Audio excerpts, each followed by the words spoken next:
Yeah, so I thought we'd do some Adelson Wiretaps tonight. Everybody okay with that? Good.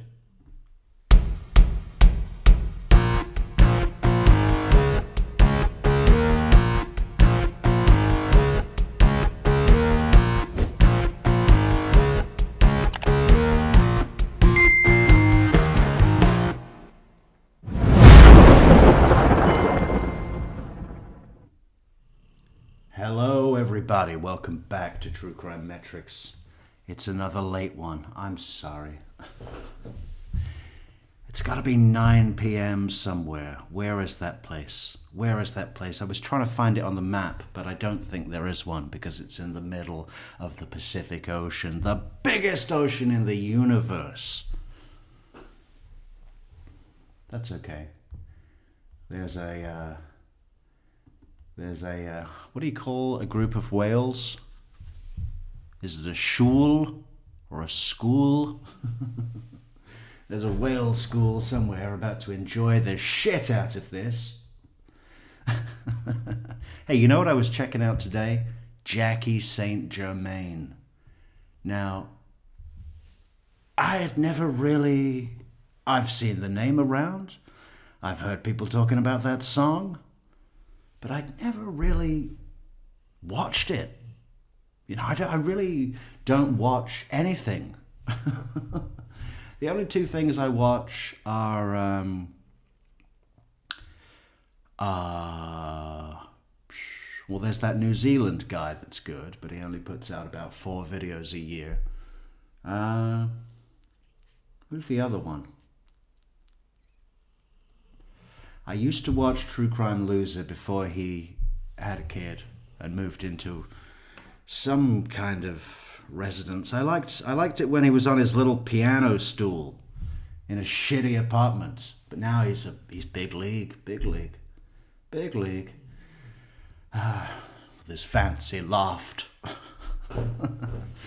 What is the other one? There's another one that's funny. Anyway, I thought Jackie Saint Germain was pretty fucking funny. Now, I know that I was a little bit outspoken about something that she said in the past relating to... The opinion was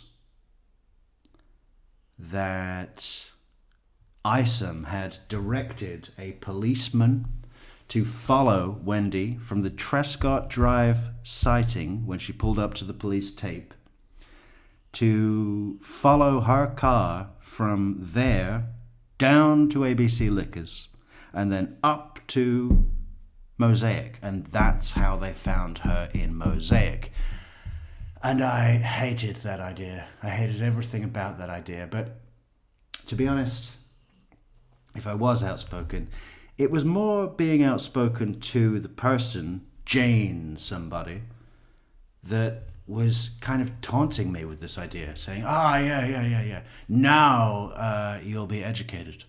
And they built it up and up and up and up and up, and they urged me to watch it on the Metrix show, which I did, and it took ages to find because the video was really long. And by the time we got there and I heard the fucking theory, I was like, okay, I just wasted all my time for that. But that wasn't against you, Jackie. I actually really enjoyed the show. Maybe we should watch a little bit about it today, later. That could be good. That could be interesting. Yeah, because people have been coming up to me. The reason I watched her was people have always coming up to me going, "Oh, you and Jackie are the only things I watch now. She's like your female counterpart." I don't even know what that means. What does that mean? Do I need a counterpart? I guess I should have one. At least one. Maybe even more than one. Yeah, well, who knows? What was I just about to say? I was just about to say something. Oh yeah, she swears more than me, which is amazing. So, yeah. She even said cunt, which I've thought brilliant. Not only is she saying cunt, she's saying cunt on a live. And I just thought that was fantastic. Because not enough people do that, right? I know it offends some people, but I kind of feel more confident in using it now, more regularly.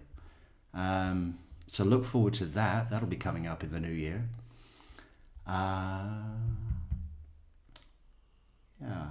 Yeah.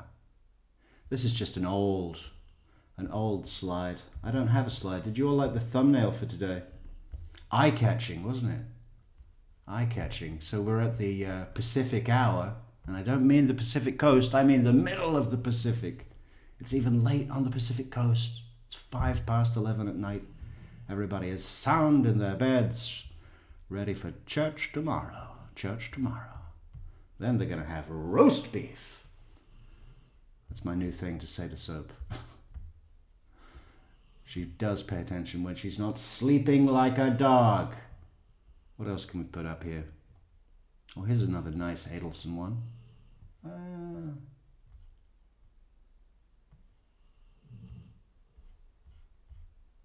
What about the Jeff Lacasse? Even though he's not in the wiretaps, we'll just put him up anyway because everyone loves that, right? Everybody loves the Jeff video. You know what I think I'm going to do? I think I'm going to put it up not only unredacted, but now with chapters. See how that works? Add value, add value, add value. We'll make it green. We'll put it on a green background. Look at him there, sitting there like a king of information. Anyway, let's go to the comments. Where are those fantastic comments? Teresa, hello. Sam. Samara. Samara Kier. Like IKEA. You ever had lunch at IKEA, Samara? With the Swedish meatball. Very nice. POD. Position of determination. That's me. That's my POD. Okay, what do we have? A wiretap? Somebody give me a wiretap. We're going to go to very early on in the wiretap log history to, what is the date? This is recorded on April 11th, 2016. God, coming up to 10 years since the wiretaps, huh? Incredible. 10:29. We don't know if that's AM, PM. I'm going to go ahead and say it's AM because I think on these they do the 24-hour clock. Military time. Good. Can we get a play button? Hey, what's up? Hey, bud. Yeah, no, I hate putting stuff in text message. I don't blame you there. I got How's the audio on there? While Charlie is hating putting stuff in text messages, how's the audio? Do we need more audio on the wiretap? Let us know in the comments. Anavar. Oh, Anavar, bro. Yeah, you don't want Anadrol, man. That stuff will make you break out, turn you into a gorilla. You're not going into the UFC, so you're fine. Well, I've taken Anadrol before. It puts a little bit of size on me, but it doesn't make me break out. I took that with a cycle of Trent. Okay. Yeah, and Anadrol is it's a lot stronger. I mean, it's a lot harder on the body. It's meant to be cycled, where Anavar you could just fucking stay on for 5 years. Yeah, Anavar. I want Anavar for maintenance. So I'm definitely gonna get the Anavar from you, but I want the What is it called? Anabol, as in anabolic steroids. That's what he's selling here, right? You don't want you don't want what did he call it? Anabol. I think they need to do a little bit of work on their brand name. What are we going to call it? How about Anabol? Because that's not associated with anything bad in the press or media. Okay. Next. Anadrol too, and also, can you get injectable? Because Yeah, because it's not enough for me to take the pills anymore, okay? I want to inject it into my bloodstream. I don't know who would want to do that. You know, I got no problem with the idea behind whatever Lou Reed was doing all that time, but, you know, With steroids? So you can go to the gym? I mean, that's not getting high. I was thinking about taking a tren and a test cycle. Yeah, I mean, I can. It's just part of the thing is just a hassle for me to drive out to get it from this guy. But Well, when's the next time you're going out? Did you see that? Did you see that? Yeah, I can. But, it's going to involve me driving all the way up there to see this guy. And, okay, what he's actually saying there is, I don't want to do this, but I don't, I'm really liking the version of myself that can be the guy to call if you need some anabolic steroids that are illegal. Yeah, I'm the guy to call, and I've identified with that role now. So for me to give that up would mess with my ego or my persona. I'm not sure which. I guess it would be both, right? It would be how he appears to the world and how he feels within the world appearing that way. Out to reload the guy because I can tell him what I want. I mean, if you don't want the antibody, that's fine. no, I do want the antibody. Okay.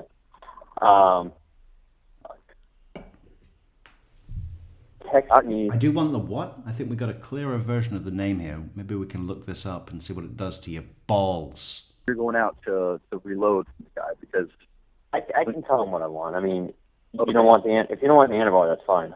no, I do want the antibody. Okay. What is it? Anbar? Let's do a quick search.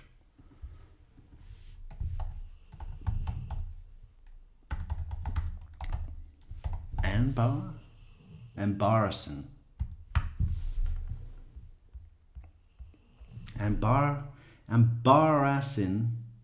Embarrassing is a surname, not a steroid name. Oh, okay. Well, forget that.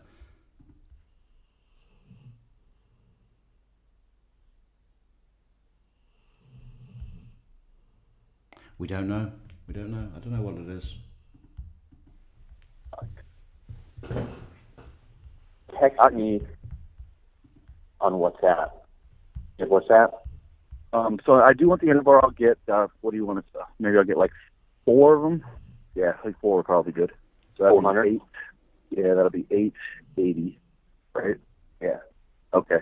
So 880 on that, and then I'll just get that like in the next day or two. And then when you get the anadrol, just let me know. And any injectable tests. Hey, all 19 people that are watching this video right now, can you click like? Can you just do it? Even if you hate the video and you hate me, let's this should be easy to get 100%. We've only got 19 live viewers because they're all whales in the middle of the Pacific. But are they different kinds of whales? That's what we really want to know. If you could put a chat comment telling us what kind of whale you are or would like to be, that would be great. And please click that big thumb on the video. The thumb, the like button, thank you. 300 or 400 and tren. All right. When you do this, when you come and see me, it's Just DJoy5263 says, "Hi, wow, I catch a live stream." Well, where the fuck are you? On a boat? Are you in Tahiti?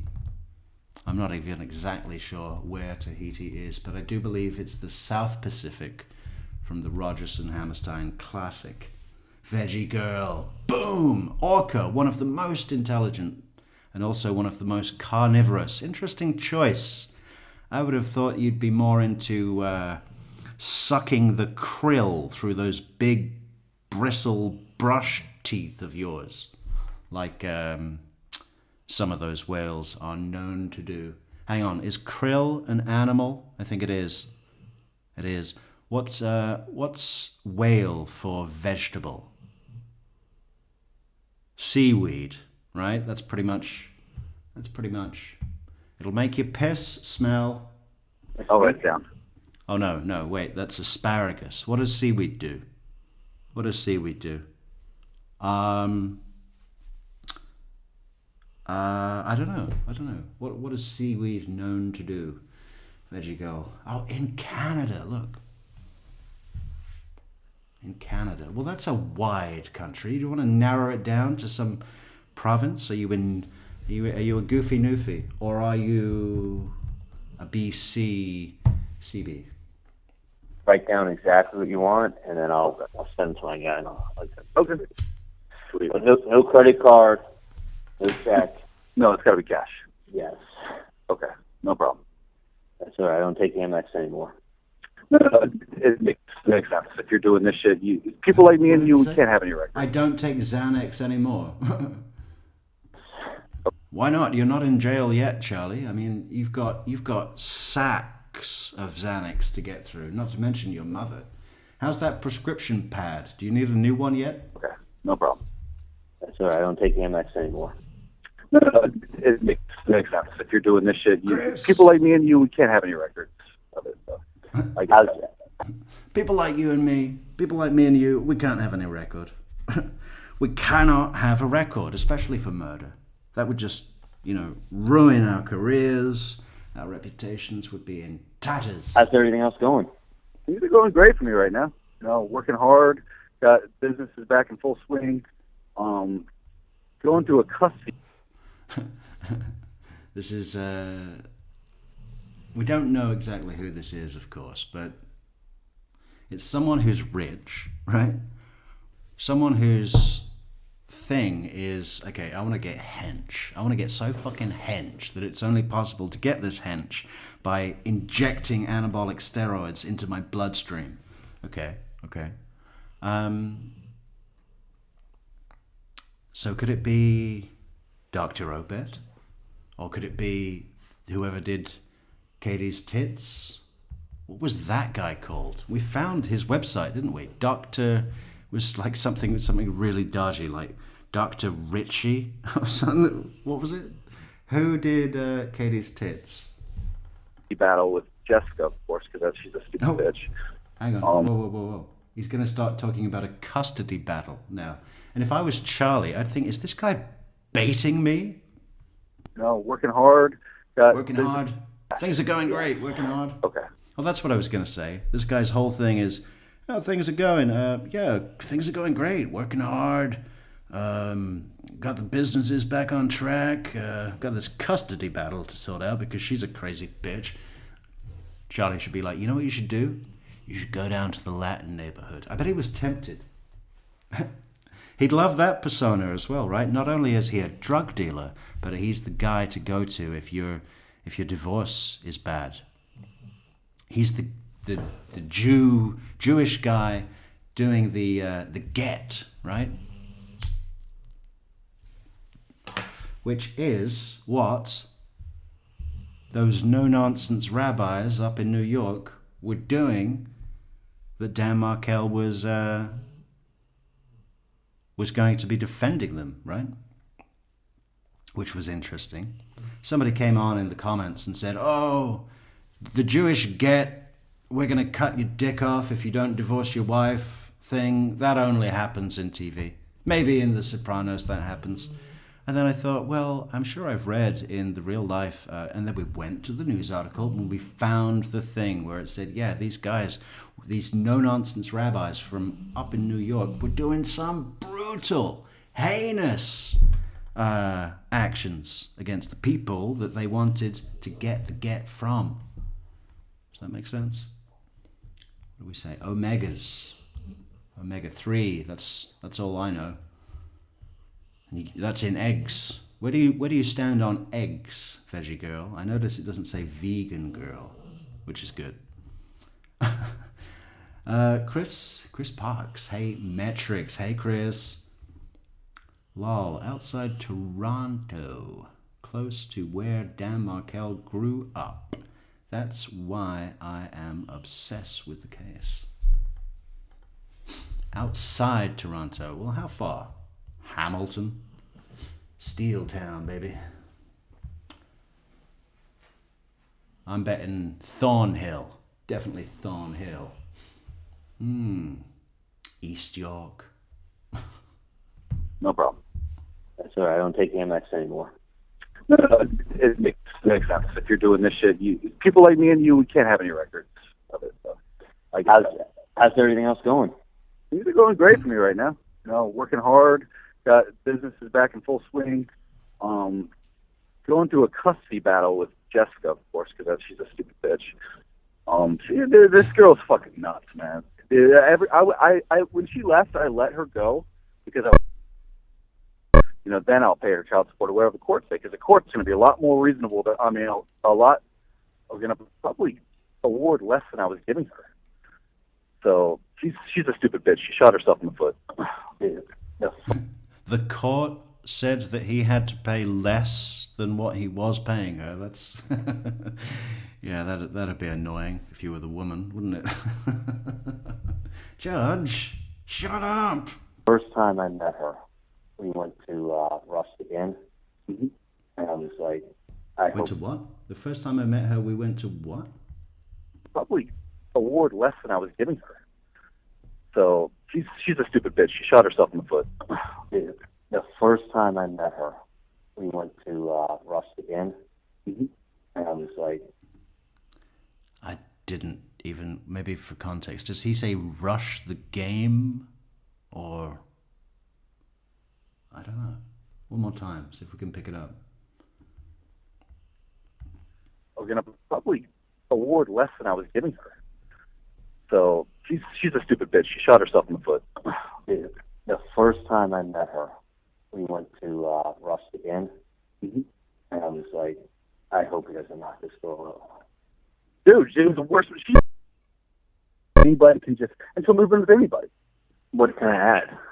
Like a fucking, here's me and my child, we're looking for a place to live, like on fucking Craigslist and shit. That's not safe. You know the kind of sickos you do that? And so she's moving in with jumping from guy to guy. She's had 4 different boyfriends since she left, living 4 or 5 different households.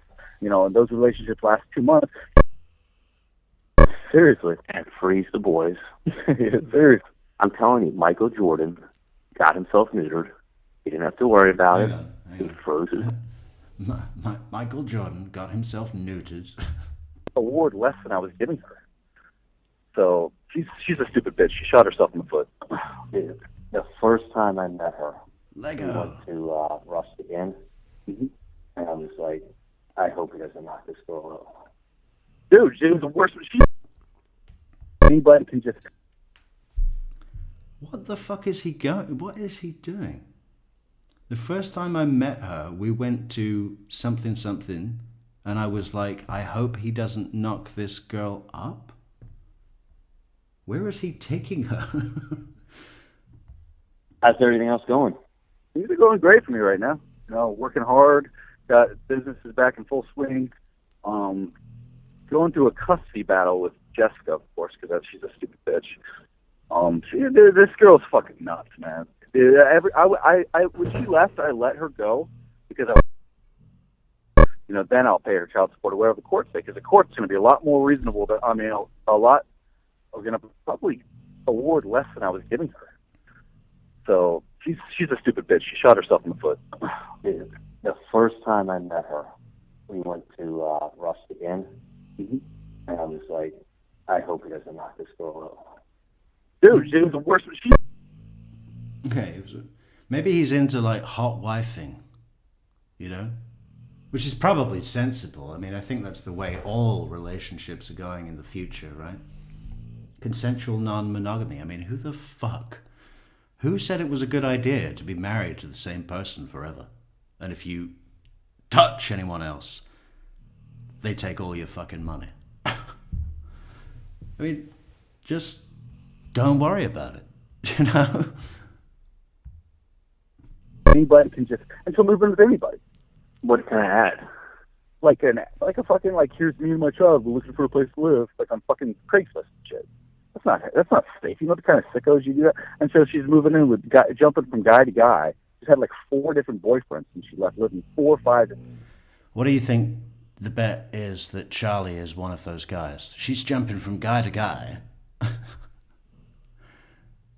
Yeah, Charlie really does remind me of someone I knew that was like, what did he do? What did he do? He said to me, we were going to a pub, and he said to me, this is 20 years ago, or maybe not that much, 15 at least. he said to me, he said, Metrix. You know, what was the guy's name? God, what the fuck was his name? I don't remember. We'll call him Greg. He said, Metrix. You know Greg? I said, yeah, I know Greg. He said, well, I'm fucking his wife or girlfriend. I'm fucking his girlfriend. I said, oh, okay. Yeah, she's hot. He said, well, you know, I was fucking her this morning while he was still at the house. I was like, what the fuck? He said, and another thing, he's going to be there today. He's at the pub now, and this is his shirt. He points at his shirt. And I'm like, what the fuck, man? What's going to happen here? Nothing happened, but it was very awkward. I almost didn't go. I was like, what the fuck? You want to bring me here for a bar brawl? When this has nothing to do with me and I'm not even drunk yet? Household, you know, and those relationships last 2 months. Seriously. And freeze the boys. Seriously. I'm telling you, Michael Jordan got himself neutered. He didn't have to worry about it. He froze his boys. He got married to a much younger woman. And he said, okay, we're going to have a baby. Let's take the boys out of the freezer. And that's how it was done. That's it. You see, that's what too much money will do to you, isn't it? You're Michael Jordan and you say, okay, I want to play around a lot. I want to go balling. It says on my jersey, International Baller. I want to make that a reality in a different way. But I don't want all those damn kids. And I'm not pulling out. I'm fucking Michael Jordan, okay? I don't pull out a nothing. You know? And then when he did meet someone that he thought, or maybe his agent, his what do you call it? Agent? I guess it's agent. His coach said, okay, yeah, so this is a good person for you to procreate with. So go to the freezer and get that little cup of your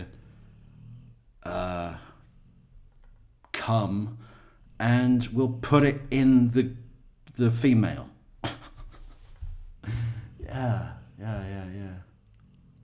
What do you think that would do to the child as they grow and they go, okay, yeah. I mean, I've heard about people smuggling their semen out of jail to get their wife or their honey pregnant. And I guess they never have to know. But if you're Michael Jordan, word will come down, right? It will come down to those kids that were born that way. And would that change your sense of self? I think maybe a bit, yeah. You'd feel really like a product of assessment rather than a random selection from the divine. That's smart. But somewhere between $1 million and $1.3 million is what you should have today. I'm just saying, like, you're gonna financially ruin yourself. I almost would tell you never get married. You already have 3 kids. This is the thing. I found my high school sweetheart. Okay, we've gotten back together, so we're together again. I should be. Hey, great news. We're almost at 100% likes. We just need one more. There is somebody watching this video right now that has not clicked like. Who is that person? We need to identify that person and shame that person unless they click like in 1 minute. Signing a prenup to date to fucking marry her, you know. About that. Yeah, but you're making the money to sitting in the same place, you know. That shit, I'll just have a bigger ulcer than you. I have more kids. True. Yeah, I gotta find a chick who's got money. Bottom line. Yeah, you do, man. This fucking Asian girl, by the way, she's told me that she wants to go out on a group date with you and her friend.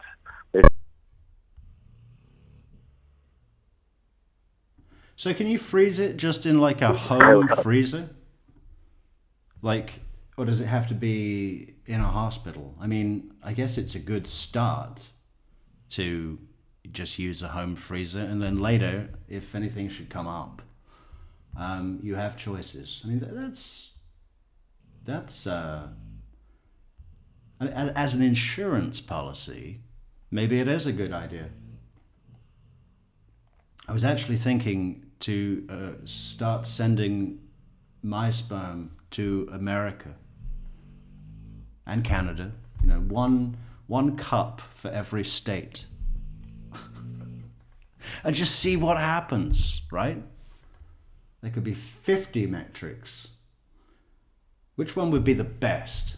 Which one would be the best if we put a Metrix offspring in every single state in America? We need a name. We need a name for every child. So in Alabama, it could be,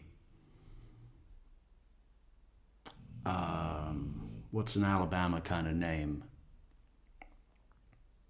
Travis. No. It can't be in true crime. I don't know. Which state would be the best Metrix? Well, it's not going to be Nebraska, is it? Probably.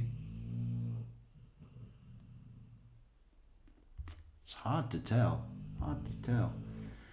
We're going to have to subject this to real-world tests to know for sure. Any volunteers, please let us know on the email will be the best way. It's truecrimemetrics@gmail.com. If anyone's ovulating, well, the male, say 3 weeks. 3 weeks to be safe. We need another wiretap, don't we? That's what we need. What about this one? This is also April 11th. A little bit later in the day. So you own the buildings, but you don't rent them? Oh, I do rent them. You do rent them, okay. Yeah. So I guess regarding that, we would need any rental income and any expenses associated with each building. Okay. So that's what I have to do to get it online. Right. Okay. And this would be for any buildings bought in 2015? Yes, anything purchased in 2015, we would also need the HUD-1 statement. Okay. I'm going to have my guy email that to me right now. But also, I was looking at like meals and entertainment. Okay. He only had down at like 11,000. And you want to increase it? Yeah. I mean, okay, so, I mean, I guess make a note, or you can tell me, or however you want to go about it. He's got meals and entertainment at 11,000. That's way off. And then mileage, I drive like 21,000 miles a year. You can only take the business miles, so it's almost all business. Okay, so you would need to break out. I guess just make like just write down all the expenses that you want us to update regarding the mileage. We would need to know the exact amount that you used for business and the exact amount for total miles. We need the two. It's almost all business because I have other cars that I drive. Okay. So that's fine. Because he's got 18,000. That's all right. That's a few thousand miles off. I mean, if we're going to update things and change things, we might as well get it accurate. And I agree. Okay, you want to make a note, just the mileage, meals and expenses, and there's a dentist that I did a bunch of work on that declared bankruptcy. Okay. That owes me $18,000. Okay. So I was working for him in his office doing surgery on his patients, and he declared bankruptcy and listed me as creditor. Okay.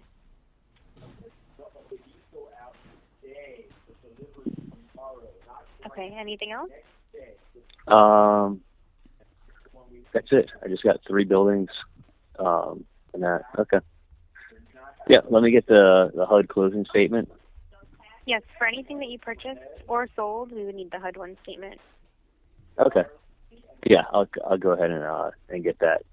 Okay. And I think he was talking to one of my business partners in their comments in the past about the HUD-1 statements for a bunch of properties I sold. Okay. So he's aware of that, or? I don't know. I don't talk to him.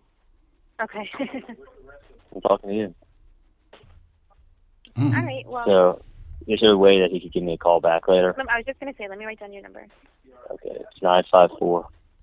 Okay. 25. I'm talking to you. He's putting on the abusive charm, isn't he? I'm talking to you because I'm rich and I can, and you're my tax preparer. Is that what it is, Lego? I have no idea what that would be. Tax preparer. What is tax? 4 9223. Okay, I'll have him call you back. Okay, perfect. So, like Thanks a lot. I would gather together all that stuff because we're going to need it in order to update everything. Okay, let me just make sure we got the HUD statement. Incidentally, the best tax-free way to support the channel on True Crime Metrix is to go to buymeacoffee.com/True Crime Metrix, because there it's a donation, right? It's a gift. It's a gift. Coffees are a gift. You know, if I buy someone a coffee, they don't put it on a tax return. You know? So if you do, where's our banner? Where's our beautiful banner? Should we change the wording of our banner? Maybe. Our viewers keep the channel going. That's shit, isn't it? How desperate. That is so shit. We need to change that immediately. What was I thinking when I put that? God, I make myself sick. What should we say? We should say,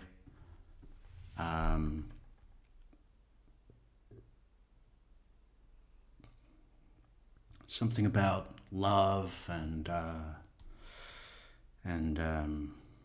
freedom. Love and freedom. Love and freedom.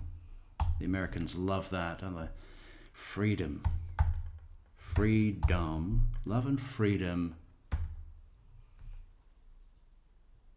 make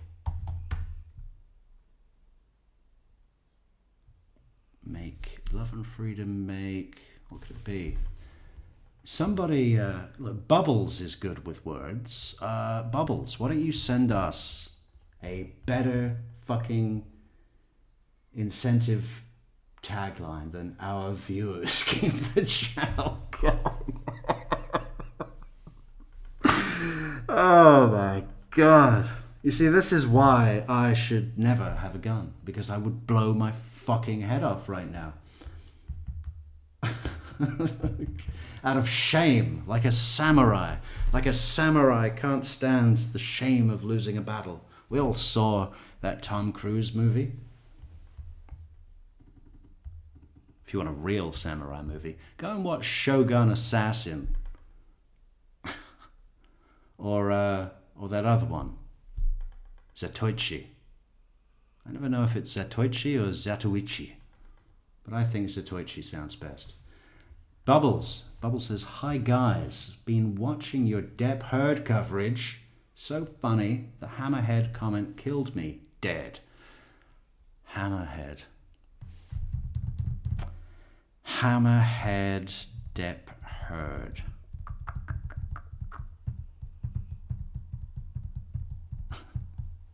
Oh, I love the book thing though. Is this good for your book? This is good for your book, right? Honestly, I find Amber Heard as detestable as anybody, but I love that. That was so funny. If I was Amber Heard, that's the one thing that I might do. Is this going to be good for your book? It's so evil that I love it. Oh, herd eyes, hammerhead shark. Yeah, because they're wide apart, right? Like a hammerhead. By the way, I bought a sweater today, and I was, I just... It's supposed to be loose fitting, right? But it was in the sale, and on the rack, they only had a large size. And I tried it on, and I thought, kind of baggy, kind of like baggy. So I said to the guy, I said, well, what about a medium? Do you have a medium? Maybe in the back, because it's on sale, this is all you had on the rack. But maybe in the back, where all mysteries are kept, you will have a medium in this style. So he went and he got a medium, and there was this whole thing. He said he didn't have one, but then he realized the zip went all the way down, and he went back. Anyway, he gave me a medium of the same thing, and I went and I tried it on, and I thought, man, this one, is it tight? It might be a little tight. Is it tight? I don't know. And then I checked out the arm length. I just put out my arm straight, and then there was a little, the sleeve, it's got elastic sleeve, and it kind of pulled up my arm a bit if I extended my arm the whole way. So I thought, that's definitely the wrong size.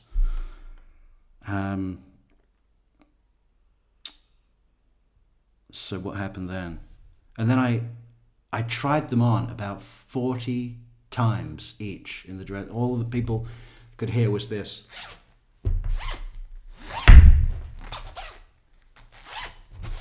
I tried sitting down on the little stool that they have in there, and I thought, if I'm sitting down in a real life scenario and then I get up, how does that feel? Does it feel restrictive? Does it feel too loose? I just couldn't decide. And I even thought about, I'm just going to go out and ask a stranger, tell me what looks best. It's like... And in the end, I bought the large. Because I thought, well, sometimes they shrink in the wash, right? And I thought, well, maybe that'll be good.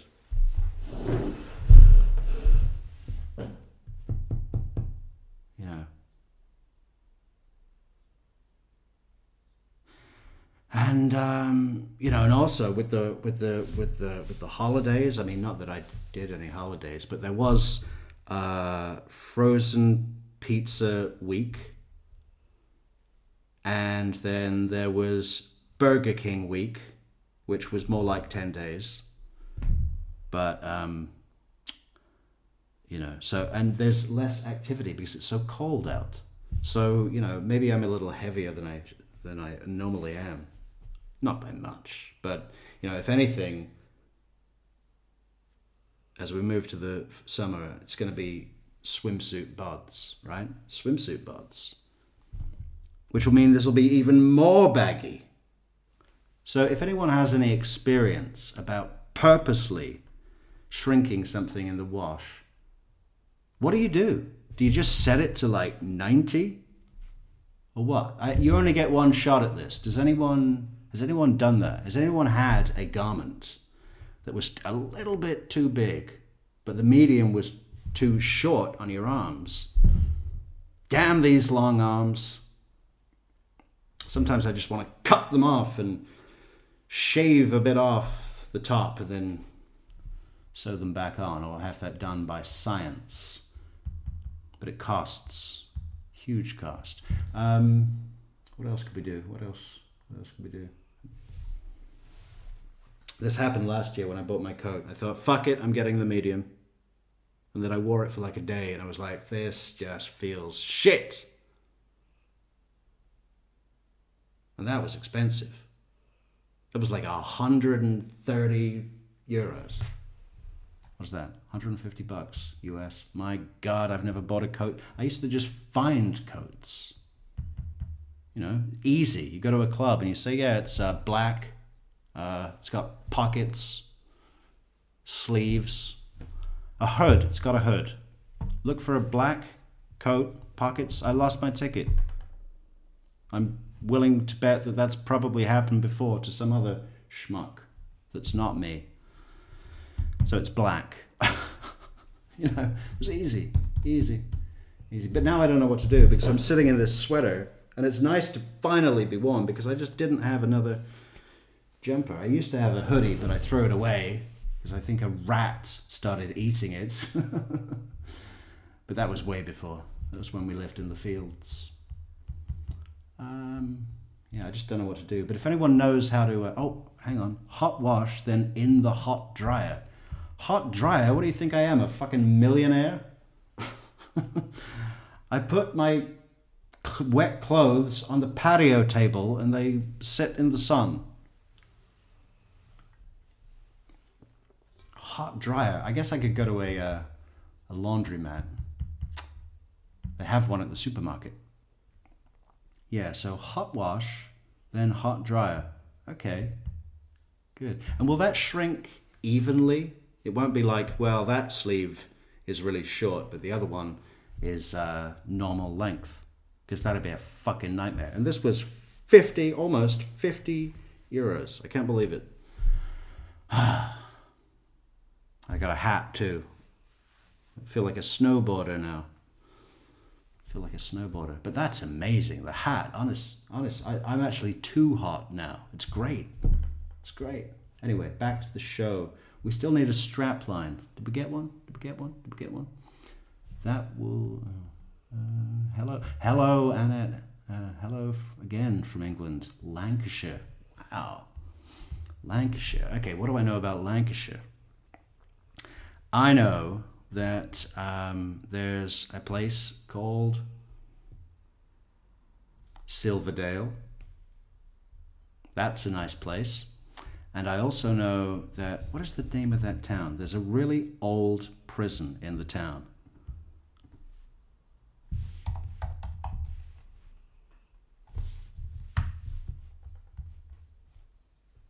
Hang on. Hold on. Is it Penrith? Let me see here. That wouldn't be Penrith. That's way up, I think. Maybe, yeah, Lancaster. It's probably Lancaster, right? Is there a pub in Lancaster called the Barrow?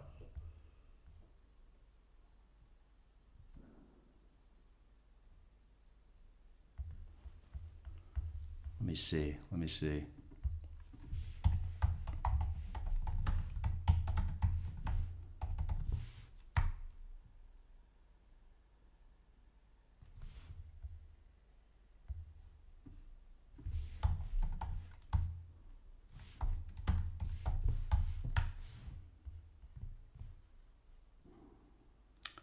Or the Borough. The Borough. Is that it? I don't know. Could be. I thought it was okay, this is really, really sidetrack. But I need to know. Where else could it be? Lancaster? Is there an old prison in Lancaster?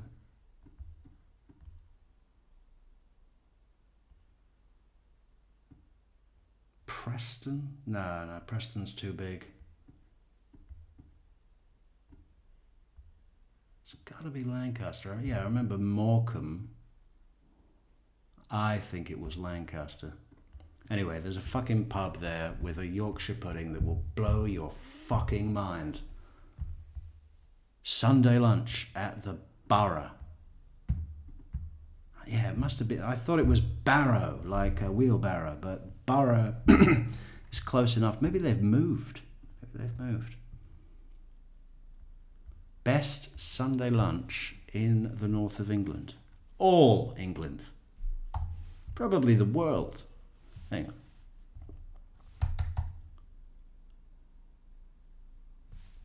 Best Sunday lunch in Lancaster.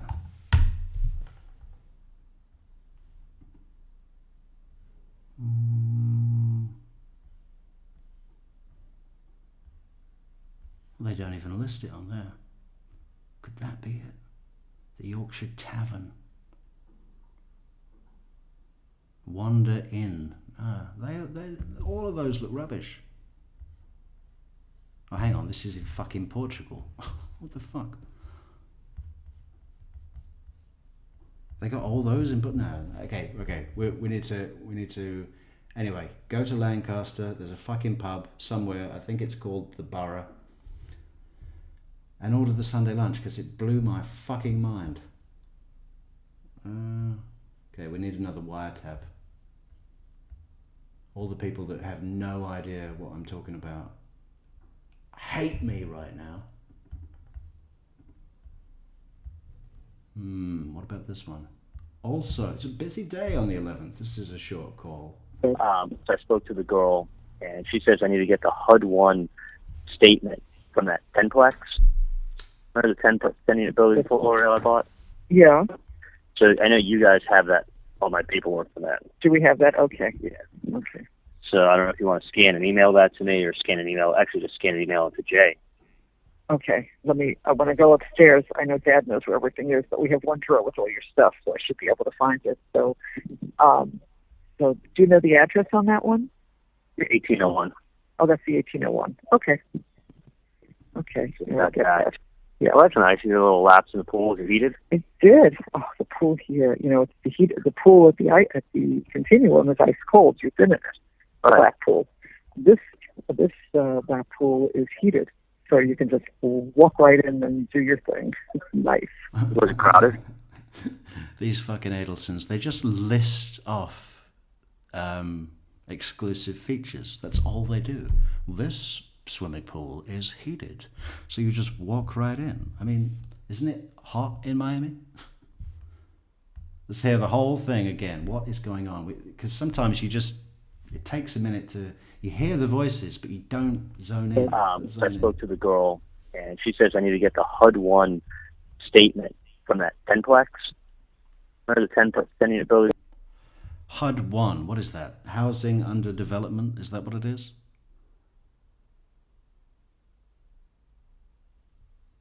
Portfolio I bought? Yeah. So I know you guys have that, all my paperwork for that. Do we have that? Okay. Yeah. Okay. So I don't know if you want to scan and email that to me or scan and email, actually just scan and email it to Jay. Okay. When I go upstairs, I know Dad knows where everything is, but we have one drawer with all your stuff, so I should be able to find it. So, do you know the address on that one? 1801. Oh, that's the 1801. Okay. Okay. So I'll get that. Yeah, well, that's nice. You get a little laps in the pool. Is it heated? Look, Bubbles, I don't know what a kookaburra is. The kookaburra took care of the palms in the ashes. This is for sure. Okay, Australian pride. You're not going to start going on about the fucking Anzacs, are you? The Anzacs came in and took care of business. It did. Oh, the pool here. It's the heat. The pool at the Continuum is ice cold. You'd have been speaking German without the Anzacs. You've been in it. Black pool. This black pool is heated, so you can just walk right in and do your thing. It's nice. Was it crowded? Walk right in and do your thing. What? Your aqua aerobics? God, can you imagine that, huh? Donna Adelson in a pool of old ladies all in a grid. Doing these aqua squat thrusts or something. What do they fucking do? And there's a young buck of an instructor up ahead in some, toned fucking nice white, starch white polo with a little Fred Perry logo. It's got to have a little logo on the breast, right? Maybe the short sleeves of the polo have a double blue stripe on the seam. Something nautical. Swim shorts, tighter the better. And he's like saying, motivating these old ladies. Imagine if that was your job. If somebody is in the comments and you're an aqua aerobics instructor for a group of old ladies, please let us know what the fuck is going on in your life choices. Come to the comments, please. What's the deal? Where's the benefit to that? And it's not even like, the other female or male, if they're gay, they might be gay. Which is fine nowadays.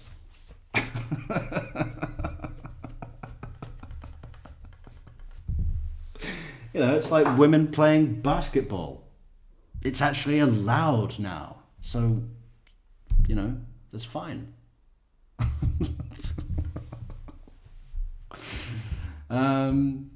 Yeah, where is the benefit? Where is the benefit to being an instructor for aqua aerobics for a bunch of old ladies?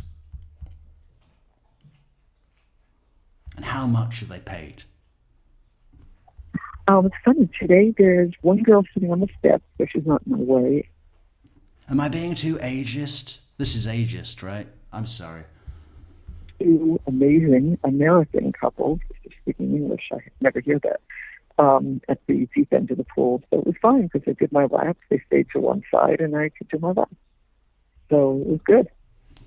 Hello, Shiny. You see, this is the thing with the algorithm, right? I think that the algorithm, you know how many fucking viewers we had to Larry Nassar yesterday or earlier today or the day before? I don't know. About 6. What the fuck? It's a big case. People are interested in that case. Dreading's got 50 million views. And I have 6. Okay.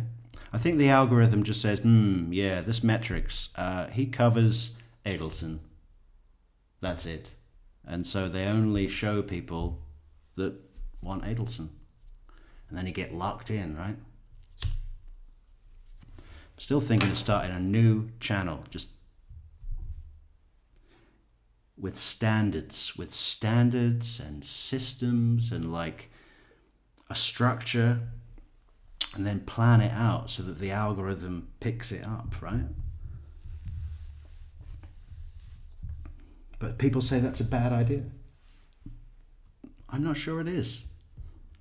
Should I listen to what everybody tells me or just do what I think is best? That question always bothers me, and I almost always just do what I thought was best. I've never seen it. Is it pretty big, the pool? Or? Oh, yeah. It's a nice sized rock pool. Oh, that's nice. 5, 6, 7, 8, 9, 10. Yeah, there's like 12. Looks like there's about 12 chairs on each end of the pool, and there's these big potted trees separating like every 2 chairs. So it's very private. There's umbrellas. It's beautiful. It's amazing that like a building that big, you come down and it's such a beautiful day and ain't nobody there. And it is gorgeous outside today. It's just beautiful. I said to Dad the last few times I come up from the workout with Brad, and I am drained. And my intention is to go swimming, and I can't. And I said to myself this morning, Donna, I don't care how tired you are, get in a bathing suit and go back down. So I did a little bit on the...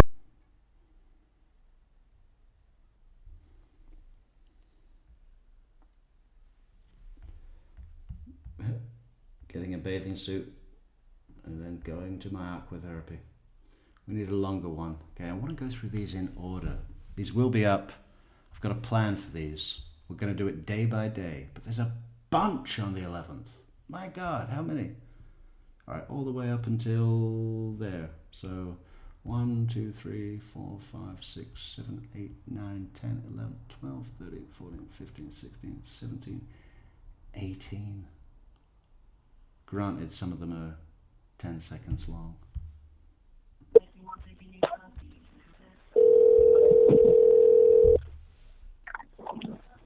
Hey, sweetie. Hey, Mom. Sorry about that. Oh, that's okay. That was just office calling back. I'm going to go meet him on Wednesday night. Great. But everything's good. I'm about to jump in the pool. Then I'm going to go down to the Gables, meet up with Adam, and then I'll come out and see you guys. Okay, perfect.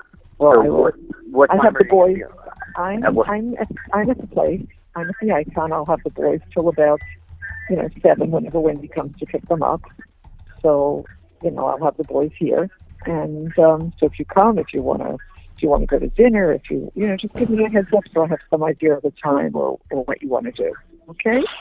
Okay, that's cool. I'm going to I'm probably going to go down to Adam first. That way I'll be there. Yeah. The boys are there and everything. So I'm waiting for him to respond because he's got a meeting at 12. So I'm going to head down there a little after.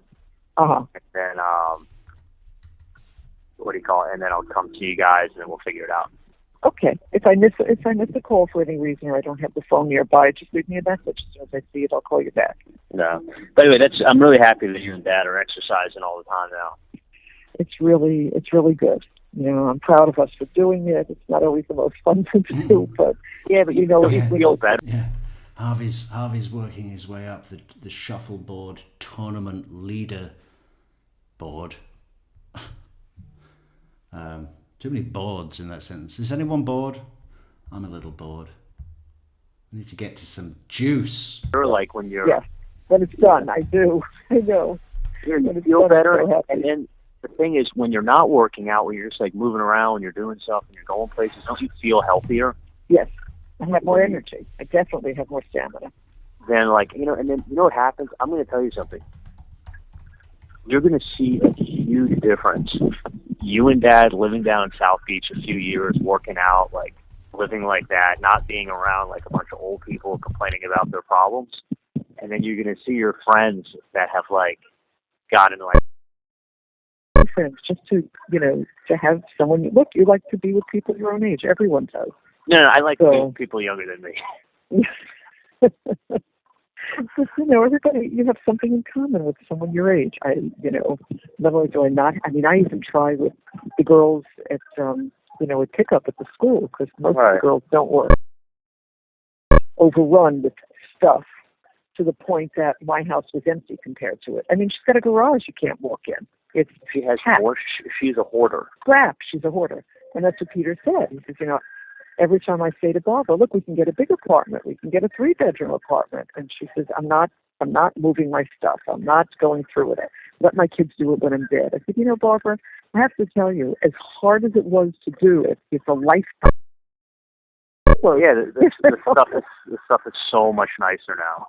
I know, it's just, you know, you look at things and they're hard to give away. So I made up a Charlie box and a Wendy box and a Robert box. And one day you got a box with your name on it with things that I thought might be important to you. And that's it. You take a whole Samra. And Samra said, you know, we're probably getting close to the time we'll give up the Dallas apartment, because these won't be, after maybe another year, the people who bought his business won't really need him there. She says, so we're going to go up to the Berkshires this summer and see, you know, about buying a place up there, see if we like that. If they want a second, she says, I don't want to be here in...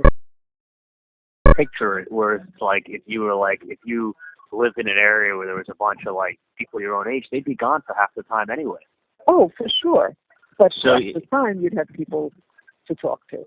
50% of the time. And then the other thing I remember saying to you guys was, hey, when was the last time you and Dad had a date night and went out to Lincoln Road and went and did this? And you're like, oh, I haven't done that in 4 months. You haven't been up the Lincoln Road in 4 months and had date night with Harvey? Yeah.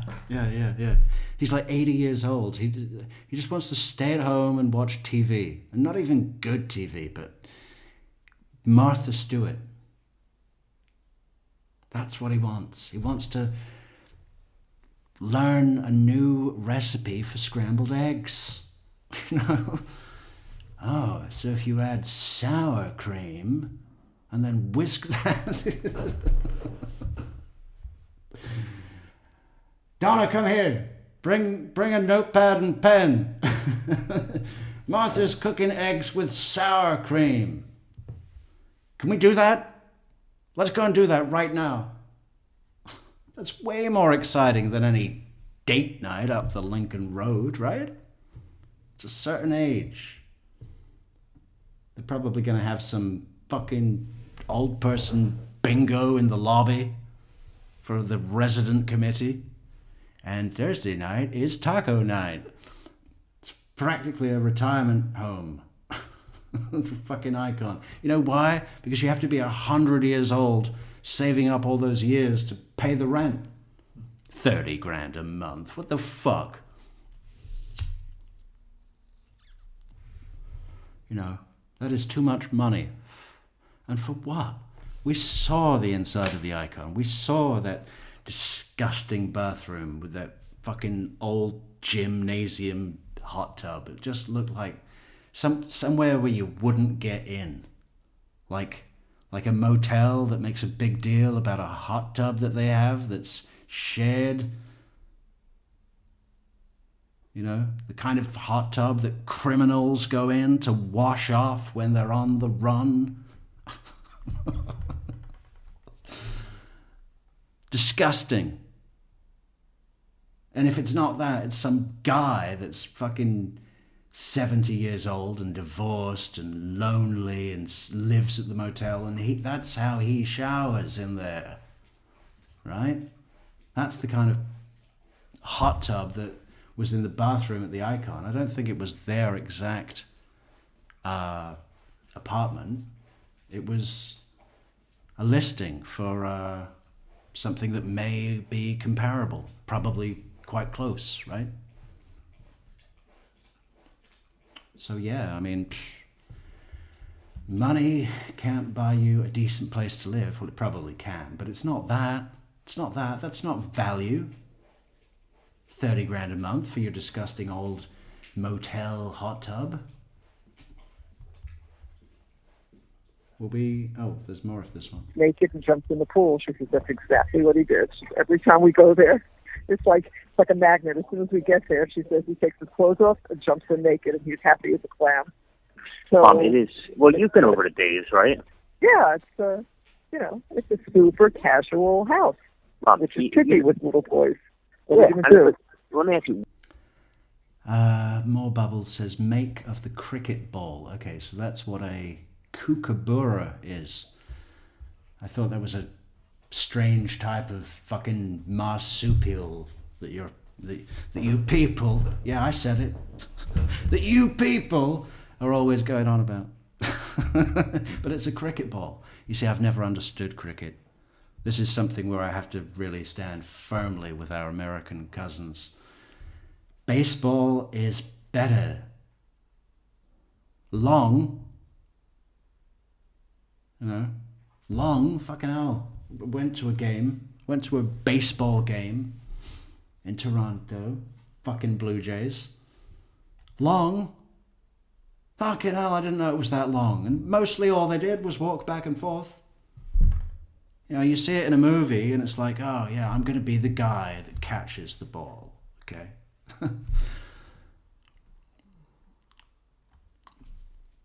But I wasn't. I spent most of the time walking around outside talking to a vendor that was selling those big foam fingers. Yeah, that's what I did. So cricket, yeah, just looks like too clean, you know? Why do they have to wear white? It just feels too much like a gentleman's sport. And I don't like how it's really just British, but spread around the colonies, right? Apart from Canada, which had a lot of good sense and just picked up a fucking Louisville slugger. Bang! You know, for the 5 minutes that's interesting. But even the gear looks cool. Even the bat, you know? If you have a bat for self-defense, or to intimidate, depending on your character, you have a baseball bat, not a fucking cricket bat.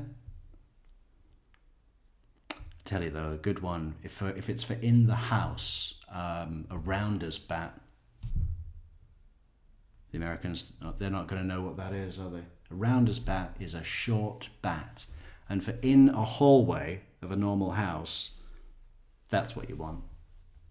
Fucking, you don't have the room for unless you're going to go with a jousting motion, which can be good with a baseball bat. Other than that, rounder's bat all the way. Where else do you see somebody? And so I told him, listen, I knew it was going to go up, so I'm like, just put $10,000 in it. And anyway, long story short. Yeah. So if it like doubles, he'll make like $10,000 off it, right? Yeah. Us you tell don't do it. Well, this is part of the problem. Yeah. When I just found out this past week to go ahead that Adam's like, yeah, you can tell your friends to buy some stuff. He sees all the orders that go through, Adam Right. sees who's buying it because it's so thinly traded. It's not like Yeah. Coca-Cola where God knows how many people are buying it. Right.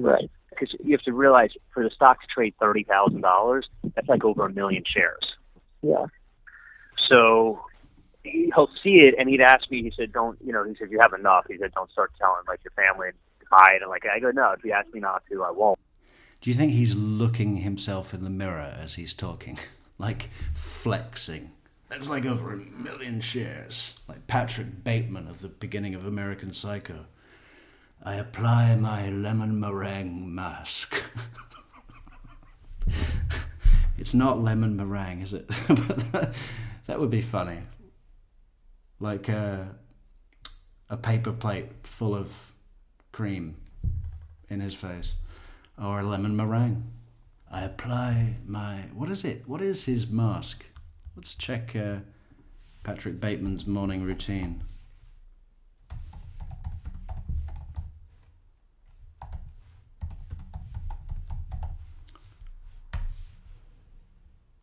Patrick Bateman's morning routine from American Psycho is an obsessive multi-step process focused on extreme physical perfection, starting at 6 a.m. with an ice pack while doing 1,000 crunches, followed by rigorous cleansing, gel, scrub, mask, extensively showering, body care, lotion and balm, hairstyling, calorie-counted juice, and finally donning an expensive suit and tie, all documented with detached precision.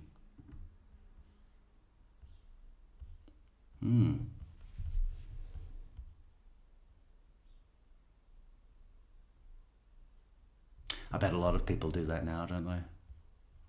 With all the products that they have. Yeah. Maybe because of that movie. We need more wiretaps. Right. There's been other things he's asked me not to buy, and I've known about. I haven't bought it myself. I haven't bought it. Yeah. Anyway, Right. I thought I had to buy it through Alpine Securities also. Yeah. I have you that account through Alpine. I just found out this past week I didn't have to buy it through Alpine Securities. You can Oh. buy it on you can call up Schwab and buy it. It's just depositing these certificates that I'm getting have to be done through Alpine. Oh, so you could buy it and not Yeah, some you of could that buy it. fee. Yes, if it goes down below 2 cents, I'll tell you guys to buy it. I think it'll pop down again, and I would just buy like 10 or 20,000. No, I would only do it if you said, Donna, Mom, Yeah. I have to do it. Otherwise, I would never. You know that. So, and you got to understand too, like you guys, one thing about giving financial advice is that if it doesn't work out, I can lose money and not feel bad. If Right. I tell you, What was that? One thing about giving financial advice is, if it doesn't work out, I can lose money and not feel bad.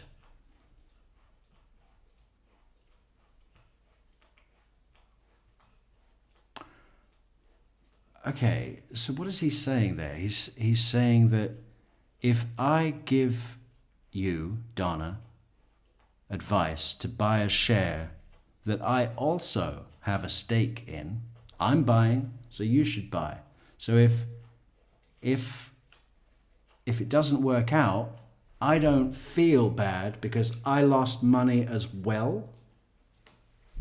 That's how I take it. Which is stupid. You should feel bad because you lost money and you told your mother to lose money. But it's so transactional, isn't it? It's like, I lost good points, but I also lost my own money, so that cancels the good points I lost. It's so, measured.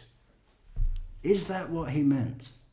Oh, hey, thank you so much, Laura. Beautiful. For this. This is a great thing. This is a super chat, a coffee. We love it. It's great. Yeah. And also thank you to Miss Myers for that wonderful PayPal. That was a beautiful one. Was there a message? There could have been a message. We should check. Uh-oh. That's wrong. Uh-huh. Wow, they're so secure. So secure. Miss Myers says... Oh, I don't think she said anything. Nothing. That's okay, but we appreciate it anyway. Thank you, Miss Myers, and thank you, Laura. And you lose money. That was... Oh, yeah. I feel horrible. Bob and buy it. It's just so the question is, by what he said, which was, the thing about giving financial advice is... if it doesn't work out, I can lose money and not feel bad. We want to know, is that meaning, because I'm giving you this financial advice in a share that I also have a stake in, if that makes sense, jargon. If it doesn't work out and you lose, I don't feel bad because I also lost my own money. That doesn't make any sense. But is that what he means? I think it might be. These certificates that I'm getting have to be done through Alpine. Oh, so you could buy it and not some of that fee. Yes, if it goes down below 2 cents, I'll tell you guys to buy it. I think it'll pop down again, and I would just buy like 10 or 20,000.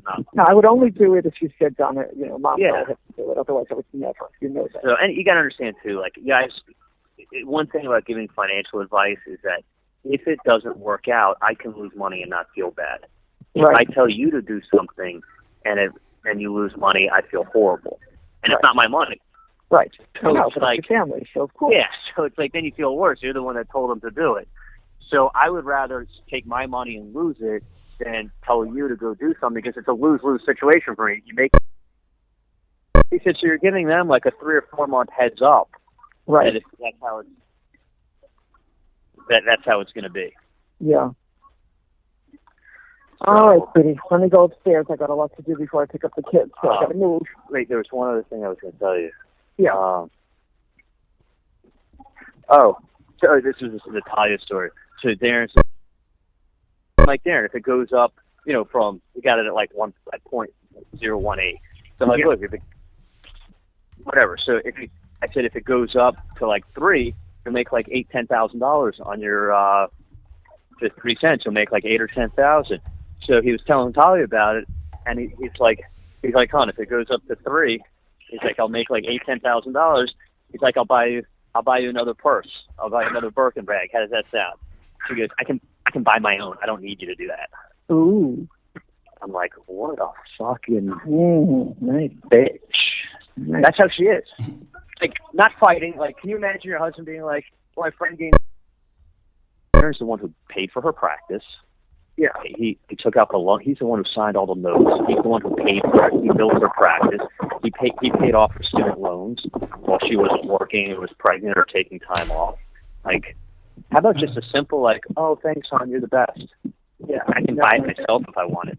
I can buy whatever I want myself. Charlie Adelson lecturing us on good manners. Excellent. Yeah. He paid for her practice. He paid off the loan. I mean, it's just this bunch of people that like pay off stuff and then demand what? Allegiance. Hello Shiny says, now Loophole Lawyer is on her show. Whose show? The Jackie. It's gaining subs, and so is his. What helps is to have a set weekly show. Their Tuesday show is a fucking highlight for true crime women. Maybe that should be our strapline. What percentage of our viewers are women? We should check that. Can we see that? Oh, hey, look. 30% of our viewers are not subscribed, though. If that's you, go and fucking subscribe right now, obviously. Let's change up the Jeff image. I don't want to look at Jeff all day. Oh, we've got something better than that. How about this one? That's from his sex toy call. Did you hide the sex toys? My mom is coming round tomorrow and cannot see the sex toys. Just throw them out and keep whatever you want. Thank you. Thank you. Nothing like a second-hand, or maybe they were just used on, well, no, I think he's using them on everybody. Look how many he has. Of course, these aren't. But it did sound like a bunch, didn't it?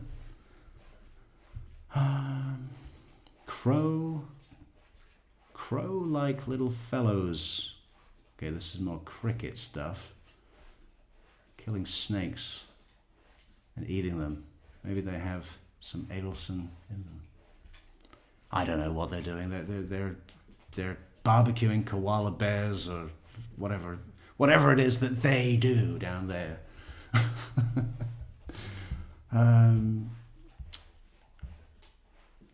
I took a photo once of a crow with a. Okay. Let's come back to the Western Hemisphere. Do you know if Harvey has been to visit Donna yet? I don't know. Is that public? Is that information public? I don't think it is. Otherwise we'd hear it all the time. It'd be like, oh, look, they had a visitor. Who was it? His cousin. And also brother-in-law. I just wonder if Harvey has found a new hookup. Oh, I mean, he's got the gourmet swingers. If they let in single men, which I think they do, because we never saw Mr. Worldwide's wife. God, try and say that. We never saw Mr. Worldwide's wife wind her. We never saw Mr. Worldwide's wife wind a walnut. Wind a walnut? I don't know. What can you wind that also begins with W? Wind a watch. We never saw Mr. Worldwide's wife wind a watch. We could keep going with this all day, couldn't we? But we shouldn't. We definitely shouldn't. Lee! Hello, Lee. I think he's saying he'd feel bad if his parents lost money, but if he loses his own money, it's not a big deal. Yeah, that's what I took it as well, Lee, and I think that's just crazy. Let me walk myself through that scenario. I say to my own parents, I think you should invest in this, Toys R Us. Apparently it's coming back in a big way. Toys R Us. People don't want to buy off Amazon anymore. They'd rather have the experience of going to the shop.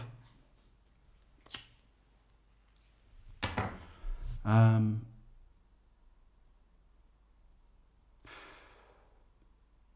think what they need to do is rename it Toy Barn. Because if you put barn in the name of any shop in North America, it gets customers immediately. They love a barn. Why is that? Because it sounds like there's a lot of stuff, because it's a huge big barn. Is that it? I think that must be it. Weekly shows. Well, I mean, we're on every week, just at random times. We try to do every day, but obviously sometimes we need to sleep. So weekly shows, I mean, how would that work? We'd do a special show. Yeah. Maybe we should get that webcam, because that's the thing I noticed about Jackie, is that she's got the webcam, right? Now, why can't I be a good-looking woman? Do you know what kind of edge that gives you in this game, if you're a good-looking woman? All the edge. The whole thing. It's a massive plus. I suppose I could just put my dog in front of a microphone, a fake microphone, while I'm on the side with the real one, pretending that it's the dog speaking, but in a honey-toned voice. That'd be good. Where do we get one of those? Amazon? Or is your birthday this month, Metrix? I feel like it is. My birthday is in February. Yeah, the 20th. There you go. I said it. Kathy, I think they are talking about Judy from AA Legal and Vince with Loophole.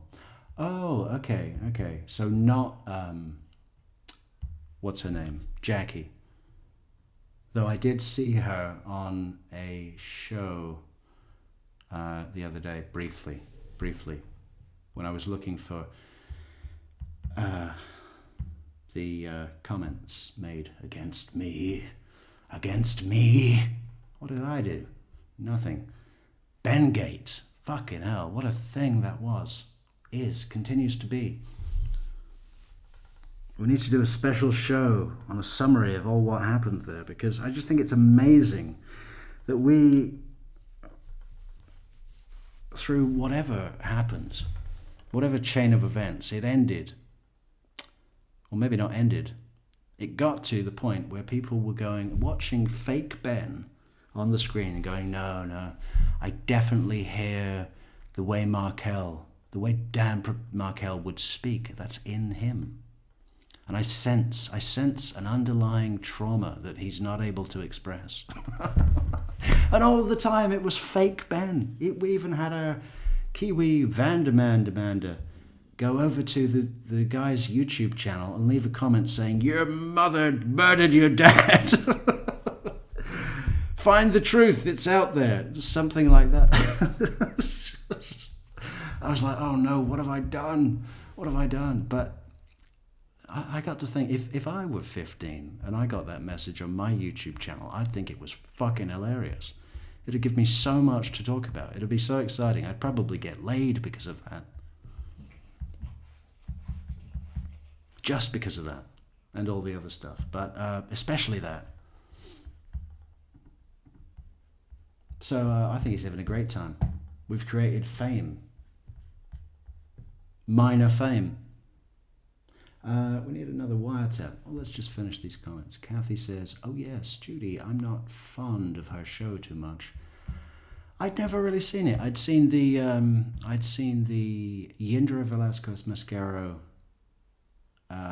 interview that I do want to use. I've been meaning to contact Judy for the longest time because I just wanted to be courteous and say, do you mind if I use a few clips from this in a episode that I'm going to be doing on Yindra? Well, not specifically on Yindra, really, but she is an important feature when we discuss the beach meeting, right? That I really, really don't like the main view of what that was for the longest time. And this is never something I believed. Some of the stuff that I now don't believe, I used to believe, but now vehemently do not. But this one I never did, which was that the beach meeting was a last-minute planning session between Katie and Wendy, which I think is horseshit. And a lot of what Yindra said in her interview with Judy was about that meeting. And a lot of it was in support of my view that there was no planning, blah, blah, blah, blah, blah. It never got mentioned. You know, and I reserve the right to decide about the fucking whether Wendy had any knowledge that Katie was the middle woman, because, you know, I'm 80% sure no. I do accept that there's a possibility.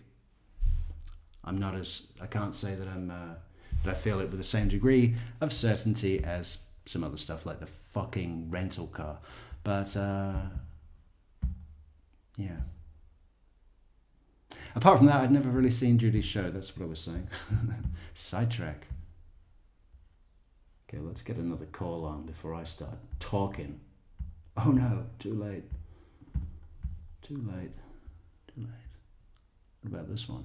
1 minute, 18 seconds. Very short, very short. Then I'll talk again. Hey, bud. What's going on? What's up? Not much. I'm just trying to plan my schedule because I need to go see my nephews in South Beach and get some stuff done with them. Yeah. I would say to go do that. I'm going to have your paperwork done today no matter what. So if anything, I'll just scan it and send it to you, and you can print it out. And then sign. I can come by. The only thing is that it's probably easier for me just to come by and sign. Okay. Probably around 4 o'clock. Okay. Is that when you're going to be done with everything? Yeah, I mean, that's when the market is closed. We're getting a PR out right now that we just closed distribution in New York and New Jersey, which is huge. That's fucking awesome. Yeah, so I'm just it was very last minute. I'm up to my fucking neck with shit right now. So. No, that's awesome. You want to go get some dinner after to celebrate? You gotta let me stay one day. No. I know. I have a ton of people in town. But I mean, we can all do something probably. So let me just get my bearings straight, dude, and let's talk again like 2 o'clock. Take care of your stuff. I'm going to go down to see my nephews and just text me and let me know. If it's too much today, then just, I guess just scan an email to me then. Okay. All right. We'll figure it out. All right. No worries, bud. All right. Boring call. But what is this? Hello Shiny says, no, Metrix, you are wrong. You don't need to be good. Lol. I've got B on camera in true crime. I'm got B on camera in true crime. She's speaking Australian again. You see, this makes sense to them. I'm just kidding. I love kangaroos. And emus. For a woman, I'd say maybe yes. But a bloke, nah. Voice, ideas, and humour win. Right. So we just need to get those. Yeah. Also, for a lot of people, a low voice is more soothing. Check it out. Hardly anyone says they go to sleep listening to Emily or True Lifestyles. Who's Emily? Fucking see how many people fall asleep to Carl. Well, he's got kind of a nasal voice. And he doesn't smile. If you don't smile at people, they fall asleep more easily. Metrix is like the uncut, uncensored version of an online version of Seinfeld meets crime. Wicked.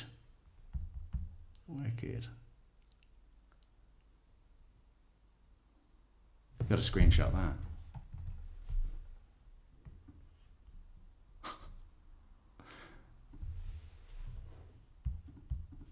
Jackie has a great Yindra show.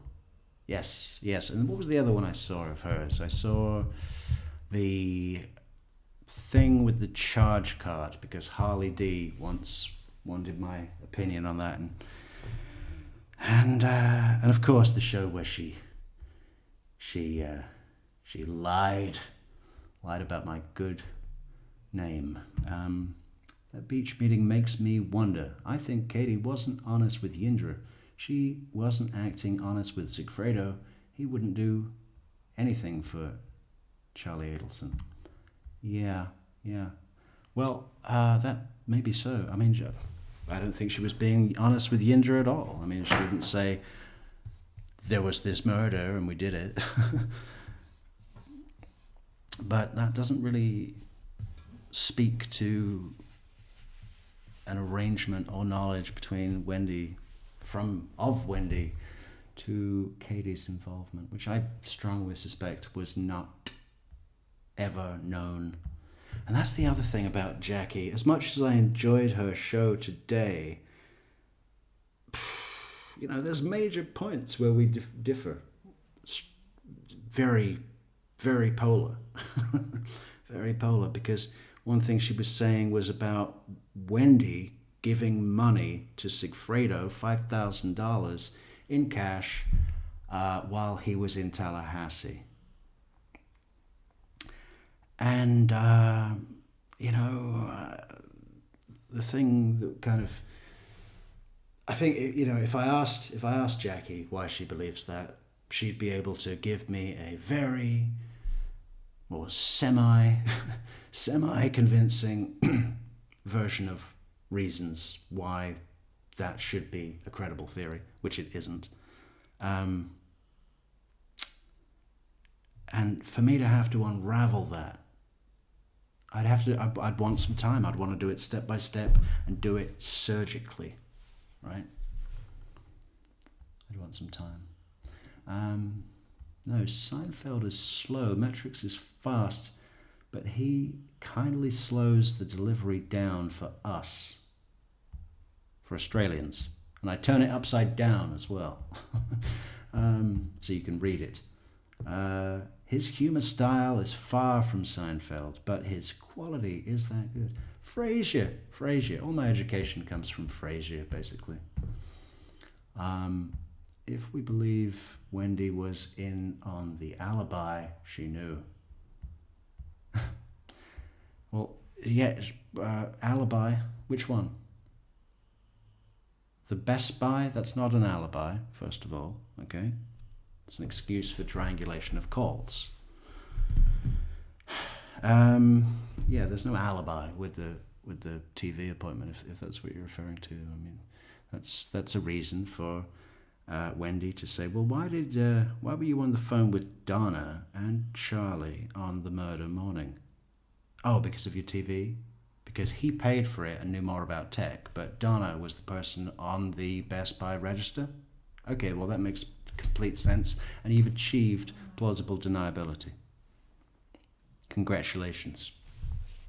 So not an alibi, but of course she was in on that. I mean, Wendy, this is something that does happen sometimes, right? Whenever I speak against the bullshit theory that the car was selected, that the Toyota Prius was selected specifically because it looked like a 2004 Nissan Sentra, which it doesn't. Whenever I confront that idea, people start going, what, you don't believe Wendy was involved? I'm not saying that's what you're necessarily doing, Kathy, but others have. And they start going, oh, is this Wendy? This is Wendy, right? And of course, I'm never, ever giving Wendy any removal from the plot, plan, foreknowledge, complicity. Complicity? That's not a word, is it? Complicitness. He was complicit. She was complicit. Compliance. Whatever it is. Scrabble. Triple word score. And I used all my letters.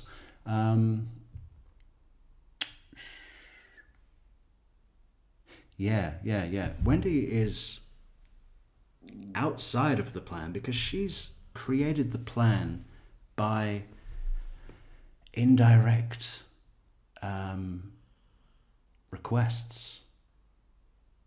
I'm giving up on the I'm giving up on the legal channel. I can't take it anymore. He's won.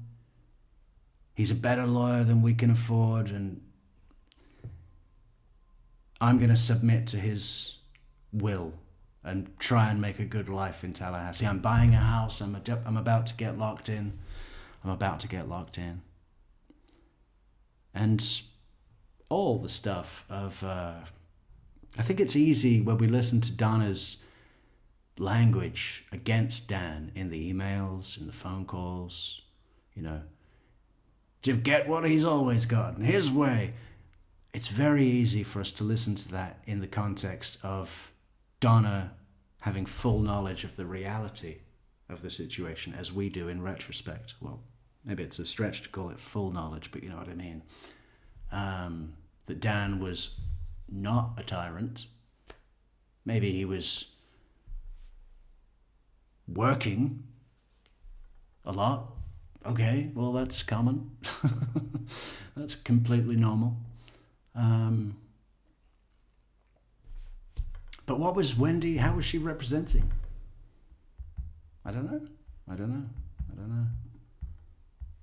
So obviously Donna gets a pass.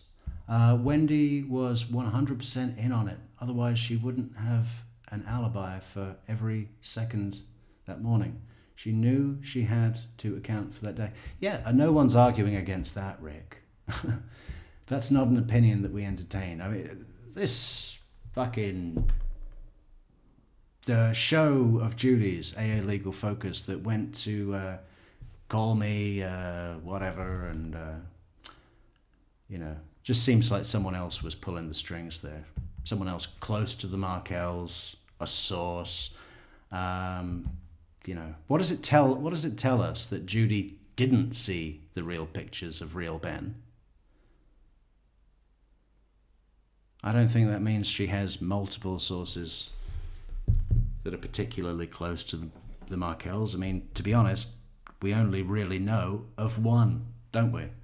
So I'm not sure that was the best language to protect the anonymity of your source. But we may never know for sure. That's the important thing, that these aren't statements of fact. We haven't even made a statement. We've artfully woven it into not saying it. But that's okay. Yeah, but I continued to watch the show as it went on, because the bit where they spoke about me was really just the first 18 minutes or so, or 18 minutes and 37 seconds. Whatever it is. It went on to a show that I really couldn't watch, really. There was people on there discussing whether or not Wendy was involved. I mean, what? Why? What would be the point of that? There's still people going, the reason I think she was involved, because the drive down Truscott when she was going to ABC Lake, she didn't use GPS. She was on the phone. Why are people still talking about that? How is that newsworthy? I don't know. Even when Judy was, and I don't have anything against Judy. I think it's very interesting, the world that was created with this kind of shows commenting on this show and then us commenting on hers. And I just think it was really worthwhile. So no hard feelings on my part whatsoever. Just want to make that clear. But what was I going to make clear? That's what I'm trying to remember. It was...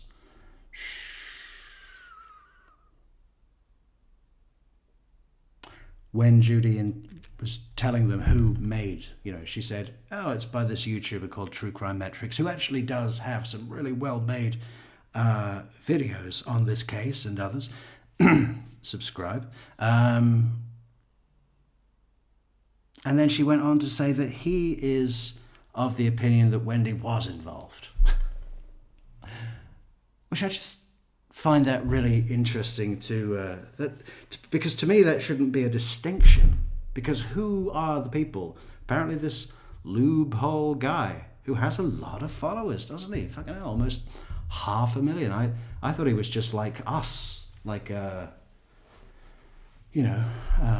hobbyist YouTubers, disgusting hobbyist YouTubers that don't really have a product at all, and don't deserve recognition like me and others. But he's actually got almost 500,000 subs. Wow. I mean, so he's like a real person. Apparently he doesn't think Wendy was involved. What? I think he's just being controversial. You get those people that want to be controversial, don't you? Anyway, agreed, Rick. Koiza Fofa.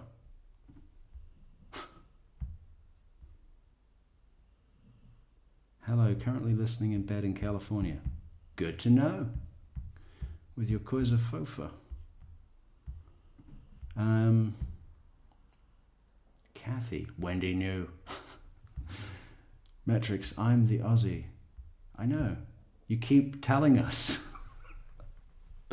Exactly. We've identified the problem. I'm just kidding. Love kangaroos. I took my 2002 Nissan Primera for a run 2 days ago.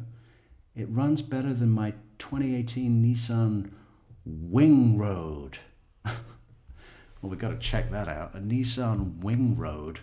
Why the fuck would you buy something called a Wing Road? It sounds like something you put anal. Is that anal?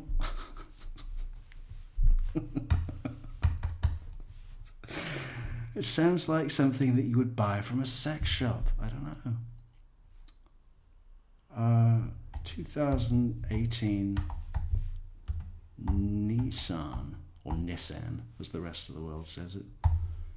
Nissan Wing Road.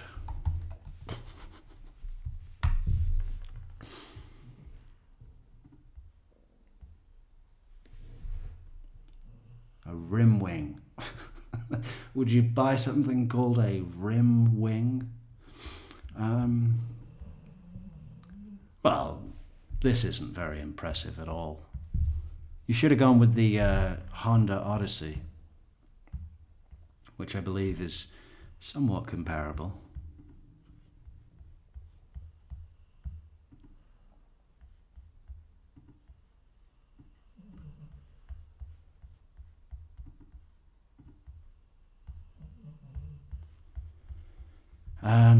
Or a Ford Escape. What shape is a Ford Escape? I only see the one that Darrell Brooks used to mow down all those people. So when Miss Myers tells me that she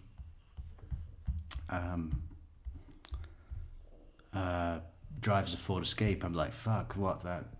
The one from the Waukesha Christmas Parade? I didn't say that, but I did now, didn't I? But the good news is it's only it's almost 4 in the morning in the eastern. So we want to show this Wing Road, don't we? That's what we want to do.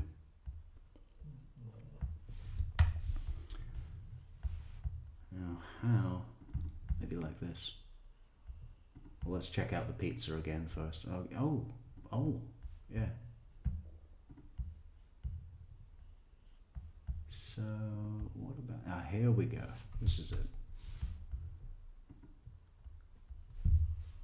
God, there's almost nothing redeeming about this car. Sorry. Well, you said it yourself, that it drives like shit, even though it's 8 years old. And your 2002 Primera, might as well check that out. All the true crime people are hating me right now. They're like, we want the case. We want... What is this? I mean, I don't know. I was thinking I should have picked up some of those sweet candies. Primera,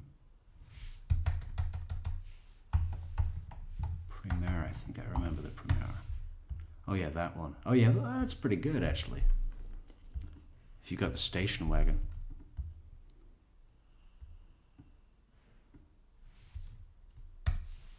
You know, you could live in a Primera easy. There. 2002. From Cologne, Germany. Good for him. Right, can I get a wiretap, for fuck's sake? This isn't car TV. Which one? This one? How about this one?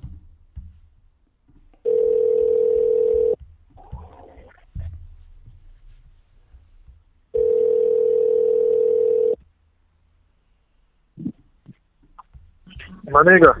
Hey, what's going on? Yeah, could I eat lunch, head back? Hey, do you have an offer in to sell your stock at 2.8? No. You didn't put any offers in to sell, did you? Uh-uh.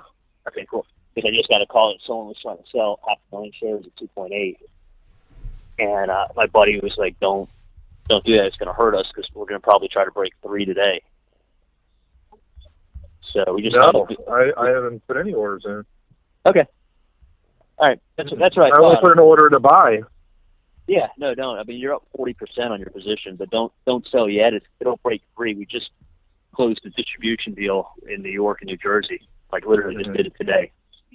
So it'll go up. I mean, if we hit 40, I mean, I'll sell it.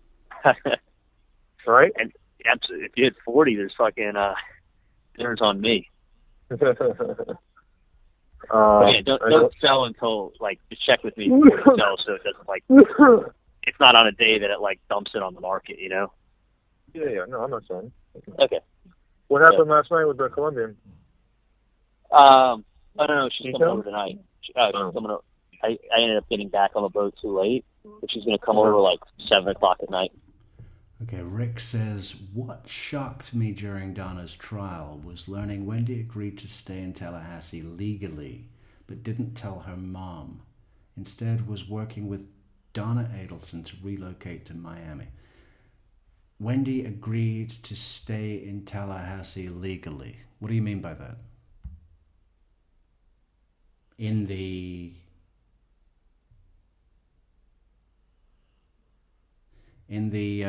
court, what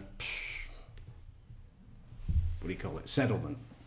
The marital settlement. I agreed to stay in Tallahassee.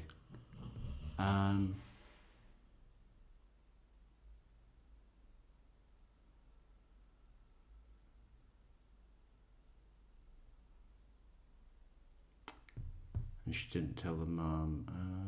So, I mean, I don't think Donna would have not known that. That was the presentation of the false, line that was going on. She was going to stay in Tallahassee. She had her job. I was happy at my job.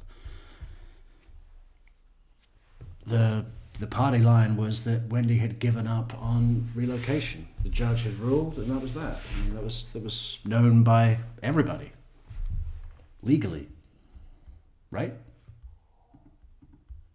Loophole lawyer trolls regarding Wendy. He worked on Howard Stern's show and knows how to get a rise out of people. I think he's funny, and don't take him seriously about Wendy.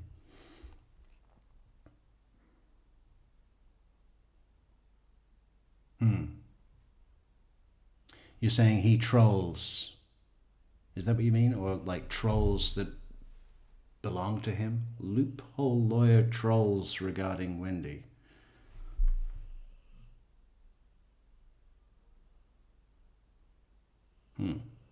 I think you mean trolls that belong to him. I don't know.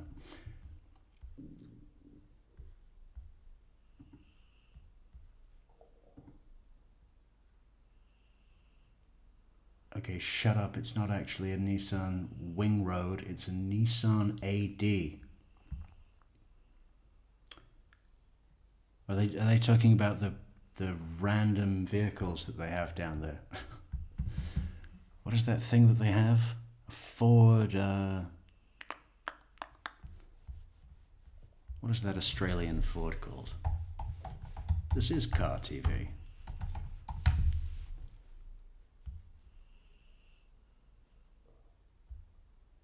Or maybe it's not a Ford.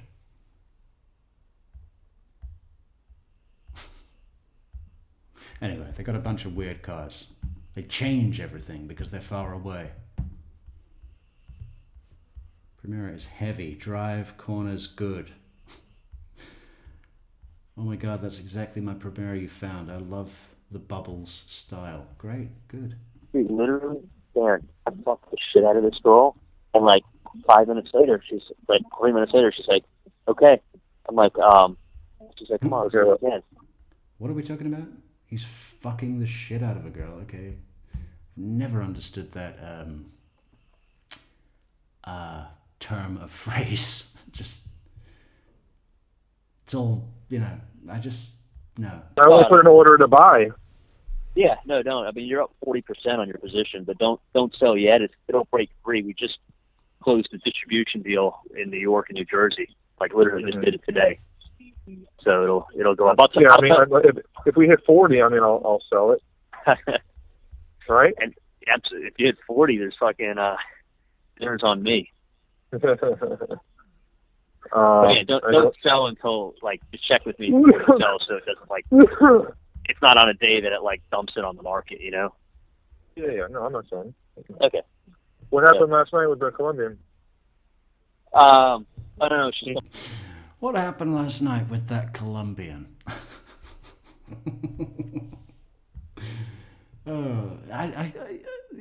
Charlie and his friends, they probably do have this list thing, right? What do you call it? There's a word for it. Not bucket list. It's like trophy list or something. You got to get a Colombian, a Jew, a black, a Chinese, a Thai, a Filipina, and an Australian. You know, that's the joke one.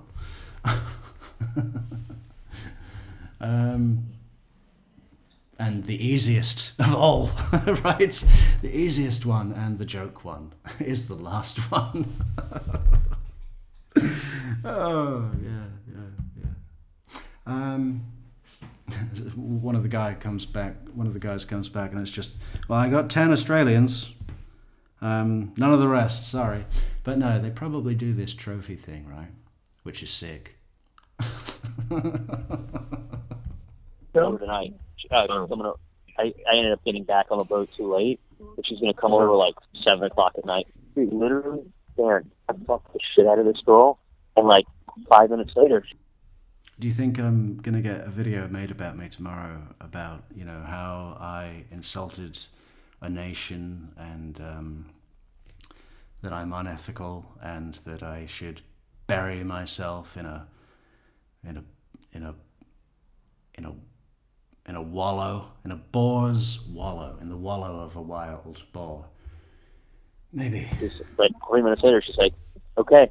I'm like, I tried to think of the most Australian place to bury myself. Did that even make sense? A wallow? Is that where they live?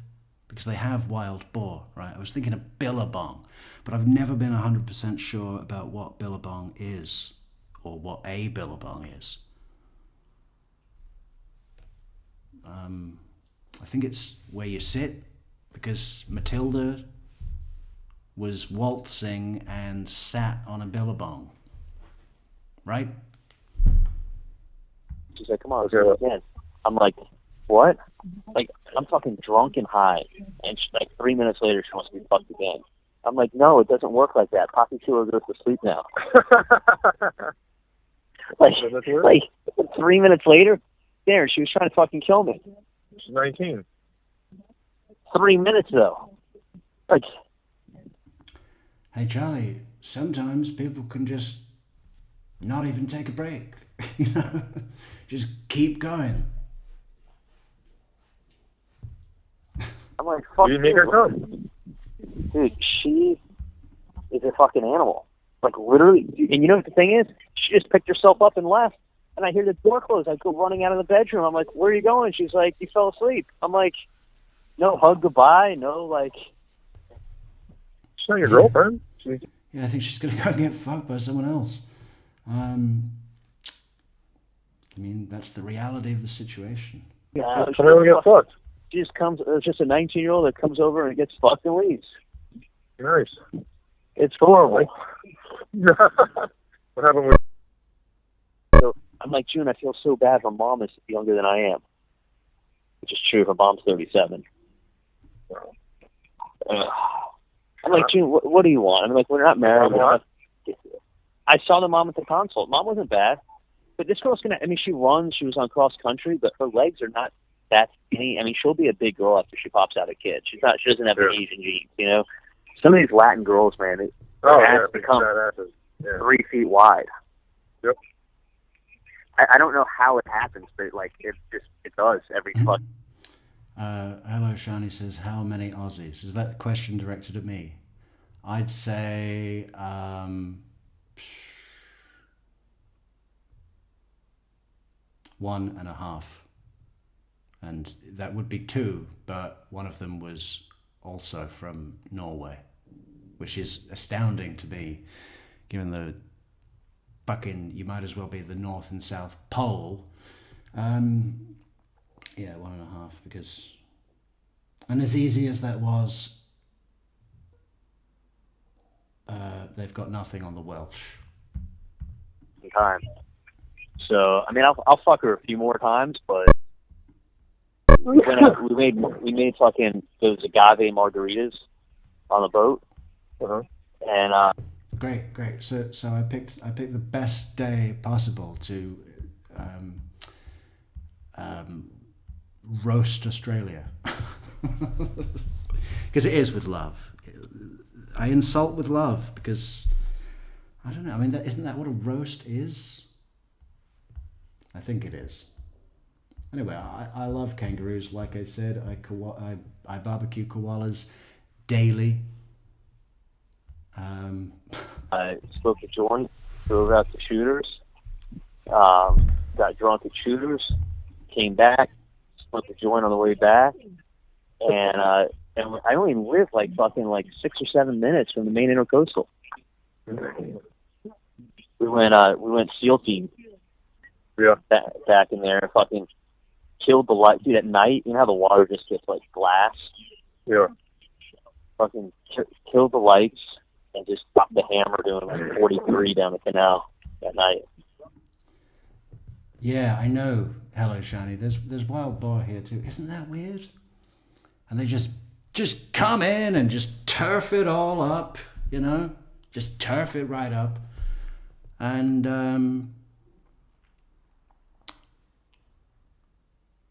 yeah, I mean, no respect. I mean, what are they looking for? Mushrooms?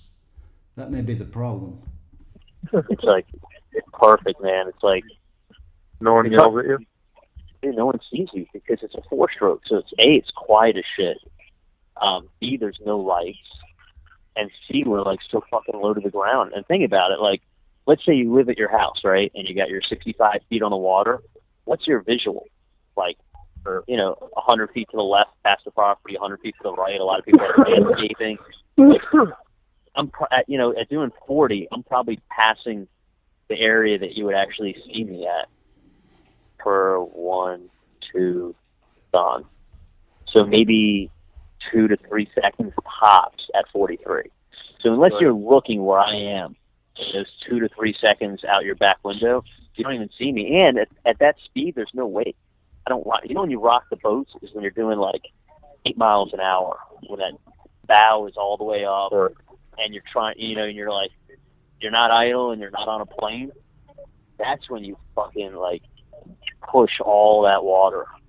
That's when you have the biggest wake, is when you're doing like 7 miles an hour. That boat, when it comes up on a plane, there's no wake. It's like a ripple. But it's just a little dangerous, if there's like, if you get a log or something. Sure.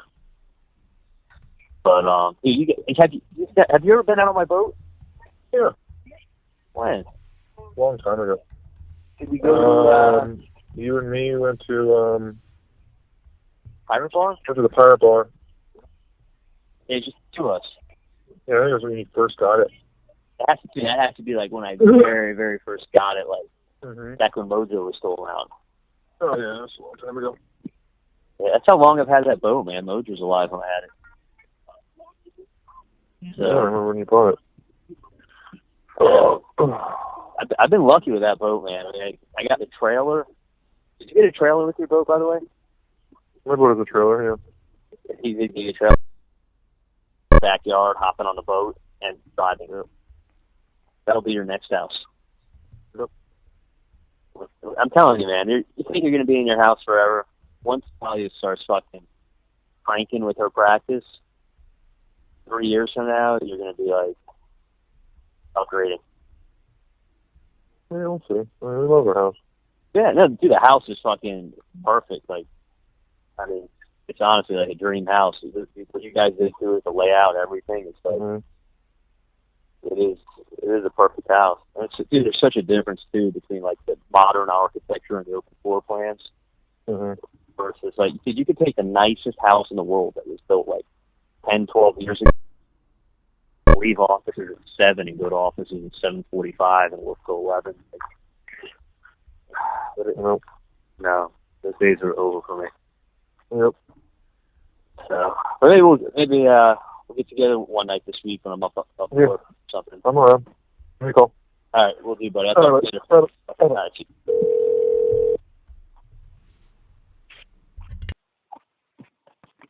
Palm Beach Karting, how may I help you? Hi, is this Ronnie? No, it's not. How can I help you? Hi. Do you need Ronnie?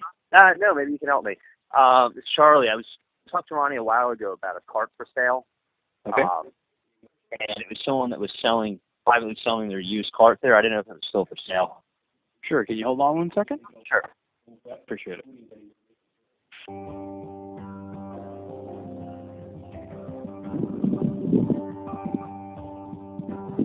Hello? Yeah. Yes. Hi, is this Ronnie? Yes, it is. Hey, it's Charlie. How you doing? Good, Charlie. How are you? Good. I was talking a while ago about maybe buying a cart that was for sale there that was being sold privately. Okay. Is it still for sale? Yeah. Can you tell me a little bit about it? It's a 2000. My God. Oh, 2013, 14. 2013 Durrell with a Rotax engine. It's the non-Evo. Got the Micron 4 with a GPS on it, and the customer is looking to get $3,500 out of it. What does something like that cost brand new? Brand new, if you're going to buy something similar to it with an Evo motor and all that, you're looking over $9,000. So how many hours are on this motor? And this one, maybe 5. So he's used it for 5 hours? That's all he put on it. And he's used it for 5 hours in 3 years? And yeah. What was has it ever been wrecked or anything? Or no. Nope. How many hours are those motors generally good for? Between 35 and 50. And then let me ask you this: as far as, do most people leave them there, or do they trailer them up there themselves? We have both. We have storage customers, and we have customers that bring either in a pickup truck or a trailer. It depends what's more convenient for you. I'll probably only be driving it up there. How does it work as far as storage and the storage is $125 a month? You Okay. sign a contract with us. We need your credit card on file, and we run the credit card the first 3 days of the month. Okay. Between the 1st and 3rd, we run your storage charge. It's $125 plus tax. And then we need 24 hours notice, especially on something with a battery in it, so we can charge the battery overnight, check the cart, and have it ready for you when you're going to come out and practice. Okay. Do you guys have anything where you end up renting my cart out if I allow you to, or does that work like that? Or if I have somebody that's looking for something specific like yours, and that's something you want to do, yeah, we could work something out. We have our own fleet of carts for renting to the customers, so we don't use customers' carts for that. Because we have 6 right now, and I'm getting 10 more, so we'll have at least 10 in the next few weeks. Of the tag carts. For the tag carts for rent, yeah. See, I mean, because I don't know how much sense it makes to. I mean, I want to have it, but I don't know if is it worth $125 a month to have it stored there. And if I come up, it saves you a lot of hassle. If you're a motorcycle guy or a sports car guy, you can show up in a 2-seater on a motorcycle, and you don't need to worry about how you get your cart to the track. Right. No, but I got cars and I have a truck too, so it's not a big thing. So then it's just a matter of your convenience, whatever is more convenient for you. Just a trailer up there. What do the trailers generally cost to? I mean, one thing too is if I had it here, I could just drive around the neighborhood and I could charge it up too. Yeah, the cops don't really like that. Frown on that. It's not something you should be driving around. I could just drive my go-kart around the neighborhood. which is really fucking noisy. I mean, he's just a moron, isn't he? Isn't it? If I come up, It saves you a lot of hassle. You know, if you're a motorcycle guy or a sports car guy, you can show up in a two-seater on a motorcycle, and you don't need to worry about how you get your cart to the track. right. No, but I got cars and I have a truck too, so it's not a big thing. So then it's just a matter of your convenience, whatever's more convenient for you. Just a trailer up there. What do the trailers generally cost to? I mean, one thing too is if I had it here, I could just drive around the neighborhood and I could charge it up too. Yeah, the cops don't really like that. It's not something you should be driving around the neighborhood. Right. There's a park right by my house too, so it's like a little area I can mess around in. Whatever's your convenience factor, whatever is what's easy and convenient for you, that's what your best option is going to be. What's the so you said I get about 30 to 50 hours on a motor? Yeah. And then you have to, when you replace the motor, how difficult are they to replace? You don't replace the motor, you do a refresh. Okay. And a total refresh on a motor like that would be around $1,200, where you refresh the bottom and top end. And then you guys do that there too? We can do it here.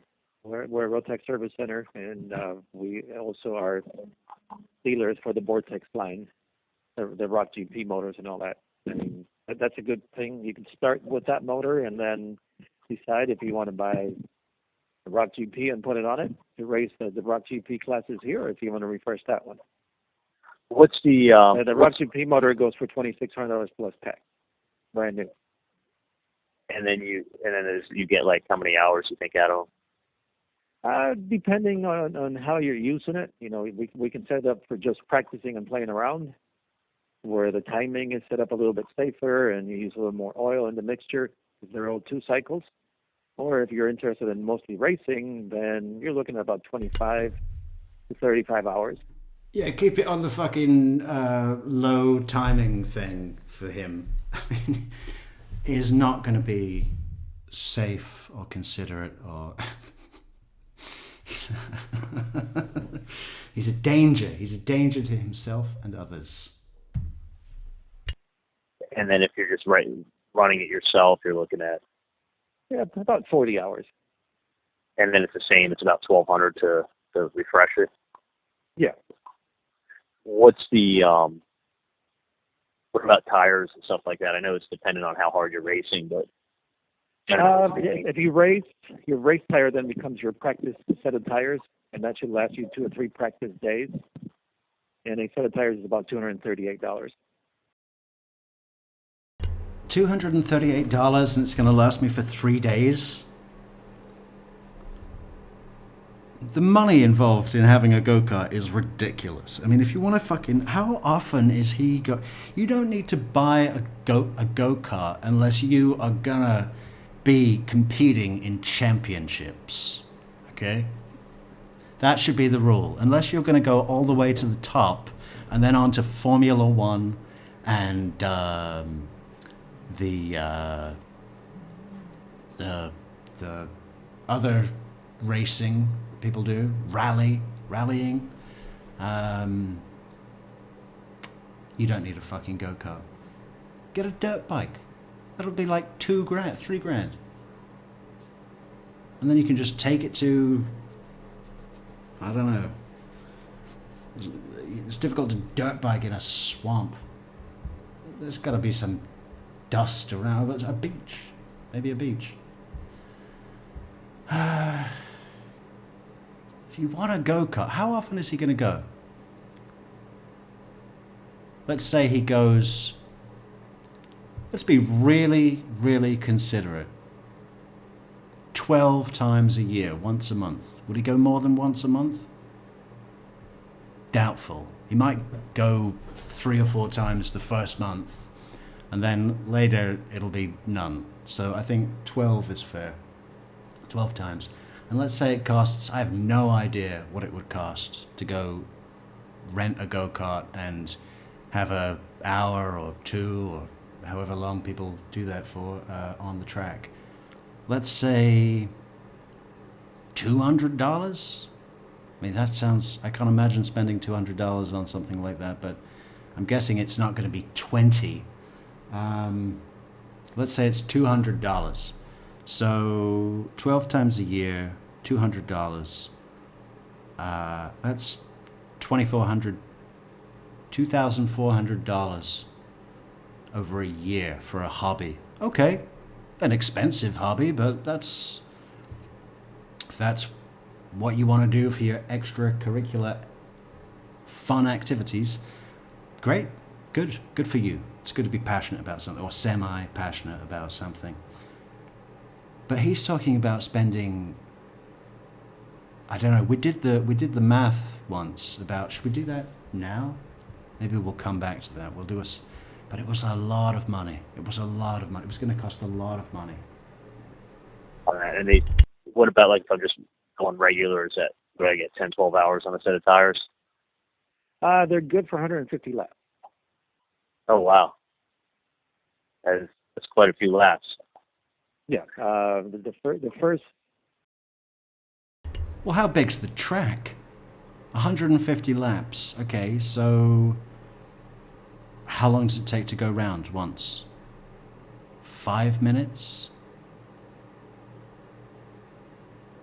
Probably not that much. They're going to have some corners, and they're going to have some straights where you can get up to speed, and then stuff where you got to do your handling. I mean, okay, so I've seen these places. It is not going to be more than 5 minutes to go around the track once. In fact, that sounds really long. If they're going an average of 50,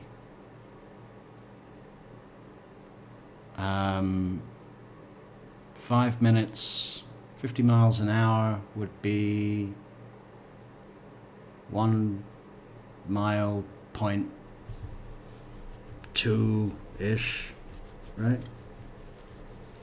Yeah, 1 mile point 2, exactly, actually. 1.2 miles. So, yeah, that sounds reasonable. 150 laps, 1.2 miles. It's not a big distance. It wouldn't take long either. If you go in there for an hour, you could do an hour track time should be how many? 30 times around the track, right? In an hour. How many 5 minutes are there in an hour? Well, there's 60 minutes. So 60 divided by 12. Right? It's 12. 12 times around an hour. There we go. Which, you really want to do more than 12? I'd be done after 6. Time with the Rotax engines many years ago, to get 50 hours in an engine took about 3.5 years. Oh, really? Yeah. Wait, it why? Depends how intense you're going to be with your practicing and racing and all that. Yeah, it's true, because I mean, it's not, an hour is like a lot of time on a track. Yeah. An hour of like, It's 6 10-minute sessions. Yeah, and then when I take the car up there and use it, I just pay you guys $50. 6 10-minute sessions.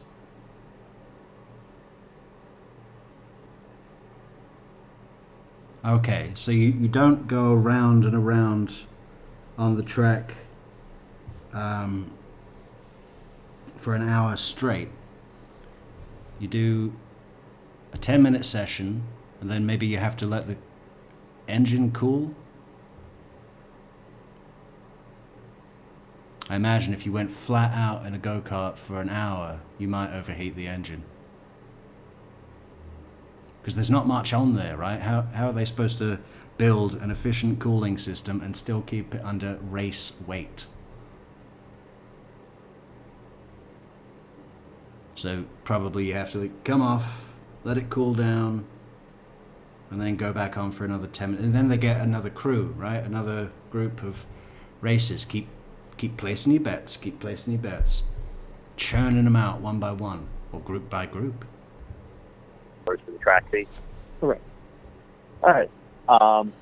One other question too: is the trailer included with this cart? No. Mm. Just a cart and a cart. What a stupid question. You're going to buy a go-kart, right?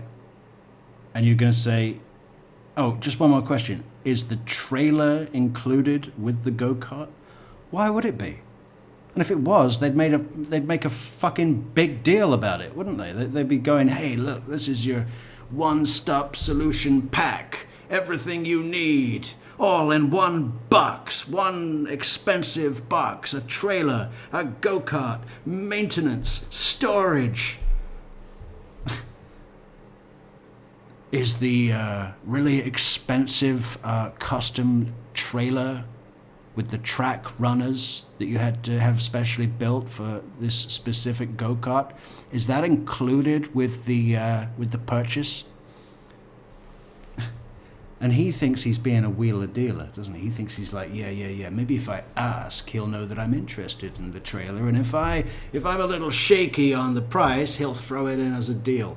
Fat fucking chance. This guy is eating him alive, right? For the money. And kind of like, you can feel a little bit of surprise in the guy that he's talking with, that Charlie's talking to right now, the go-kart guy. You can feel a little bit of surprise in him, but he's like, fucking hell, this guy knows nothing. He hasn't even done the most basic amount of research. We're going to have to hear the whole thing again. Let's go through this, and I got to turn off this heat. Full attention. Full attention. Are you ready? We're ready.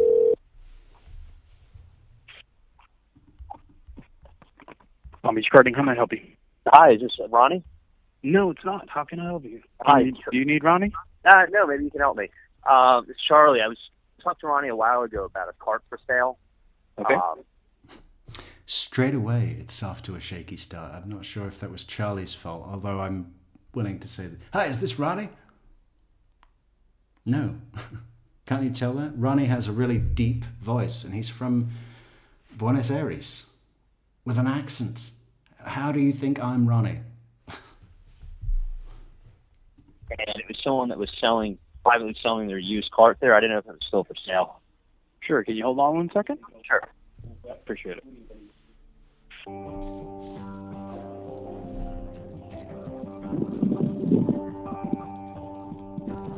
Hello? Yes. Yes. Hi, is this Ronnie? Yes, it is. Hey, it's Charlie. How you doing? Good, Charlie. How are you? Good.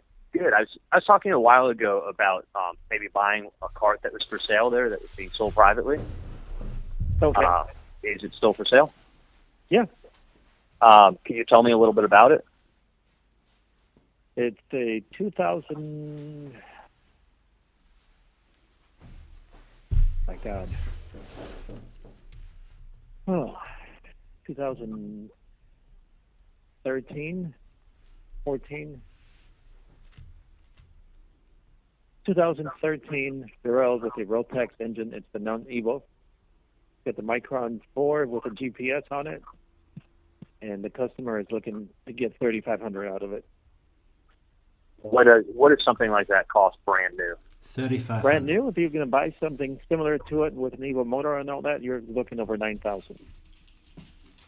So what? How many hours are on this motor? And this one, maybe 5. So he's used it for 5 hours, That's all he put on it. and Yeah. he's used it for 5 hours in 3 years. You know what happened after 5 hours? His fucking wife or mother probably came to him and said, "What the fuck? You spent how much on this? Take it back right now. I don't care if you lose money. You'll stop spending money on this shit. Are you kidding me? Take it back." He got 5 hours out of it before that happened. Yeah. What was the? Has it ever been wrecked or anything? Or No. Nope. How many hours are those motors generally good for? Oh yeah, no, it wasn't just the Blue Jays. It's not just the Blue Jays I have a problem with. It's all baseball. Though it is better than cricket. It just doesn't. I feel like I've been buying a false product all these years. Because I didn't realize that a game lasted for however fucking long that was. It was at least 3 hours. I had no idea. I just had no idea. And all they did was walk back and forth. Yeah, really far away as well. It was great. It was a great afternoon. Okay. 35 and 50. And then let me ask you this: as far as, do most people leave them there, or do they trailer them up there themselves? We have both. We have storage customers, and we have customers that bring either in a pickup truck or a trailer. It depends what's more convenient for you.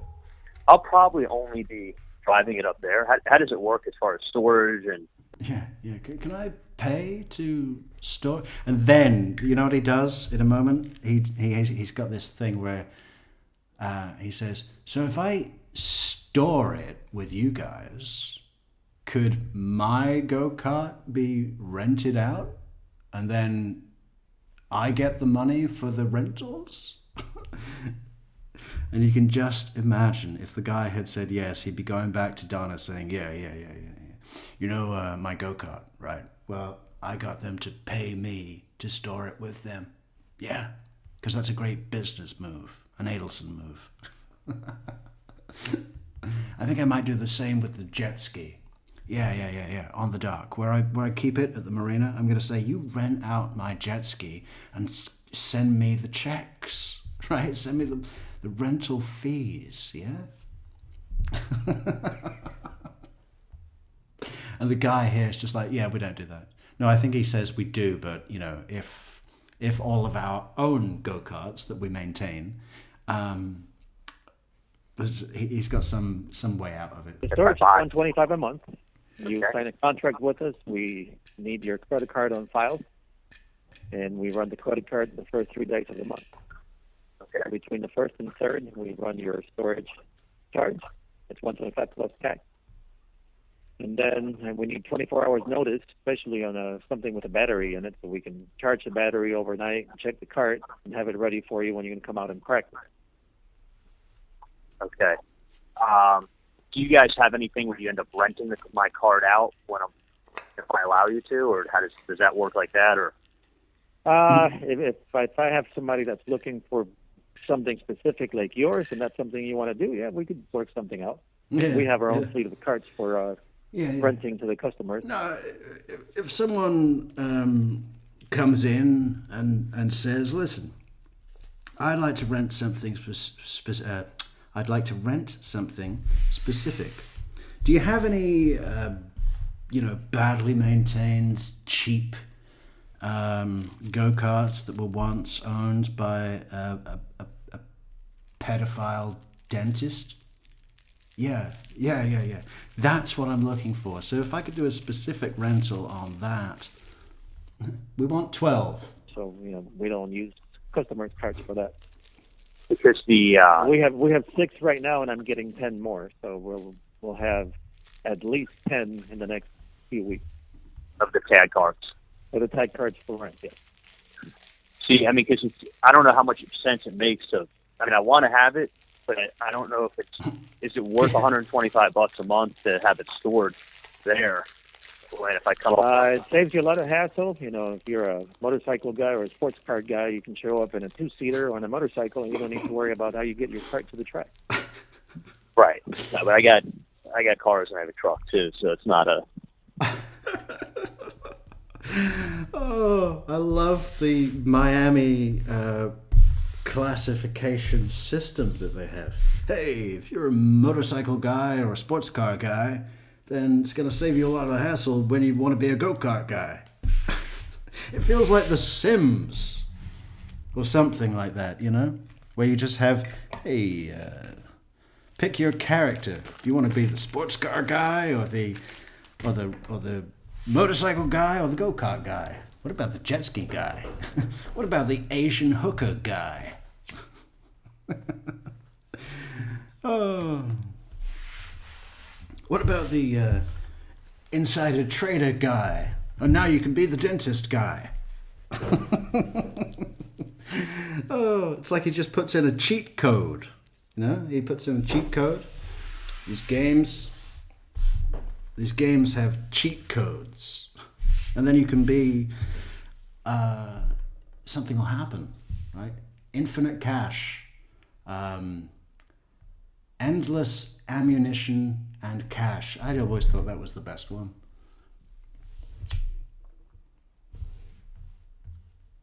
Not a big thing. So then it's just a matter of your convenience. Whatever's more convenient for you. Just a trailer up there. What is? You choose the convenience you want for your extravagant, senseless purchase. And then you select from our, what do you call it? Convenience options. And you say, do I want medium convenience, high convenience, extra high convenience, or no convenience at all?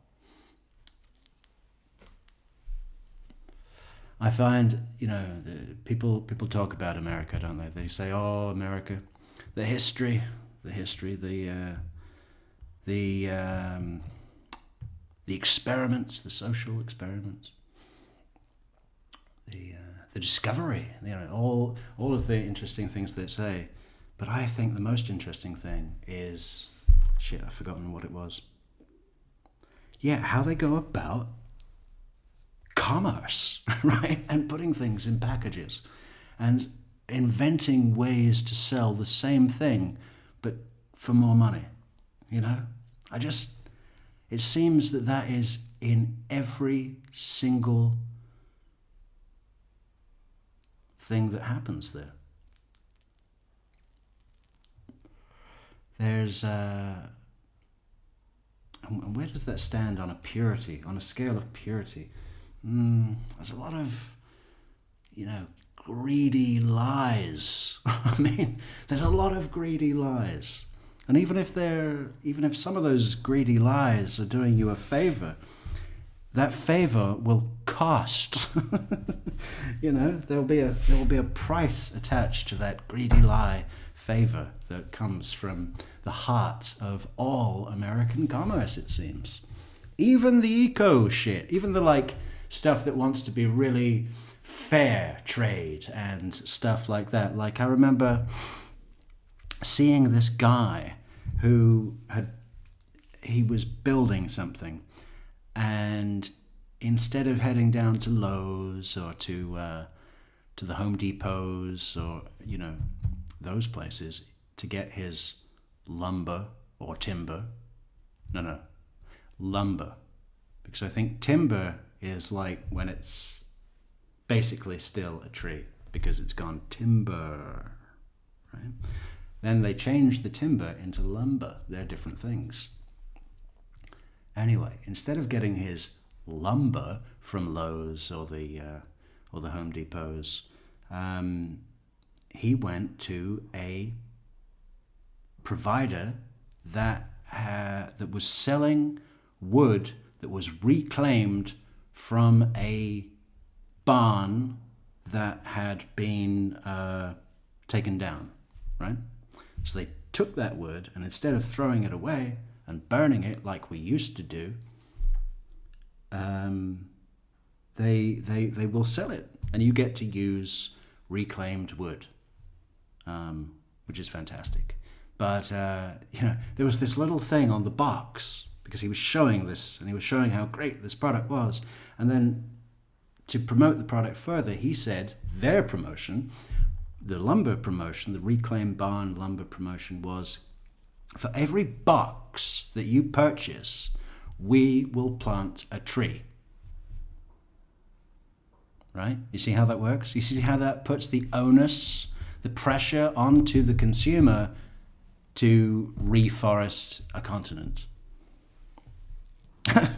So I better buy more. I mean, if that were my goal, why don't I just go and plant a tree and not have to purchase your product? I mean, it can't be that difficult. You plant a tree, you go to the garden center, you buy a tree, and you take it somewhere, and you dig a hole, and you put it in the ground. You could do that in an hour. And it'd probably cost you, I don't know, you want something that's a little along the way, don't you? Not a fucking sapling that you're going to have to come and care for, because that's a whole thing. You want something that's a birch, some birch, maybe a 2-year-old birch, maybe $50.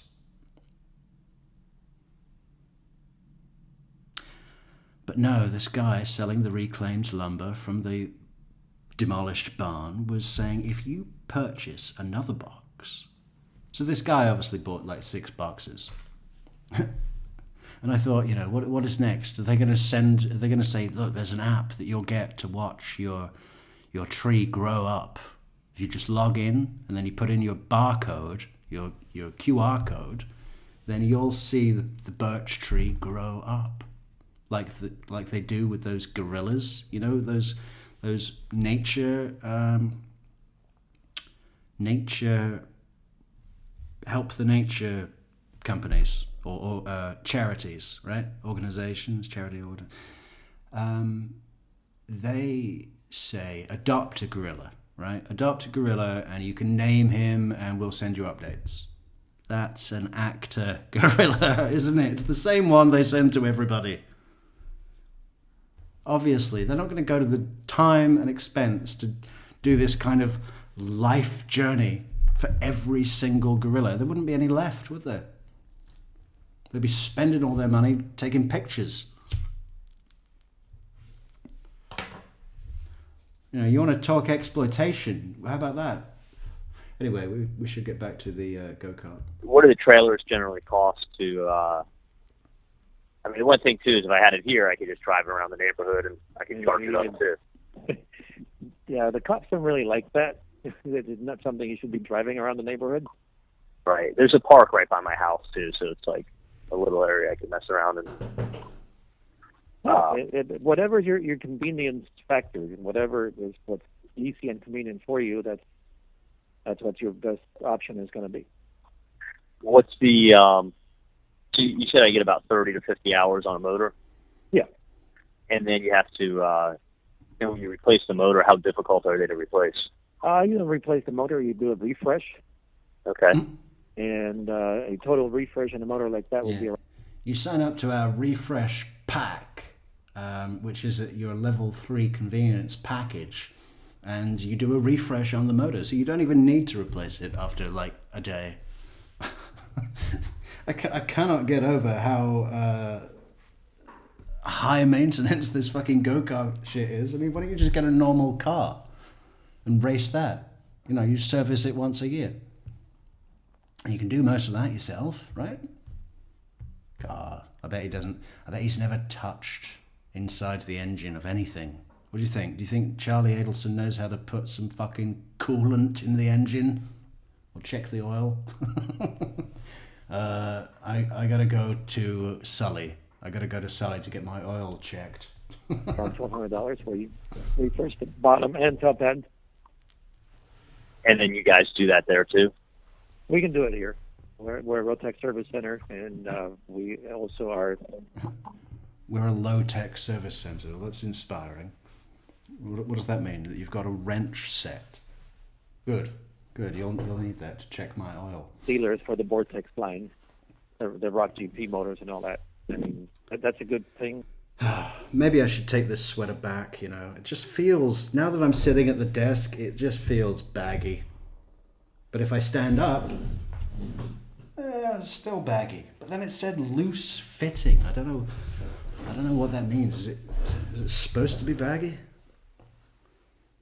It's just the arms of the medium were they were short, so maybe it's for fat people. Fat people with long arms. Is that a thing? I mean, not really. I'd believe it if we were living in America. You know, because there's a fat version of everything, right? Escalators, elevators, bowling alleys.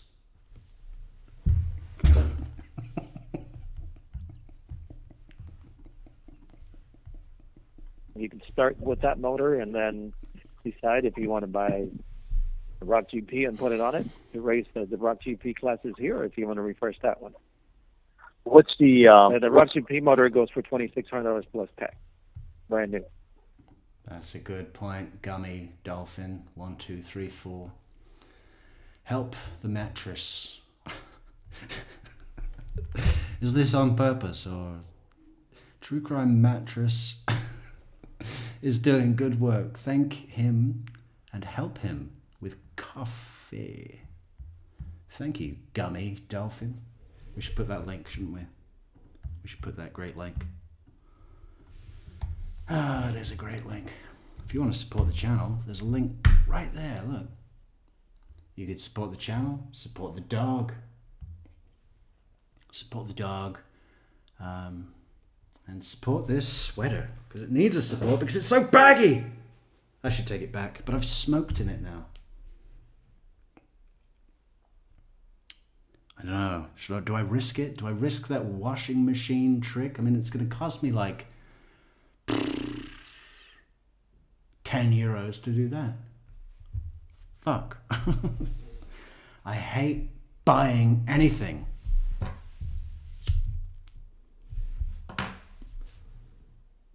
Really, yeah, just fucking, yeah, I'll probably just throw it away. It's just like losing $50. Great. No, we'll do the washing machine thing. So it was a hot wash and then a hot dryer. Okay. Well, I'll let you know how that all turns out. and then you get like how many hours you think out of them? Depending on how you're using it, you know, we can set it up for just practicing and playing around, where the timing is set up a little bit safer and you use a little more oil in the mixture. They're all 2 cycles.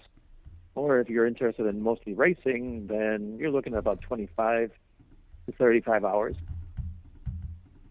And then if you're just running it yourself, you're looking at about 40 hours. And then it's the same. It's about 1,200 to refresh it. Yeah. What's the what about tires and stuff like that? I know it's dependent on how hard you're racing, but if you race, your race tire then becomes your practice set of tires, and that should last you 2 or 3 practice days. And a set of tires is about $238. And what about like if I'm just going regular? Is that do I get 10, 12 hours on a set of tires? They're good for 150 laps. Oh wow, that's quite a few laps. Yeah, the first time with the Rotax engines many years ago, to get 50 hours in an engine took about 3.5 years. Oh really? Yeah. Wait, why? Depends how intense you're going to be with your practicing and racing and all that. Yeah, I wouldn't call it practicing. It's not an hour. Is like a lot of time on the track. Yeah. An hour of like. It's 6 10-minute sessions. Yeah, and then when I take the car up there and use it, I just pay you guys $50 for the track fee. Correct. All right. One other question too: is the trailer included with this cart? No. No. Just the cart. Yeah, cart covered. that's an extra $5,000. And I think this is a pretty good price. It's a really good deal because of the Micron and the GPS. You would say what is that. the Micron? It's a data system. So it gives you like your lap information and everything. Hang on, whoa. Lap information, track map. Buddy, what do you mean? It's a good deal because of the GPS. You drive on a track. You go one way around the track. What do you need GPS for?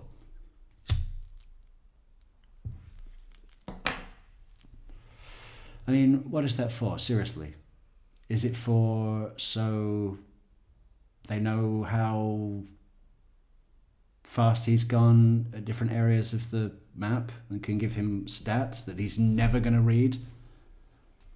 You know? Yeah, this is going to tell you how fast you went on the straight and how your acceleration was. And I mean, I don't even think you need GPS for that. You could do that. Anyway, whatever. GPS. Yeah, I think it's a really good deal. You would say that. You're selling it. You need a download key on a laptop to get the information out of the data system. The new Micron 5s are $500. So just in data system, it's $500. A new motor, you're looking at about $3,800 for a road pack.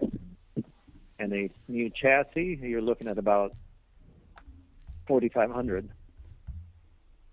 So that's actually a really good deal. If it's in good condition, it's It's in good condition. Like the guy that owns it, I've known him since he got the cart. Yeah, good, fair condition. And he is into equestrians, so he never had time to come out. He's into bought it for $9,000 and selling it for $3,500. Yeah, pretty much. Basically, he bought it brand new. We used it a few times, and then he's just busy with the horses. Well, I'll tell you what. You want to ask him if I paid cash, what would be the best price he'd go? Sure, give me a call back tomorrow. And Yeah, if I pay cash, Okay. can I And then if he comes I want to muscle you with my cash. Can I pay cash and then get a price for cash? What about partial cash and one dinner at Uvia, you and me? Because that's going to cost me like $2,000. There's a Taco Bell down the street, Charlie. I'd have taken her to Skyline Chili. That looks disgusting. Has anyone actually looked at that? Has anyone been to one? I know that they're not everywhere, but let's take a look at that. Skyline Chili.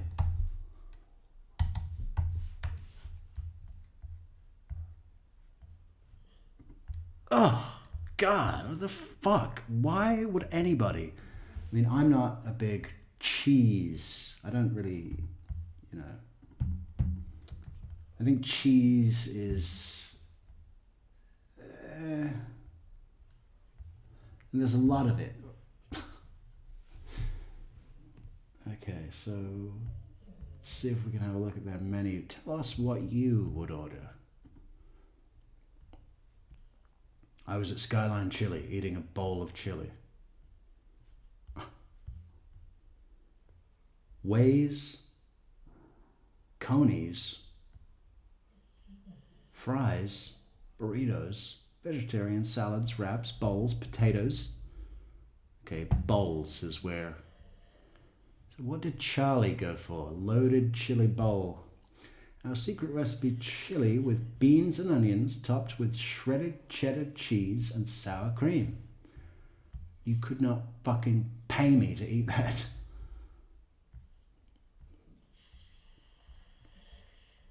Oh, look, this is funny. Kids, Peschetti.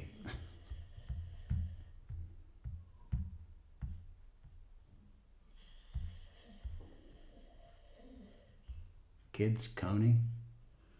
Does it need to be a small buffalo chicken? Okay. Okay, no ranch. No ranch. I mean, what the fuck is that stuff? What? I need to know. What is... Fucking A, bro. I'm gonna fucking fuck up where the fuck you fucking with me. Bubbles! Thank you for the coffee, Bubbles. Good job, Bubbles. Bubbles says... Could this be good for your book? Could this be good for your book? Oh. I feel good that there's at least one thing I like about Amber Heard, and it's that. That's the only thing. And it's kind of a salute to Family Guy, right? I mean, it's a Stewie Griffin. How's that a novel coming? You've been working on that novel for what is it, about 3 years, right? Plot developing, is it? Main character runs through an obstacle and finds himself all the more for it at the end. Yeah, he was funny. He was funny. What about this one then? Buffalo chicken, spicy buffalo sauce with diced chicken breast, lettuce, tomatoes, and shredded cheddar cheese, ruined with your choice of ranch or blue cheese dressing. Okay, God, no. Again, blue cheese?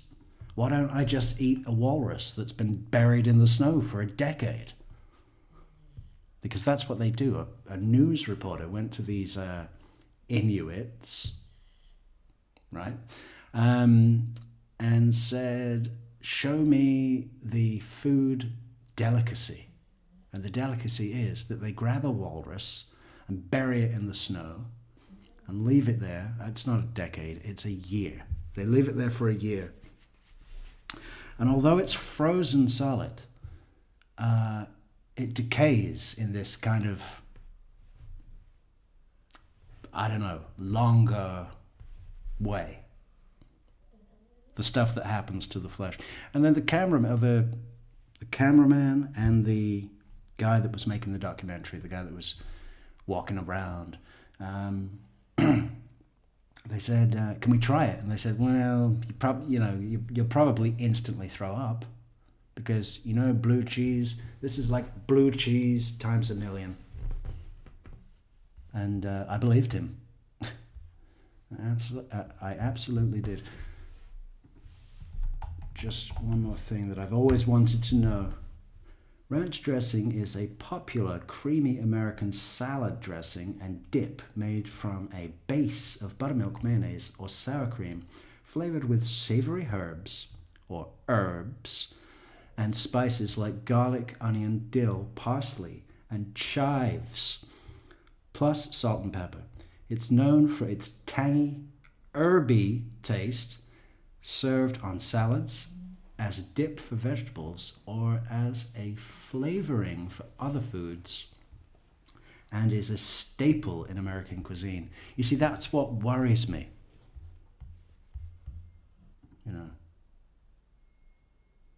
Could I live in a place where ranch dressing was not only allowed, but encouraged? The answer is probably no. Everything about these plates looks shit. And I accept that it's difficult to photograph food, but Burger King seemed to manage.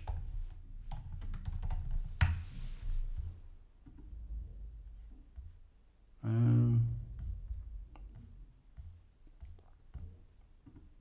mean, it's bullshit, but look at this.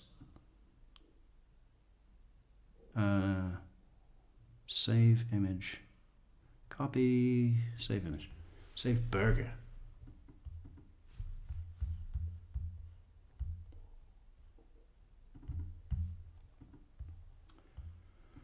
Here's a Whopper.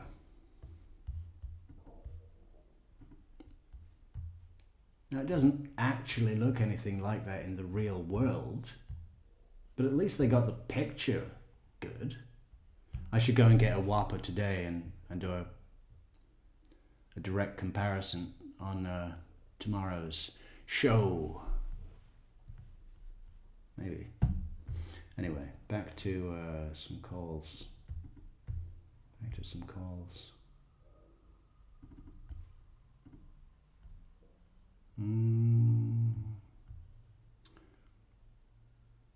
What's this one?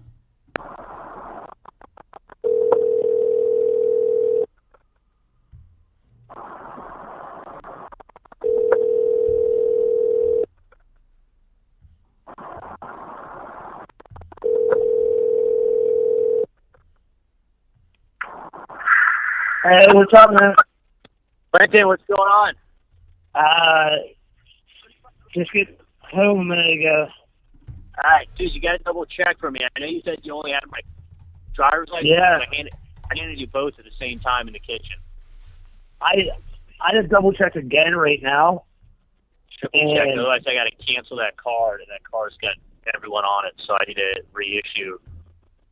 It actually just me, but I have all these business things that come out automatically from that card.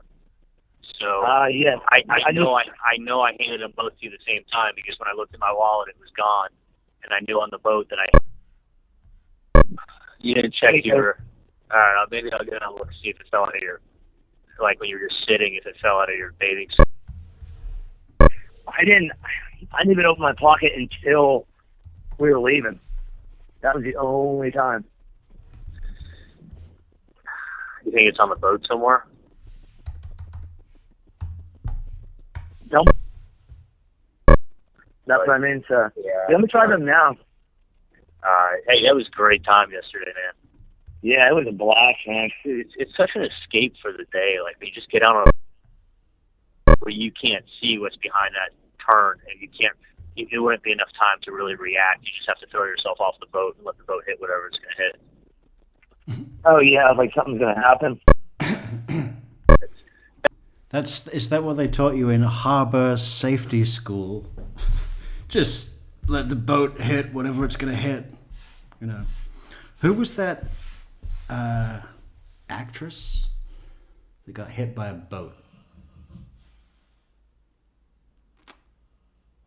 She got hit by a boat, and her kids were in the water too.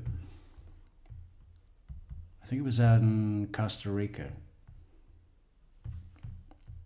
Oh no, it was the singer. It was the singer from the Pogues. What was her name?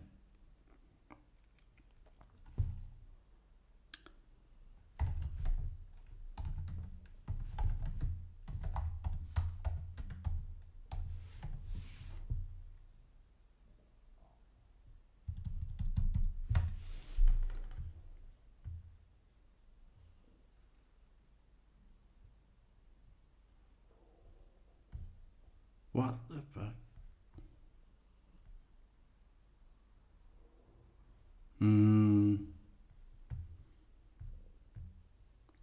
Who did the Christmas song?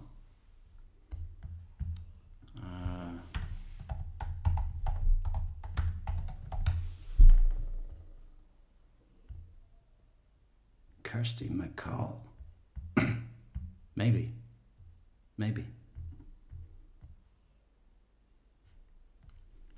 Kirsty McCall, boat crash.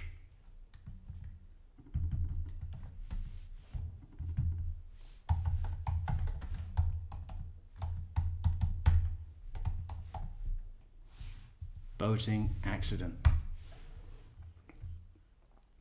Singer Kirsty McCall died in a tragic boating accident on December 18th, 2000, off of the coast of Cozumel, Mexico, while driving with her sons in a designated area when a powerboat entered the zone at high speed and struck her. Showing incredible bravery, she pushed her son Jamie out of the propeller's path. Saving her life, but resulting in her own instant death. By the propeller. The incident sparked controversy due to disputed legal outcome, with her family leading a Justice for Kirsty campaign alleging a cover-up and demanding greater accountability for the boat's owner, a wealthy businessman. Oh, so he just paid off some corrupt cop and got it all taken care of. Fucking died in the boat propeller instantly by being torn into a million pieces in front of your kids. Great. Good trip. How was Mexico? That's where I laid off the throttle and then hit it again. Yeah, I mean, it's better be safe than sorry, especially right there. Yeah, that's not where you want a problem. Maybe it was Charlie. You know what I mean? Yeah. Well, take a look and let me know what you come up with, and I'll look at the, what do you call it? I'll look on the boat. How did it go with that chick last night? That was good, man. She didn't leave till like 2:30.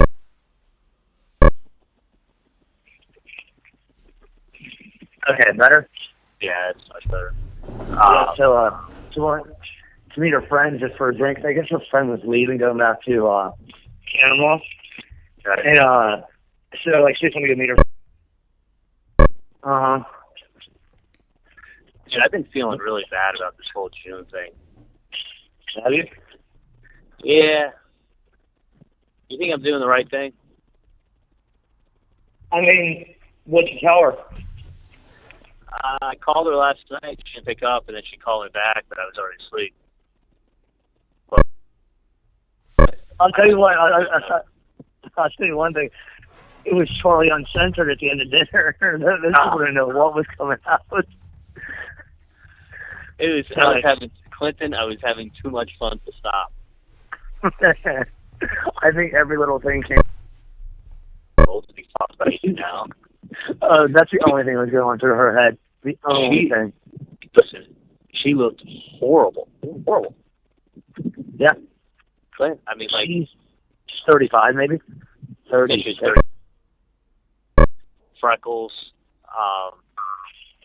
You're not gonna age well. Unless it's a rare thing, but I mean that's like a dime a dozen. It's rare, man. Very, very, very rare. Good for him and more. Oh, 100% not. Because all the money he makes is like he's gonna want to have fun and toys and travel and bang bitches, and it's gonna be like this. Like he got his dream house today. He got his dream house when he moved in. Like digest everything that's happened and like just gives time to think. And do you think I should tell it? Doesn't sound like a bad thing. Because I have this girl coming over tonight, and I got this fucking smoking hot 24-year-old blonde.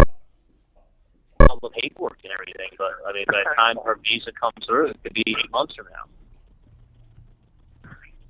After you break up with whoever you're with. It's kind of a hard thing to do. But you'd still do it. I could. They offered $930 for it, but I was going to do Section 8. Well, what do you mean they offer? How did they get Section 8 for my building? I mean, it's what it is. As long as the building meets code for it, it's just whether the owner will accept it. And then they just come out and check it. You know what I mean? So they 30 with a security deposit, first, last security. Let them move in. Okay. Let me look at the paperwork and see what they even have on it. But I know it's $930. Go over the rest of it. Yeah, I do 930, but it's got to be with security, first, last security. Okay. Let me look that over. I'm gonna try to call Shooters right now and see about that. Okay. Awesome, buddy. I'll talk to you soon.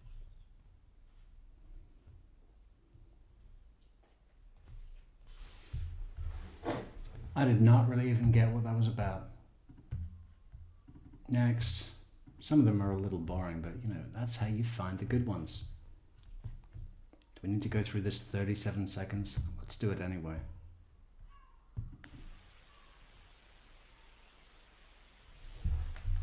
Hi, Daddy. Hey, Ethan, what's up, buddy? What is that? What is that? Huh? Why does it sound like that? It sounds like you got your face in front of a fan.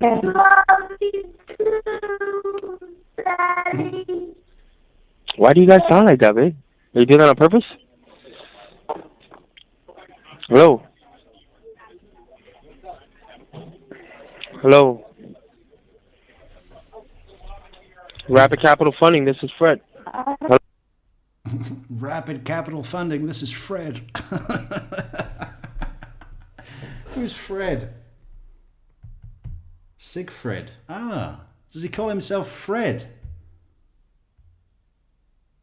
Or when he's at Rapid Capital Funding, because it sounds more business than Sigfredo Garcia, not street criminal. Rapid Capital Funding, this is Fred.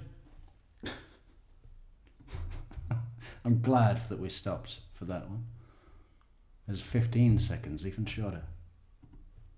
What gold is here? Nothing.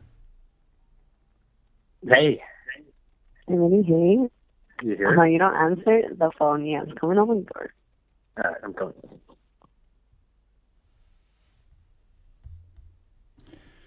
Need something with a little more meat. Here we go.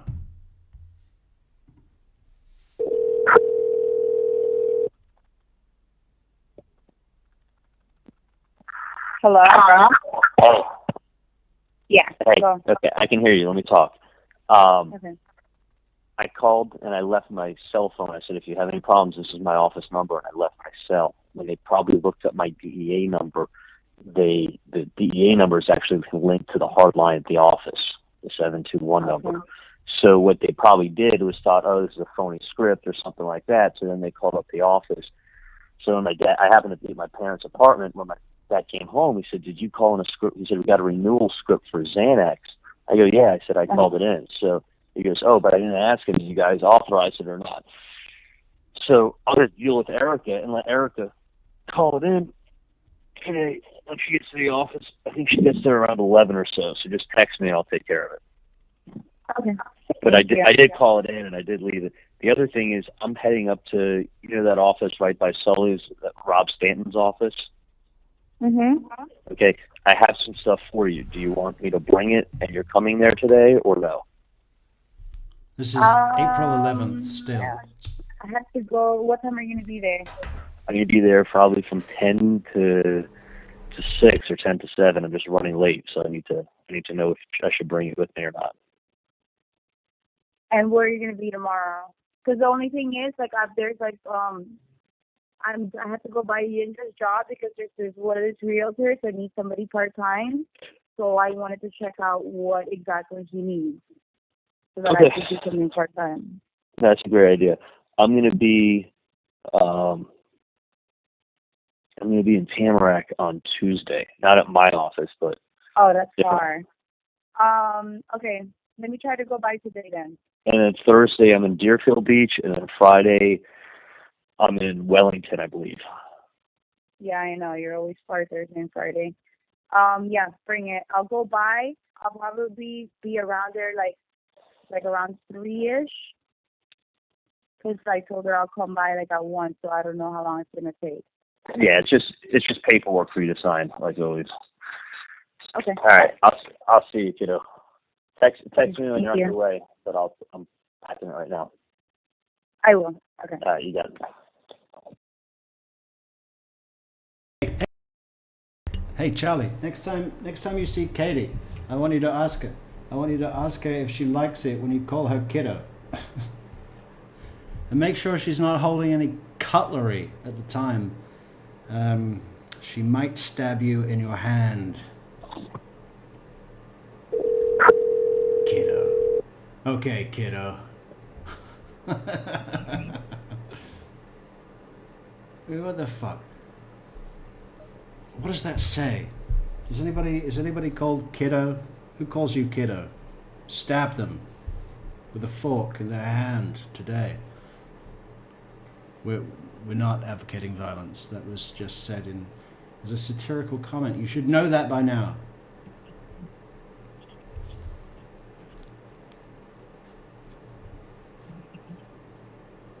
Clint. Charles. Hey, man. Listen, I need to get my driver's license from you. I didn't even get a chance to look on the fucking boat.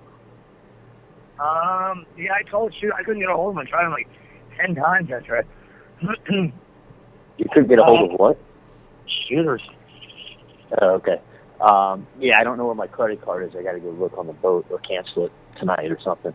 Yeah, I'm telling you, we did not have it in there. Because, I even asked Karen, she said at no point she's seen your car there.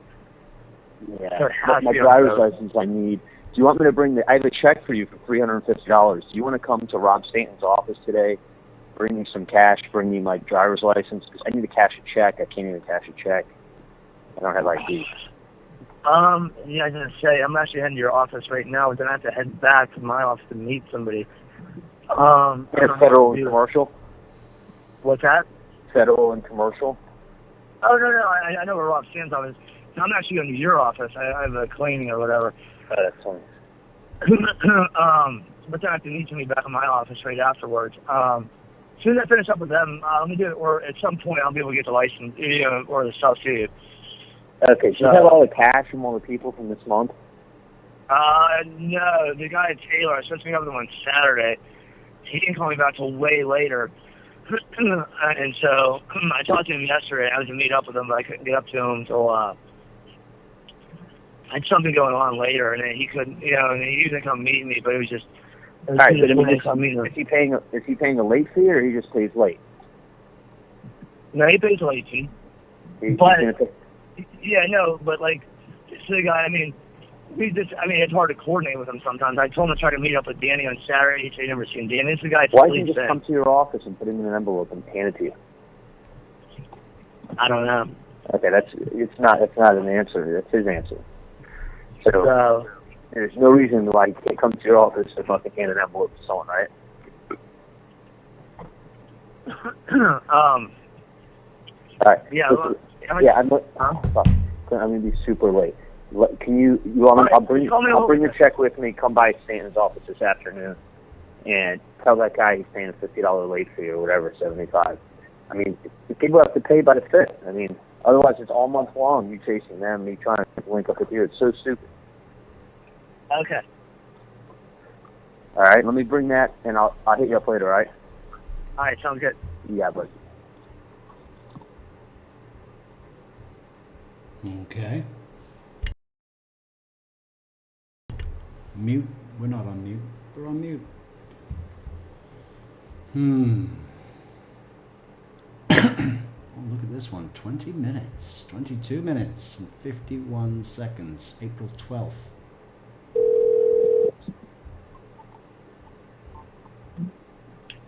Hey, Charlie, what's up? Good morning. How are you, Alex? I'm just tired, but I'm good. How are you? You got a minute? Good. Yeah, for sure. Perfect time. What's up? Okay. Let's discuss Frank's proposal and how you feel about it and what should we change on it. Okay. Besides the $6,000 that the guy needs minimum, not 45. Frank keeps telling us, or telling me, that the guy's going to bring $80,000, $70,000 in business at 10%. He should be covering his minimum without an issue.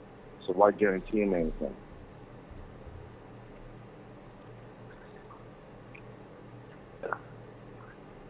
I don't want there. The thing is this: I don't want there to be an incentive for him to push a loan that doesn't belong. Right. Because that'll hurt us more than anything. I mean, a little $2,000 loan here or an $8,000 loan here will put him over the number. Okay, that's a good one. But it's the same thing, kind of, because he owes our money back anyway. But I understand you don't want him to feel under pressure of making it this month to collect his payments. Exactly, and people always go to where the incentive is. I mean, it's human nature. Right. Okay, I got it. So that can be changed without an issue. And by the way, if you look at the big picture of it, it's either going to be successful or not. The $2,000 we may have overpaid him on a month ain't going to matter for anything. I'd rather not have 3 iffy loans because of that. You got a point. We're going to lose more by losing those loans than giving him $2,000. Yeah, and there's going to be some loans that are borderline that you could vote either way. I'd rather be voting on the conservative side and have all his incentive based on really us having performing loans. That's going to hurt us worse than anything. It's, and he could be like, oh, it was a $2,000 loan or a $5,000 loan, but at the end of the day, that's a huge difference to us. He may have done that to get a fucking $500. No, I agree with you. They're going to lose both, $500 and the loan. And did you see the black diamond loans? They're like small, $400. Hello. There's I have to take soap out. There's some kind of emergency. I'll be back in 6 minutes. Loans? What are those freaking shitty loans? Did you see the copy of one of the samples you sent us? Yeah, was that a real loan? Yeah, that was a real deal. That was weird. I mean, that's fine at 300%. Yeah, I guess so. It's just the paperwork involved. But I guess that's industry, part of the industry. You just don't turn stuff down. I mean, someone needs $500, they need $500. Maybe someone. Yeah, I mean, that's it. No, it's to more than just $5,000 on different deals. No, I understand.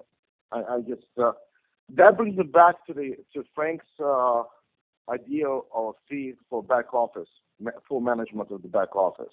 How do you feel about that? I want to make it so it's fair to Frank, but I also don't want to make it so that he makes the money. Absolutely. Absolutely. I want to make it so it's fair to him, so he's being compensated well for the time that he's doing a good job. But I don't want to make it where he automatically has like 5% or 10% of a business that's making a lot of money when it's a clerical job. I mean, he's not bringing money. Every job has a certain value. Okay, so how do we establish something fair and propose back to him? I think he's proposing 7% or 7.5%. He proposed a 7.5% on all money loaned. Yeah, that's a little steep, I think. I think it's fucking crazy. Well, that's I'd love to earn 7.5% on all money that I don't loan. Well, the bottom line is you got to hire people to do this. So that will be he has to pay for that already. Well, but the thing is, I want to know what. I mean, listen, the other company wasn't hiring somebody. I mean, we need someone to oversee the loan that's written and just give the thumbs up, the thumbs down.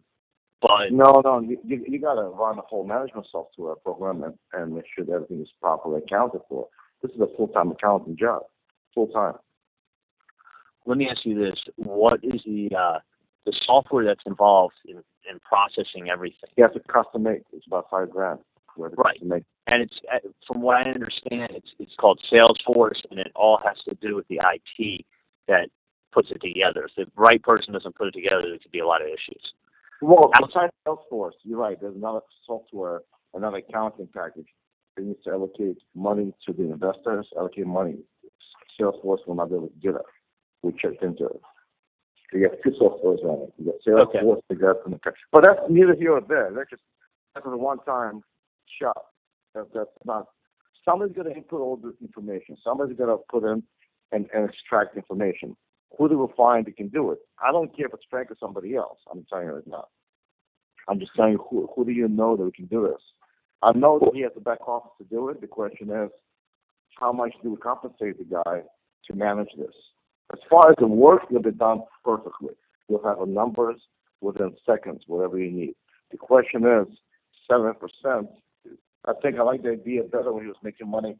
His idea was making money on the profit percentage and not on the money loans.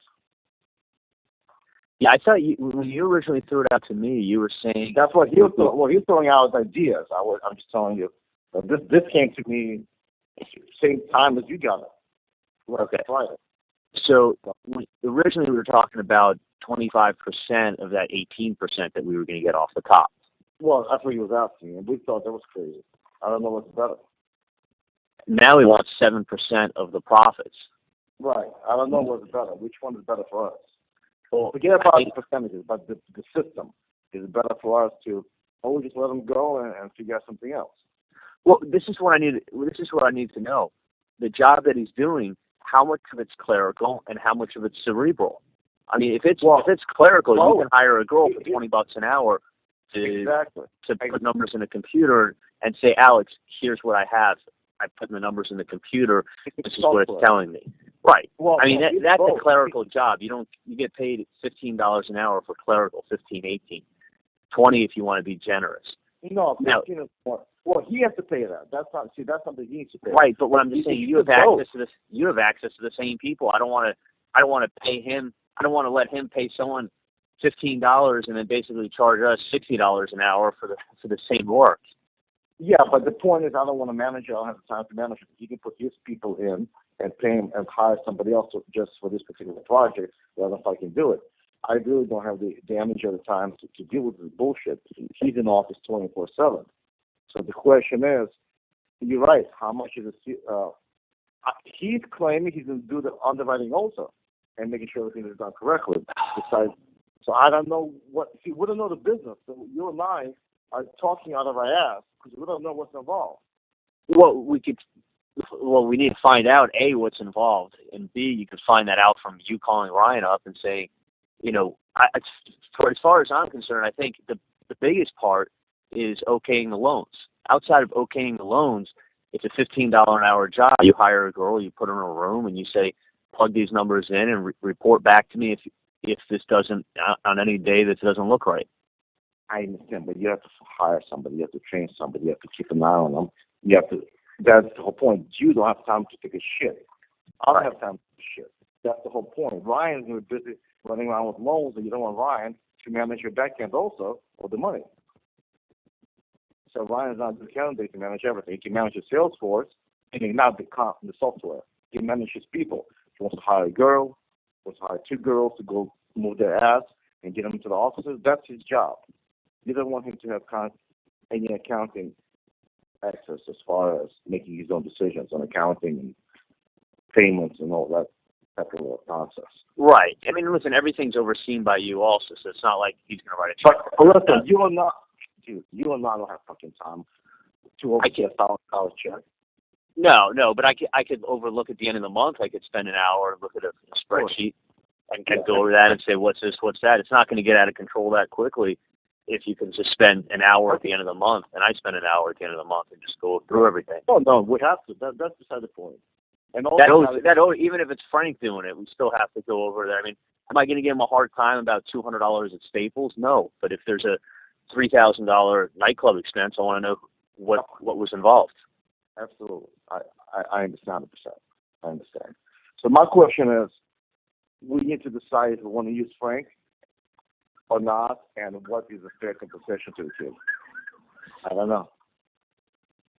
I really don't know, because on what he does for me is totally different. Totally different. He underwrites giant loans. Right. And these aren't. And listen, has he ever and this is the other thing, has Frank ever evaluated a personal injury case to look at? I mean, as far as I understand, it's basically a checklist. Yes, and the checklist is going to have eight things on there, and if you can't check off all 8, it doesn't meet the criteria of what we're lending on. Just like but sometimes you can bend one. But sometimes you can bend one way or another. Sometimes the checklist could be perfect, and something in your gut tells you that something's wrong with this case, or vice versa. You might be missing a few checks, but you have something in your gut. You gotta have that gut feeling, and you'll never have the time to go to a $2,000 gut feeling. I agree. So why not just keep it cut and dry and lose that 1 in 20 that may be borderline? I just say, listen, these are our rules. These are the 8 things to check off, or whatever. Maybe, but if you want to be competitive, you also want to give as much, give it to these lawyers without fucking yourselves. You also want to say the lawyers need to know that we're pretty much flexible on some of these checklists. I don't know. I think the biggest question is, how much do you think we're going to be on the hook for Frank? I mean, I don't want to get to a point where Frank's making $150,000 a year, because frankly, you can hire an attorney at a school who's a smart kid and pay him, $1,000 a week and say, this is what your job is, and go do it. Okay. And that's $50,000, and then your secretary is a lot less. Why don't we do this?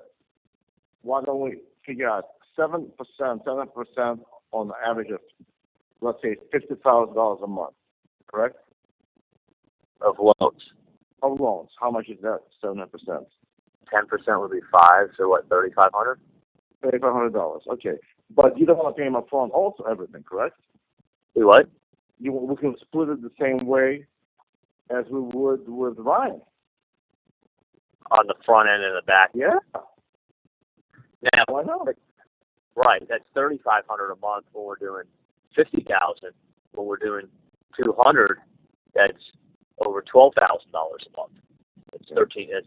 That's what I'm saying is that in a year and a half, 2 years, when we're doing $200,000 a month, you're kind of paying Frank $15,000 a month.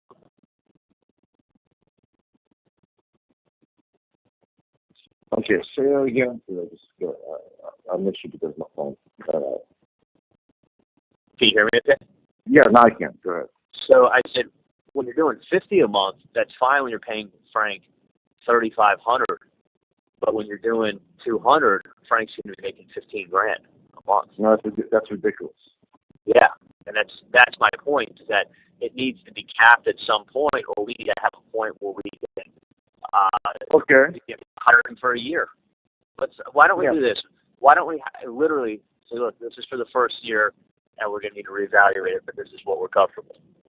Because I don't want to get ourselves in a situation where Ryan's writing, good notes.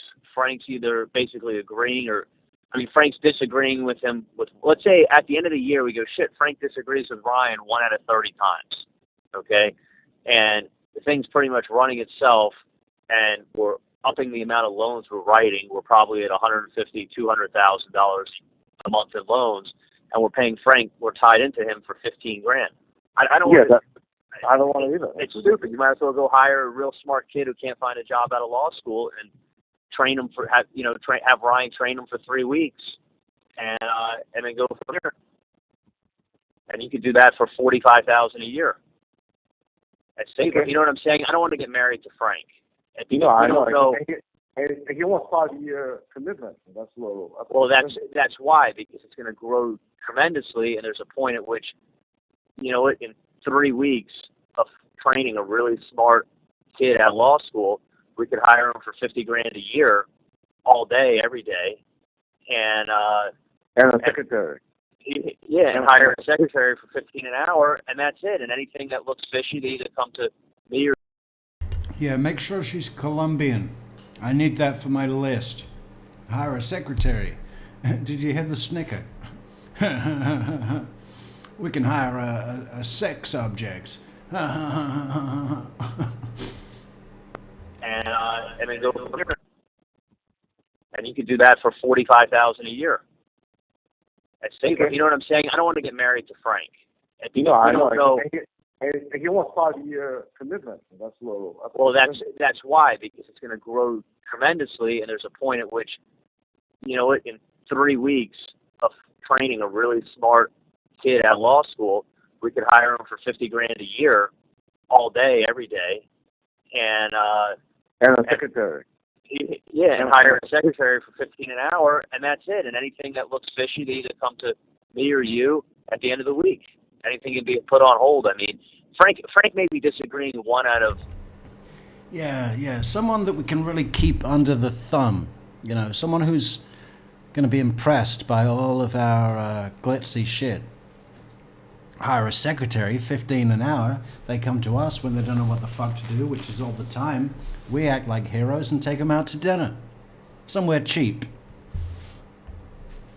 You know, 1 out of 30 times. And for him to disagree 1 out of 30 times, he's not bringing anything to the table. Okay. You know what I'm saying? Like, how do you get married to someone when you don't know what they're going to bring to the table yet? I know his capabilities. The question is, what's the value of his? How do you get married to someone when you don't know what they're going to bring to the table? Wow.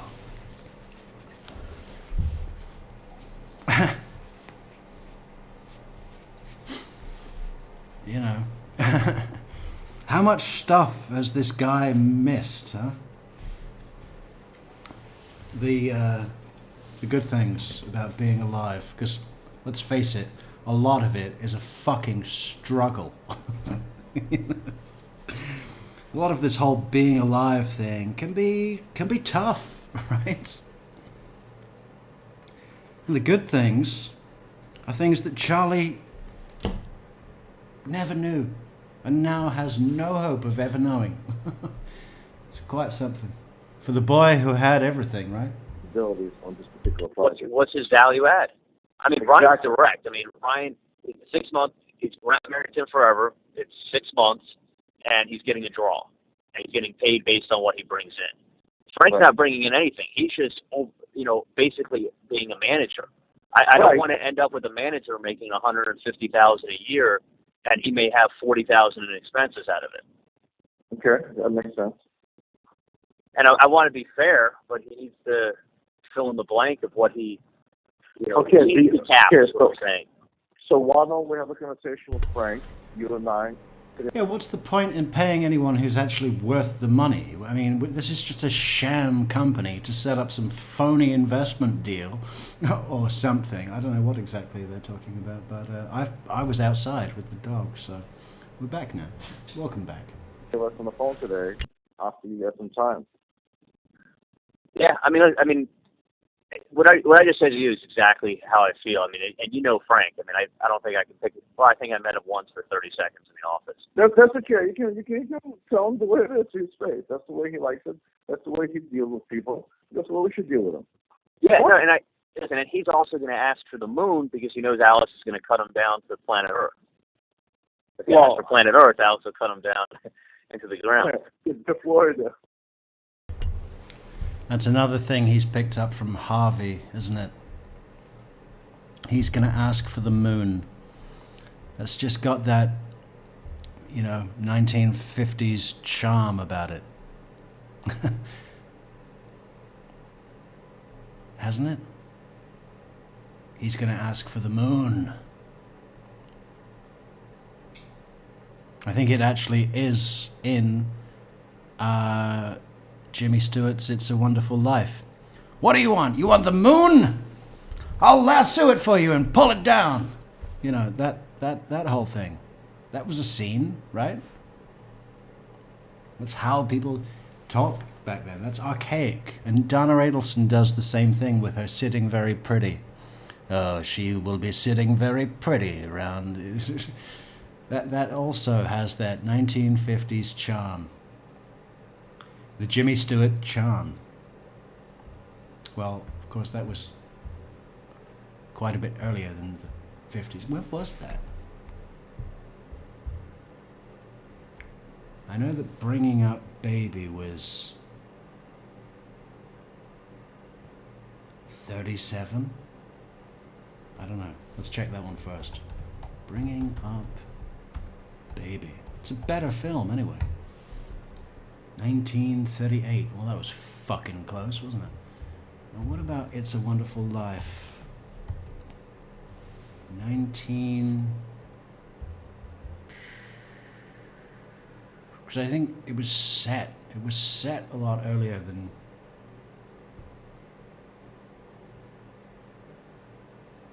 Or was it 29? No. I think it was the 40s. Sometime 42. 42. Where is it? Oh. No. It's a Wonderful Life. 46. So practically the 50s. In fact, wasn't that the year that Harvey was born? No. No. Even earlier. 43 or something. Yeah? So he might as well answer the moon and end up on Earth. Okay, look, all your arguments are very valid and fair.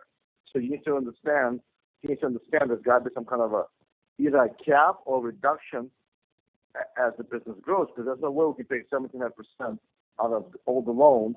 If the whole margin, 30%, grows after all the bad loans, 35%, and we pay out 17.5 before overhead, what the fuck do we need this for? We're going to pay Ryan and Frank. Yeah, and that's exactly. And listen, Ryan's the whole business. So I don't have a problem having Ryan go out there and make this thing work. But Frank's not the business. Frank's just sitting there overseeing. And if Ryan does his job, to be completely honest with you, I mean, you always need somebody to check something without doubt. But if Ryan's doing a bang up job that you don't need a Frank, you can have a $50,000 a year attorney account to you. Right, but you got to start somewhere. If you're starting with somebody.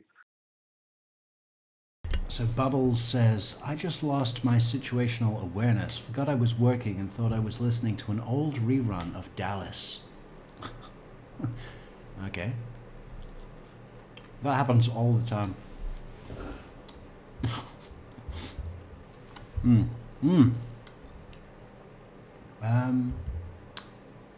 Now people report falling asleep listening to this show and then in their half-sleep state believing that I am talking to them and then they answer me in their real life. Which is kind of cool.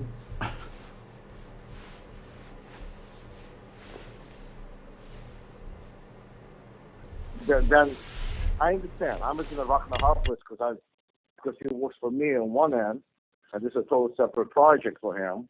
Right. So why don't we sign him to a 1-year contract, and that's it. We're not going to be earning $200,000 at the end of the time. We're just getting off the ground. You're going to be learning a lot. I'm going to be learning a lot. Frank's going to be overseeing it. He's going to get some money coming in. But it's for 1 year, and make it no reservations about it. Like, this is a 1-year contract. We'll be evaluated at the end of the year. We're evaluated 90 days before it's up to see how we want to go from there. And it's no hard feeling. It's a 1-year gig. Yeah, well, he's going to come back to you and give me a heads up. Well, I'm the one organizing. I'm the one who set up all the software, all the accounting. I set up the whole structure. And then I don't understand the whole structure, because the whole structure was set up with the other company to lease with the IT people. I mean, we're hiring an IT person for $5,000 to set it up. Frank's not setting it up. What is he setting up? That Ryan come to me and I mean, Ryan's gonna have to educate Frank. So it's kind of odd that the manager is learning the business himself as it goes. Well, that's unfortunately how it's going to happen. So why don't we usually bring a manager in who knows how to manage. He has to figure out how he's going to. I mean, usually you don't have the salespeople educating the manager. Then they're not a manager. Then they're a trainee. So Ryan is basically training his manager, who wants a 5-year contract. Well, I think 5 years is ridiculous. I'll tell you what. Why don't we do this? When are you going to have time today? You having time today in the afternoon, evening? Yeah, I always have time in the evening. I'm driving into the office, and as soon as I see the schedule, I can text you. I have like a little window. Yeah, text me your windows, and I'll text Frank. I'll see him in the office, and then we'll do a quick phone call. But you can also tell him, make me out to be the bad guy, and say, I mean, no, I'll prep him. I'll prep him ahead of time, definitely. I'll brainwash him as much as I can, just to give him a heads up. So, but we need because we don't want to jerk with Ryan any longer. It's been 2 weeks, but we've got to move on it one way. Yeah, Ryan's getting beyond antsy with this. Yes, I can imagine. So we need to move forward. Why not just cap it at 1 year? I mean, the money's still green. He's still getting paid. He's not turning down other jobs because he's getting paid on this. He's going to make at least. Tell him we'll pay him at least $50,000 for the year. I mean, what I'm saying is Frank is being trained by Ryan, so he's a trainee. So how is he going to manage someone who's training him on day one? That's laughable. Well, this guy, remember, he's a freaking genius. That's the problem. He picks up things before you and I can even think about him. And that's what scares me. He's too fucking smart for his own good. He's very smart. I'm sure of it. I'm not saying he's a dummy. What I'm saying is that I understand the concept that you're trying to. Let's do this. Text me your schedule. Let me try to work with Frank, and then we can have a cool conversation today. All right, and do this. Think of a way that we could be fair to Frank, but we could prevent it from becoming a runaway train. Whereas we have this great business, and we're paying a manager $200,000 a year for something that we could easily manage at $60,000. Right.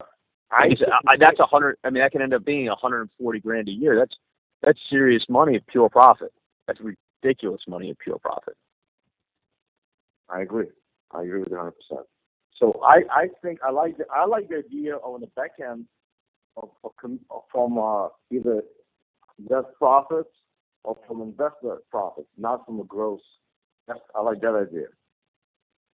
The original idea that he pitched to me sounds more controllable, in my opinion, than what he is asking for now.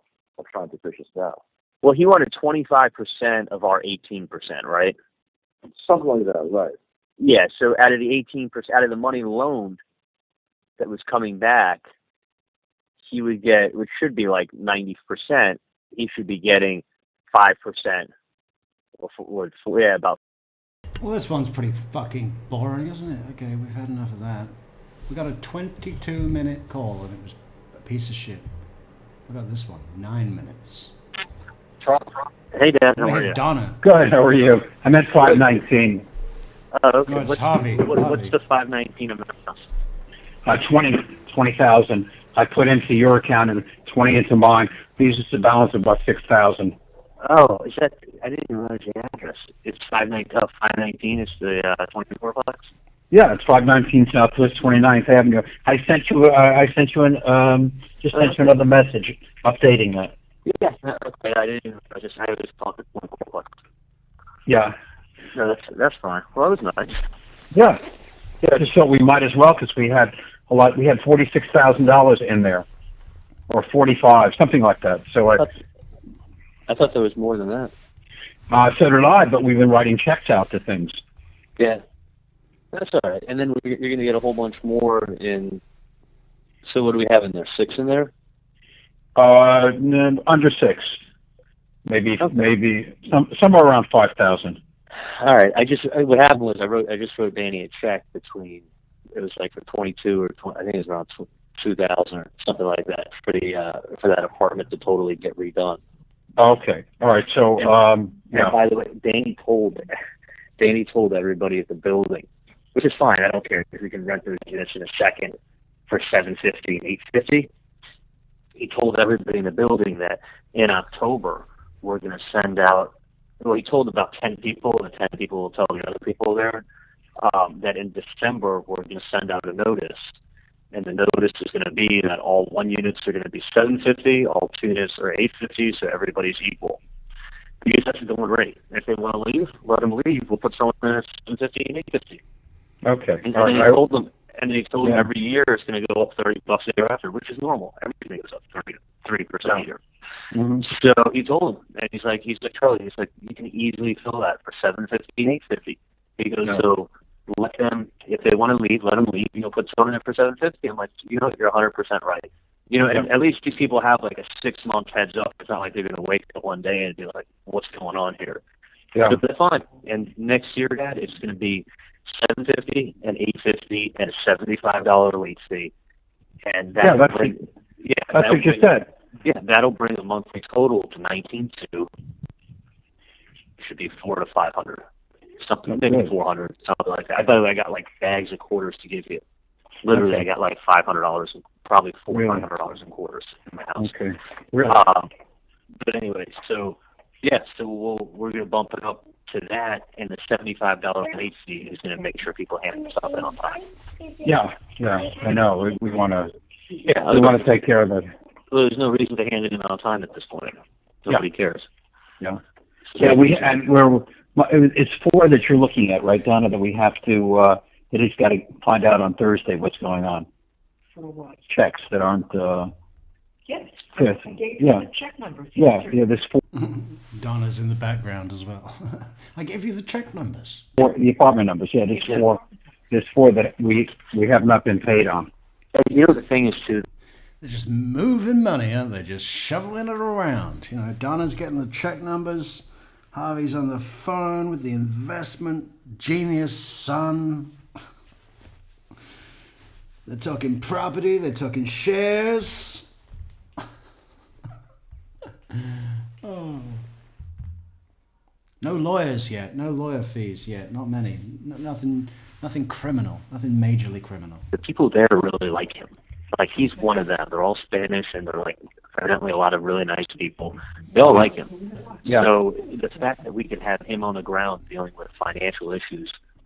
Listen when Charlie does this low voice thing. The fact that we can have him on the ground dealing with low burden financial issues, that's going to be really good for us, okay? But it's a secret. That's why we have to talk low, even though it's just us on the phone. Knocking on the doors is golden right there. Because I ain't going there, you're not going there. He speaks Spanish and they like him. Yeah. So that makes life a whole lot easier too. Oh yeah. So much. We're fixing up the apartments.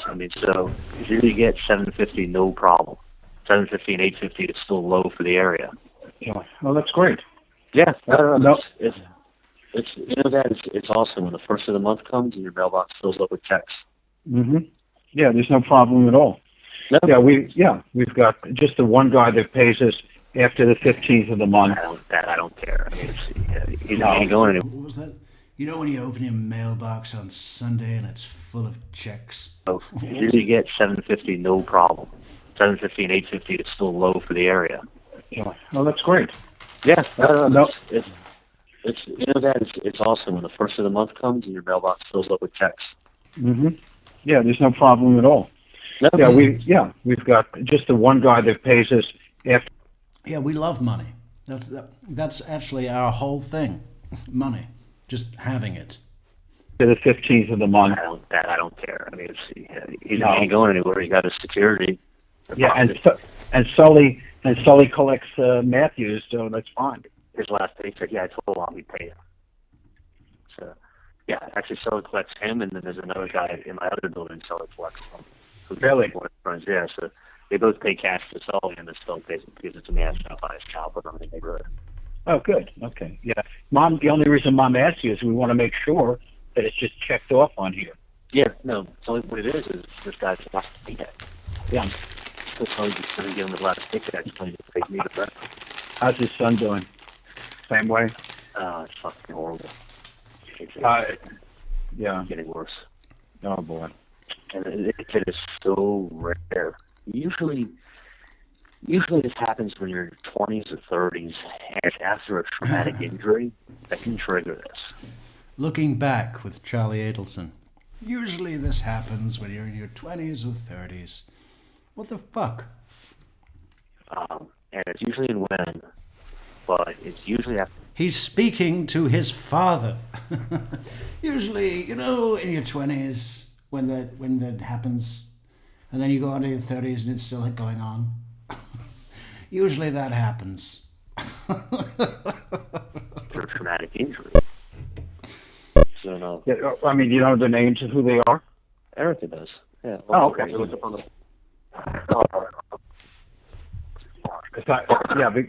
Because I had another one yesterday that, what's his name? Anthony Johnson sent over.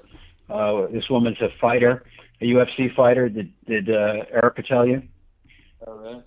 Yeah, I thought she was very attractive. She's 31, 32 years old. She's, I think she told me she's number, the lady that we had some problems with, and the one who broke her front teeth off whose mom's dying and she's all depressed. Yeah. So, did you see the Panorex? I didn't. That was a good thumbnail, wasn't it? Look at that thumbnail. You see how the lunch table just merges into the car? How do we even do that? That's awesome. Put a like on the video if you love this thumbnail. And also support the thumbnail on buymeacoffee.com/True Crime Metrix and PayPal. Links in the description. If you text Erica to resend it to me. Seen the case because I brought it home just for that reason. And it's too bad. But anyway, I want you to look at the Panorex. Erica didn't send it to you? Do you think you have it, that you haven't looked at it? Well, it could have been emailed to me and I didn't see it on the email. Yeah. That's right now to text me during Popkins Pano. Okay, yeah, she probably sent it as an email, if you want to look at the email for yesterday. It's Monday if she can't come. Yeah, and how early can she come on Wednesday? Well, it doesn't matter. I usually come at 2 in the afternoon. But what happened was last time I got booked at 4. That's why it ran so late. But if I come at like 2:30, it's fine. Yeah, well, we had you booked at 3, so I did your restoration. That's all. I thought you spent the whole day working. Yeah, usually I come in at 3, but if you want to get there at 2:30, that's fine. And he's a dentist, you know the joke? The Chinaman is going to the dentist, and he say, "What time is your dentist appointment?" And he says, 2:30. There's another good Chinaman one. What is that one about?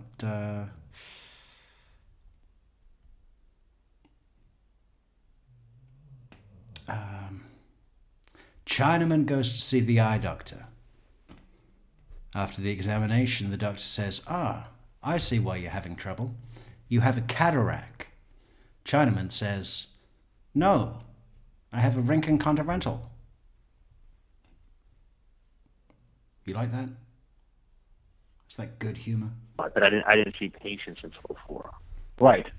That's why I got backed up.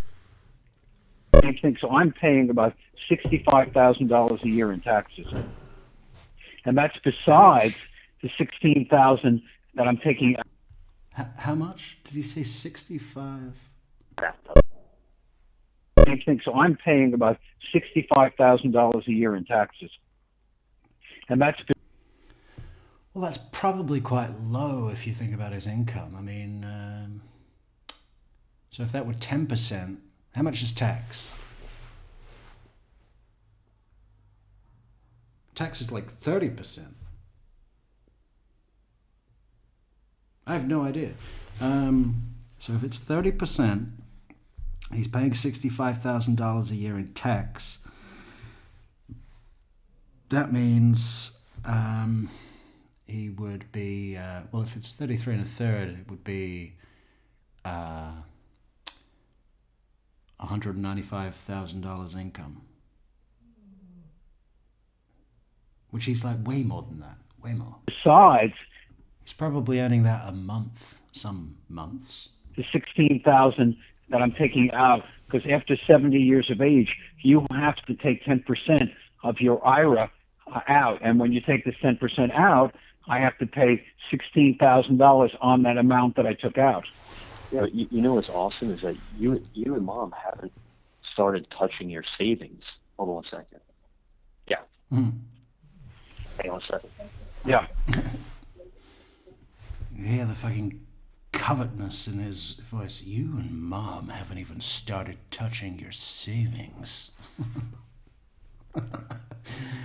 Why does that excite him so much? Wait until you start being able to dip into those savings. The fuck? Go and live your own life. You know what the fuck? You and Mom haven't even started to dip into your savings. What's it got to do with you? The fuck? Yeah. Okay. Are we doing an implant? Just a second. Okay.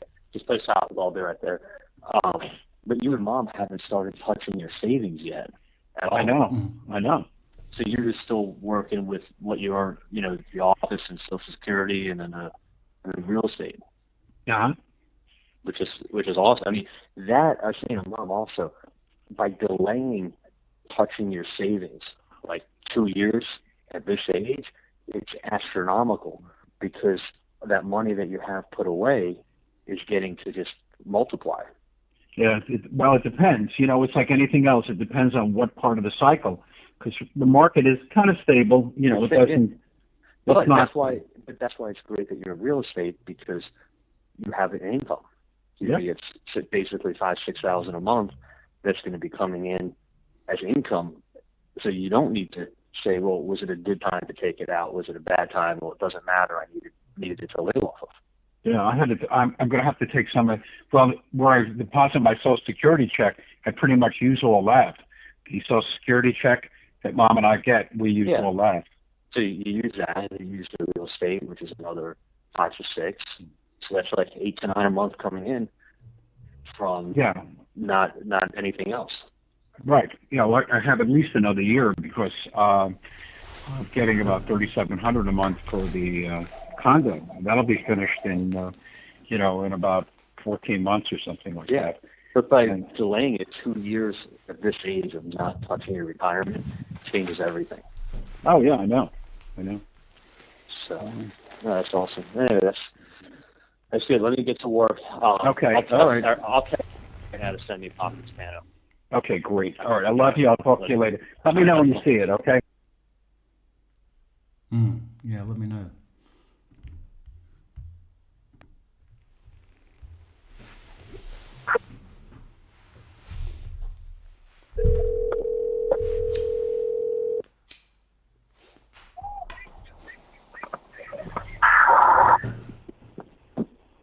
Hey, can you hear me?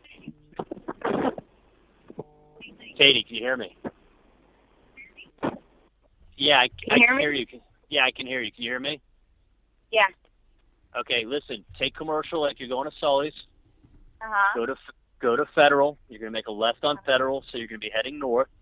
And it's like less than half a mile on your right-hand side. It's a freestanding building. It says Stand Smiles on the side. Okay. That's where I got confused the last time. What's that?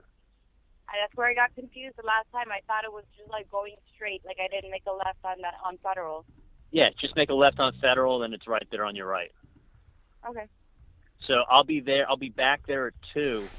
I'll be at Sully's till then, but I got everything with me in case you just stop by Sully's. Okay. Well, I won't make it because I have to head to my friends right now. Okay. So, yeah. You gotta take care of your phone. It's still shitty. You need to fix whatever's wrong with your phone. I did. I went to fucking Sprint and they took my phone for an hour. All right, let me. Ricky Gervais, yeah, I know who he is. I think he's okay. He's pretty good, yeah. He's very talented, very talented. Yeah. There's been a lot of chapters to Ricky Gervais, you know. I mean, he was on the 11 o'clock show with Ian Lee back in 96 something. I don't know.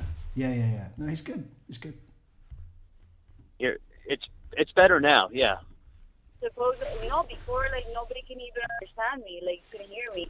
Something's wrong with my speaker, apparently. It's because you have such a thick Spanish accent. I can't fucking understand you. Oh my God, I hate you so much right now. She's about to sucio feet. Oh, you remember that? Ay, Carmen, sucio feet. Hey, shut up. Listen, you remember that guy that I was talking to you about, that he was like a bodyguard to like Justin Bieber and all these like famous people and shit? Yeah. So he like texted me, like he messaged me from he's like, oh, like I'm heading to Manila, Philippines. Like obviously I don't act like I know that he bodyguards for famous people, you know? I'm like, oh, what are you doing there? And he's like, oh, I have to do security. So I'm like nosy, and I'm like, oh, you're doing security for whom? Like the president? T.I.? Huh? T.I.? No, I wish. Oh my God, if he said that, I would have been like, send me like Snapchats of him, please. I would have died. It was somebody else. Send me Snapchats of him, please. I mean, this is the level. This is what tells me that Katie's just not evil, you know. She was greedy, and you know, I think there was part of it that wanted to be this, I don't know, some kind of status, ghetto girl, hook up a murder, get paid, buy a boat, bitch. Yeah, I've been thinking about getting a boat. Not me, that's what she said. Yeah, I want one with 2 motors. Charlie Adelson's only has 1 motor. He's like, no. 2, double the maintenance, you know what that'll cost? It's so obvious that he's like, oh, please don't let Katie get one with double the power of my boat. Oh. That would be a nightmare, wouldn't it? I don't know if he said Ludacris or somebody, some black fucking guy, some black rapper. And I was like, cool, and he's like sending me like videos, and he's like, oh my God, like I love your country. Like everybody's so nice. And I'm like, yeah, I know. If you go, you're not going to want to come back. It's fascinating, Kenny. I'm going to go soon. Probably not this year, next year. You should have gone and stayed. 2 things. You have one of 2 choices. Either, if it were me, I would take your mom, and I would take the whole fucking family, and I'd go for 2 months this summer. I know, but my mom can hardly walk. She's still in a lot of pain. She hasn't started work yet. Oh, she hasn't? Yeah, man, it's like bad. Like even like when I went out with my mom on Saturday, like she'd have to sit down, like it'll hurt her, and she even had to get shots again, like the epidural shot. Is she living with you or your brother? With my brother. And I told her if she's gonna go back to work, like she's supposedly supposed to go back to work in April. Mind you, she was supposed to go back to work like almost a month ago. Right. The doctor said like she's still not, like, you know, she's not even 80%, like to not rush. So Yeah, don't rush back to work, but I can tell you this. Your mom working will keep her young longer because it'll keep her active. You know, when people don't work, she's gonna get old. I know, that's what she wants. No, but like she has so much shit to do. Like she's basically taking care of my niece and nephew, like with all of their, like they gotta go to piano lessons, taekwondo, and then dance lessons, and they have all this shit. And my mom's the one who's been picking them up from school. Okay, so we should stay busy with that. Yeah, of course. She does not want to be at home. Like she hates it. Like she goes to the mall like early in the morning, and like she goes around and like does her laps, like to walk around and be mobile. Well, that's great. Then at 12, she goes to go pick up the kids, and then she has to go drop them off. I'm like, yo, I'm like, I told my mom. What about that thumbnail? I mean, just look at that. It's probably, we should do more thumbnails like that. It's gotta be, I mean, it could be better. Could be better. But we've also got the Italian flag. That's always very good. I mean, if it was the other way up. But, you know, that's fine. I'm sure there is a flag that's horizontal. What is it? Italian flag, but horizontal.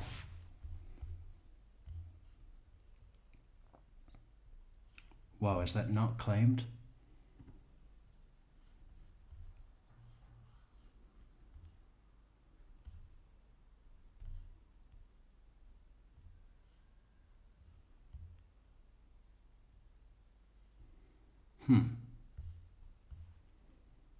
Hungary, but seen from Australia. I don't know. I just think the fucking thumbnail is great. Like the thumbnail. I'm like, the hell not. $1 a month to live in that country. You are rich as fuck, and you're not working. Yeah, I know. Bye. Bye. Yeah. I know. I'm just telling you, like on 5G a month in that country, you're rich as fuck, and you're not worrying about money, and you're not working. What you're worried about is who's massaging your feet on what beach today. That's seriously where you're at. What? That's Yeah, why so many people it's move. easy if it was just me. You're not worrying about all that. You're not worrying about who's picking up the fucking kids and shit. You know, what you're worried about is who is massaging my feet on what beach today. Oh, I feel like, should that be our coffee strap line? What do we put it as now? We've got a new one. We've got a brand new one. Banner. There's no shame in being the best. Support the best. Link in description. I think that says all it needs to say. It's different Yeah. when you. No. It's with the kids, it complicates the fuck out of everything. Exactly. I know. My kids are, it's not that easy to go back into the same school if like something happens. Like you have to be within the borders of the district. No, I know, school, but at least try to get an figure out a way to, academy. at least try to find a way to like rig it so like someone rents your place and you could disappear for 2 months in the summer. Hey, I gotta go though. I'll see you. Text me when you're headed over, okay? Forever, for the rest of your life. Until you come out of jail in a box.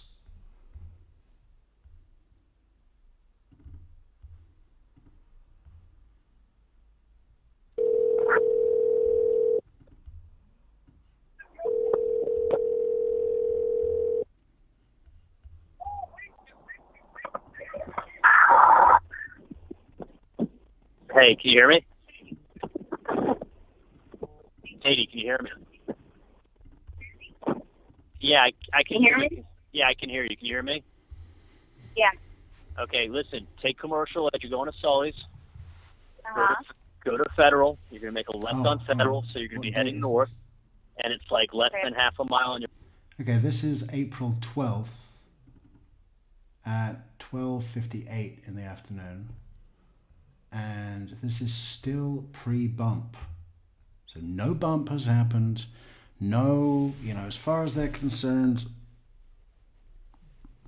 they're almost 2 years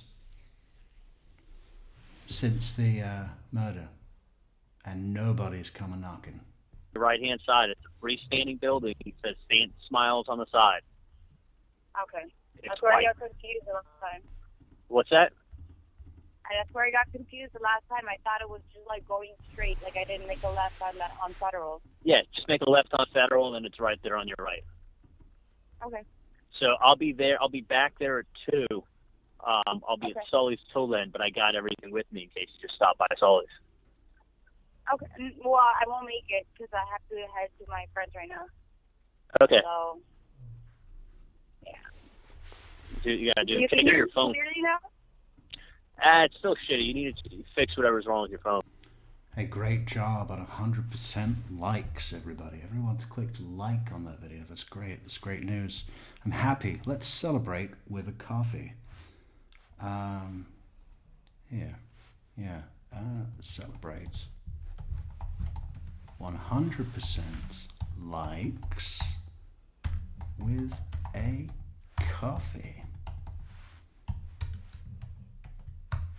Very good. Very good. I did. I wanted to fucking sprint, and they took my phone for an hour. All right, let me hear. It's better now. Yeah. Before, like, nobody can even understand me. Like, you couldn't hear me. Something's wrong with my speaker, apparently. It's because you have such a thick Spanish accent. I can't fucking understand you anymore. We definitely heard this one already. Repeat.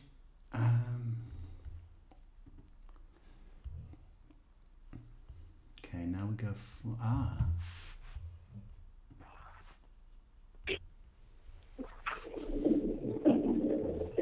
Danny. Charlie, how are you? Good. What's up? Hey, this only one to you tell me yes or no. I'm the 27. I'm working.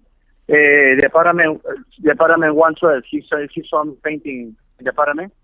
Is this the paella chef? 106. And he asked me if it's possible to give you the paint only. The guy will want to paint the apartment. 112. Yeah, I'll give him the paint and let him paint it. Who? No, I got it. I got the paint for my apartment. I said for 112. Yeah. He wants the. Okay, I'll give you. He wants the paint, right? No, he wants the paint. Apartment 112, he wants the paint. But I give you the paint. And he paint alone. Yeah, give him the paint. No problem. Okay. Thank you, Danny. Listen, I'll be in the apartment 212 and 206. Pretty fantastic. Yeah, papi. Hey, happy birthday, Love you, papi. Danny. Yeah, happy birthday. Thank you so much. Members. All members are great. Be a member today. In my day, I'm working. Oh, Danny. I take care of You forgot, no? You forgot. I forgot. Danny, happy I know you. I'll be in the morning in the house to pick up the key. I see a lot of bottles in there. I say, oh, Charlie, drink couple of drinks for me last night. Yes, I did. Okay, papi. See you later. Okay, be good, Danny. Okay, papi. Oh, very short. Very short.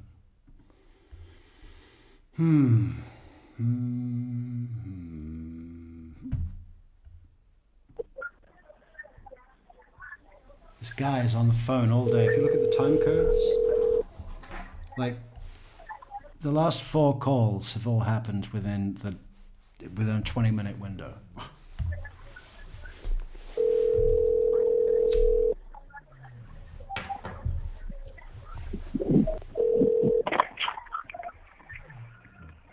Good afternoon. Thank you for calling Dr. Adelson's office. This is Erica. So can I help you?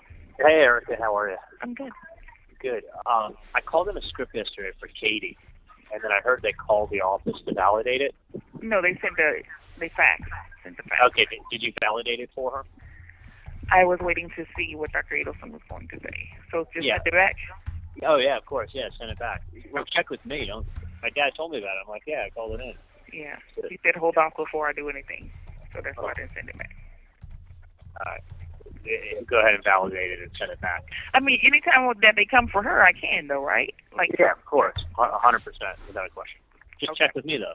It's not called in under my dad's name, so what's the problem? All right, let me send it through now. All right, thanks a lot. All right, Bye. Damn these quick calls. I'm having to do so much work. Backbreaking. Soul crushing.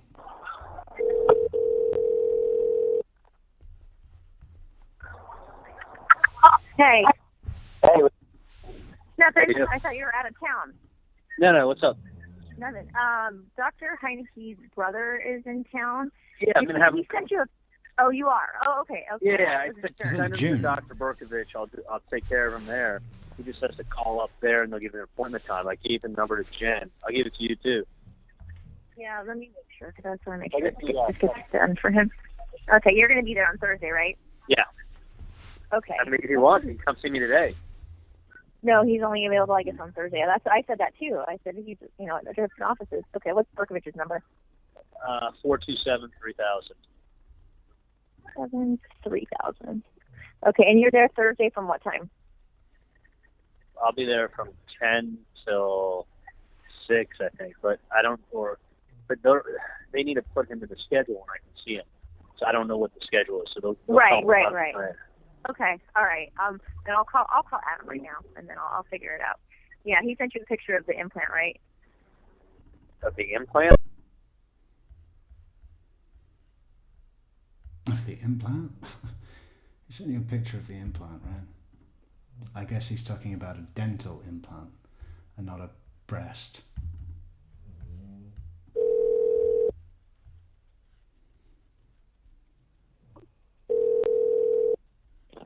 Charlie?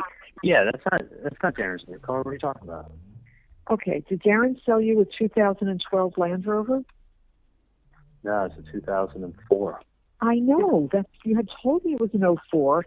My dad's got this paperwork to go register. I'm looking at it and saying, well, let me call first to get the insurance straightened out. I find out you only have 14 days, and then I'm giving her the ID number and the year, and she says the ID doesn't match the year. Can you hear me at all or no? Yeah, now I can.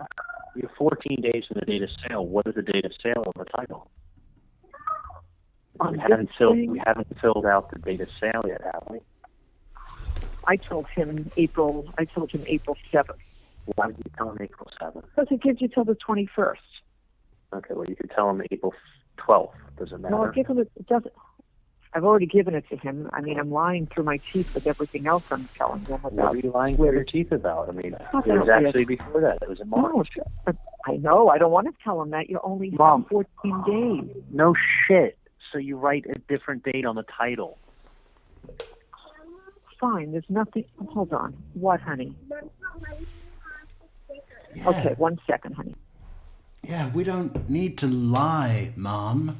We can just forge the documents. Yeah, it's easy, Mom. Didn't they teach you that in document forgery night school? So the problem at your University of Evil is that it's not like you're lying through your teeth. There's no fucking date on the title yet, right? No, have you written the don't date? need to lie, Mom. We will. What is the word? We will doctor the dates. Talking about everything else that I'm doing with him, with where the cars are supposed to be, and I'm just finished with all that, and then I need to register this other car that we got, and he says, where is that kept? I said, I'm going to leave that in Fort Lauderdale, and the question came up. He says, okay, so give me the info. I give it to him. They call me back. Let me do this. Match. It's okay. The transaction hasn't gone through yet because I haven't written the date that we're selling it on the title, right? Okay, Yeah. but the title is wrong. Right, so let me find out what's going on. I'll just send it to Darren. Okay. Relax. Yeah. You get all excited. Charlie, I'm trying. You're the one that. Well, yeah, you are drinking. I'm just kidding with you. I'm just telling you that. It's not like you're lying for anything. You can just change whatever. It's a handwritten date for the transaction. Okay. So, she's strangely submissive to him at times, isn't she?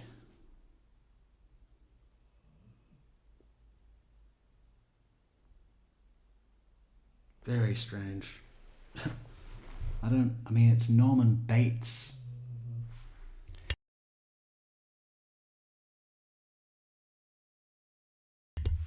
If what would be an issue is if you wrote a date next to where Dad signs it, that would be an issue. Okay, but I haven't done that, right? I haven't written anything. He had Don't the send anything paperwork. there. He was taking Let it to me work, send and I Darren said, a picture of the title, and then ask him, and what is the question for me to ask him? How come it says 2012 on the title work? yeah, because when they check Let the me go ahead. ID and the year, it doesn't Okay. match. Can you hear me? Yeah, bye. Bye.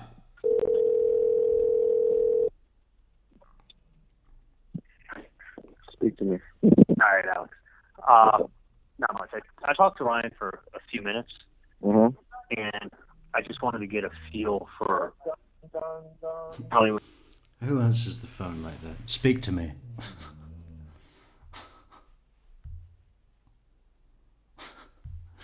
What kind of image does that put out?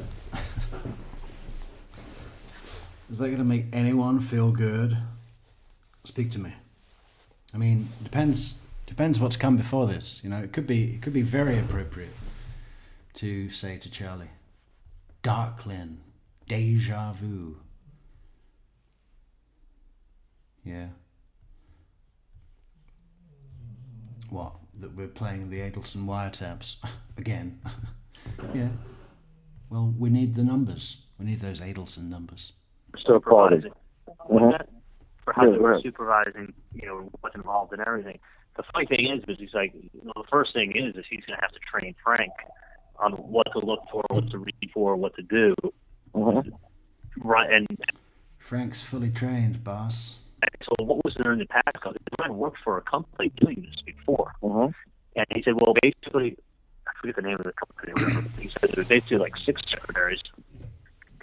You know, he would write the notes. He said they'd go to the secretary, and from the secretary there'd be an attorney that reviewed it. And I said, well, let me ask you this. I said, how many notes that you would write for would get rejected? Well, thank you. 333. Because I mean, frankly, if Frank's there saving us from writing two bad $1,000 loans a month, he's not really saving us from anything. He's costing us money. Right. So the first thing that the two of us need to decide is what he's bringing to the equation. What did he put down? What his position? Maybe this should be a color scheme. Blood red, Arctic white, and mint green. Or is that sage? Sage green. I think it is sage. It's sort of a minty sage. I think he's missing what he's going to be doing. But people might think that we're claiming to be Italian. That's the only problem. Of course, we're not. We're Hungarian. I think that's the flag, isn't it? Let's check. Hungarian. Yes.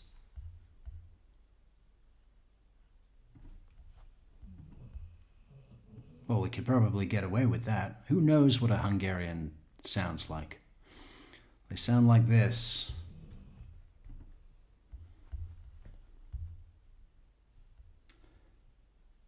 I'm going to put up our nation's flag.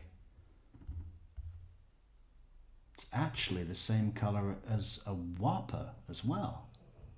Almost. If you put the tomatoes on top of the lettuce and the onion under the tomatoes,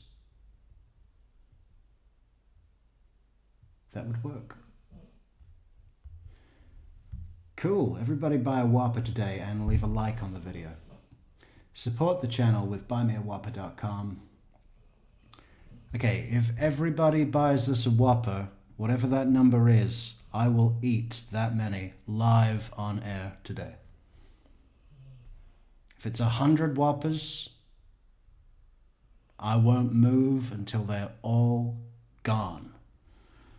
Thinking about going into the competitive eating, all this watching these detectives with their lard belts. What is this here? What do we want to put? Oh, the nation. My nation, my Hungarian nation. Where is it? There it is. Okay, you see? It's not Italy. It's Hungary. I'm a little hungry right now. Buy me a Whopper, a Hungarian Whopper, on buymeacoffee.com/True Crime Metrix. Maybe even more than one.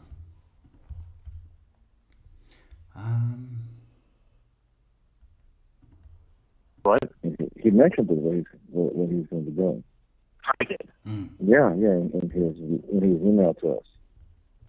I don't know if I got that email. Yeah, no, it's in there. Remember where he won 700%? It's in there. Okay, then if it is, then just send it to me. Can you imagine, Darklin, that some poor schmuck out there probably has to lie down with this at night? Yeah? And listen to her bitch. Bitch, bitch, bitch. And then wake up tomorrow and do the whole thing again. Get out now, Mr. Fulford. Flee the country. Yeah, I was going to say that. But what did Ryan say as far as timing and people and manpower? He said in the beginning it's very little. He said basically $15 an hour girl. That's his freaking problem. Right. That's all. But what I'm saying to you is that if Frank's to go hire a $15 an hour girl. Mm-hmm. You know, someone once convinced me that all you had to do to tell what the time was in Sydney was take a digital clock and turn it upside down. And whatever that read would be the time in Australia. Which was, I believed that. And Frank, let's say Frank's expenses and who he hires to account to him are going to be $1,500. $2,000 a month. Let's say. It's $2,000 a month, right? Mm-hmm. I have a problem paying Frank, a deal that amounts to $6,000 or $8,000 or $10,000 a month. Well, you don't. That's ridiculous. I have a problem with that also. To do something that you fired tons of people in your time. You could just, if you have the office space, you could hire someone to do this. And to get a bi-weekly email from them. And I'm big. MC Hamster says Miss Fulford would just state the obvious all day. My client. That was the other thing I liked about Jackie St. Germain. She does a very good impression of Jackie Fulford. I don't think it's got anything on my Chief Mac, but the Jackie Fulford one, it's very good. Very good.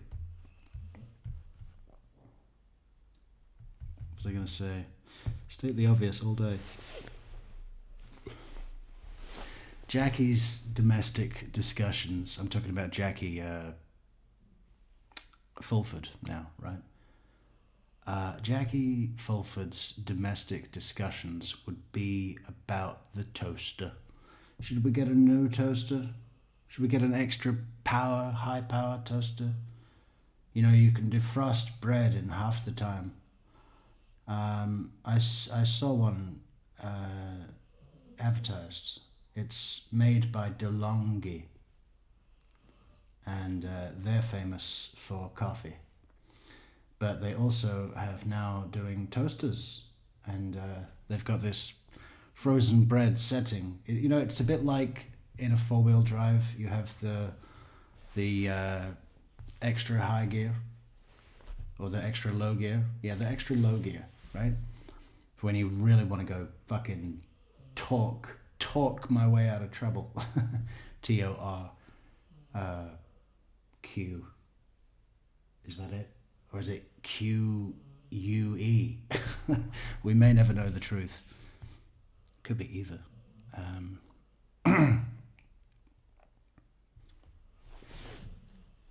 Yeah, toaster.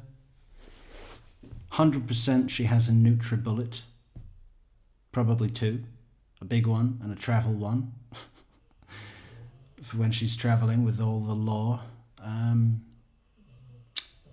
what does she order from the, what's the name of that deli? The Pickled Deli? What would Jackie Fulford's Subway order be?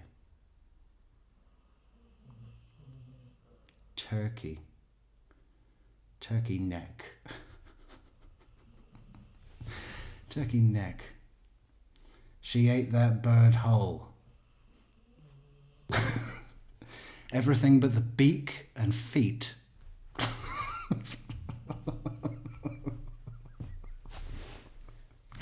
And then had a whole jar of Uncle Harvey's pickles. The big problem is going to be if I said to Ryan, Ryan, what do you think about paying? I said, let me just pick your brain. I said, what would you think about paying somebody $100 a file to make them accounting? And he goes, Ryan said to me, he goes, that's really high. He goes, what I'd rather do is on the 9:22 p.m. in Queensland, huh? Wow. Well, that's like our, what do you call it? High traffic hour. Maybe we'll pick up a bunch of Melbourneites today. Subscribe. If you are an Australian, subscribe to this channel because we have the same values. big ones like the sophisticated jumbos would qualify as 15 or 20,000 plus being a jumbo. Look. So Darklin likes the turkey and bacon avocado sub. On what bread? And are we talking Subway or just subs in general? Because if I had to go to Subway, I would get the roast beef. No. Maybe the Subway melt, which is just bacon, turkey, ham, and cheese, and then all the salad, but no sweet corn. Well, just a little bit. But sweet corn just has a way of taking over the whole taste, flavor, just it's everywhere. No. The things I value most are the jalapenos and the olives, probably. But then a bit of everything else as well. No grated carrot. I don't know, maybe I should try that grated carrot. But I don't really go there. So he said, let's pay somebody like Andrew White, or someone that you picked. He said, but yeah, I like the something oat. Is it honey oat? I don't know. But their bread is so sweet. Even just the plain bread is just so much sugar in that bread. It's like a cake. Andrew White has experience in it. We'll pay him $250 for the file to review any file over $20,000. He said he'll bring things to it that he's like, I can't even see. And as an attorney, and someone's done it, he goes, that's truly, what somebody who's in the business, somebody who's been lending money will do it basically as a favor to Ryan. Anything over $20,000 has to be done by Andrew White to review, and we pay $250. And it's where your head is. But a lot of it's the problem with the contract on day one and the type of person reviewing it. Yeah, jalapenos crack that on. They're quite good, those ones from the Subway. They're spicy enough. I love heat, so I could take a lot more. But sometimes you have a jalapeno and it's pathetic from another place. But generally, they're okay. They got some punch in Subway. But I don't, 5 years. Right off the bat, 5 years isn't happening for anybody. No, that's good. If he wants to come in and pay for half of your shares, then he's a partner. Yeah, but you're a partner and an employee, and there's no employee that's signing 5 years. I got it. He just walked in, so I'm going to talk to him, and then we'll do it pretty way. And it may even help you talking to Ryan, because we're not the first ones to get into the business. So, and Ryan's been in the business for 10 years, so he knows what's the standards. Everyone's always got checks and balances. What's the standard? Yeah, absolutely. Hello, Shani, who says, I think one of the reasons why Charlie liked Katie is she is actually interested in mundane day-to-day talk. Yeah. I mean, they're very simple people, and there did seem to be something that they genuinely enjoyed about each other in quite almost a nice way, in a moron way, but in quite a playful way, which is. But because it's very low, isn't it?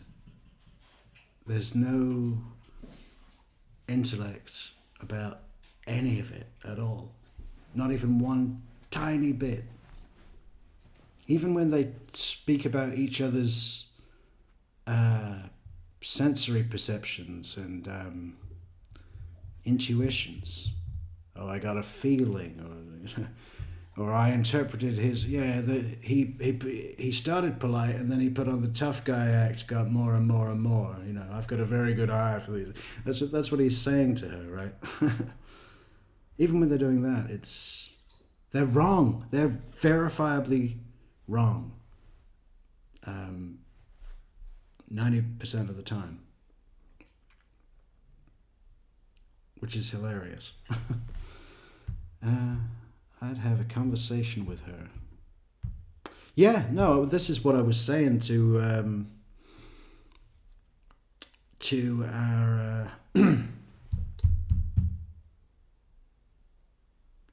Let me. That's what I was saying to one of our people. One of our people is that I think it'd be quite easy to get along with Catherine McBanois. Really, I mean, not in a way that I would enjoy, but in the sense that she just seems quite open and friendly in some ways. Approachable. If you come at her with a shallow conversation, she's got time.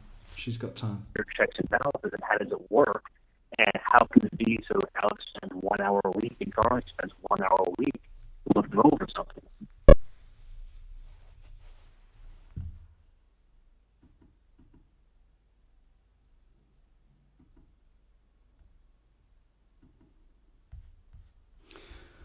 Oh, that one finished too?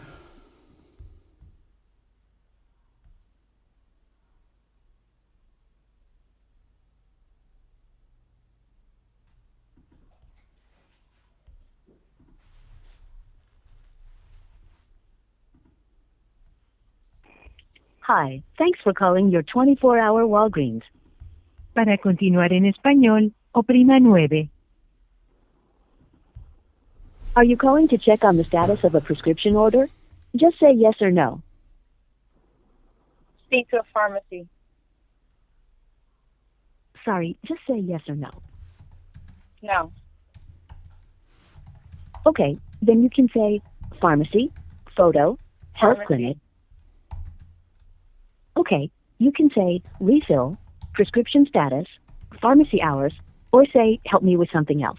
Something else. Okay, I'm connecting you to someone who can help. Just a reminder, the pharmacy's open 24 hours a day, 7 days a week, so you can stop by anytime you like. For quality and training purposes, your call may be recorded. That's Pharmacy Signature Wendy. How can I help you today?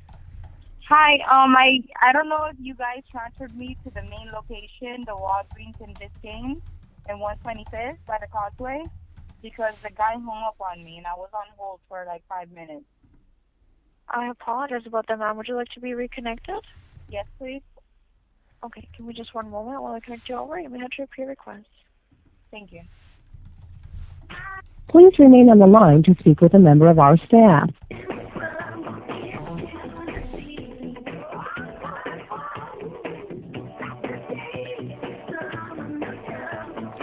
It's Paula Abdul.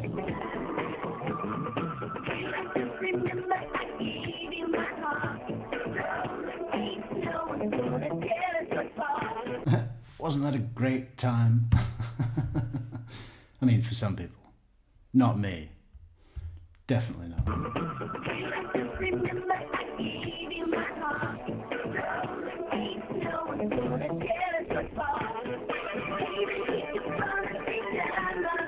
We're sorry, our staff is answering other calls. Bring Bring back Please Paula hold Abdul. on and we'll be with you shortly.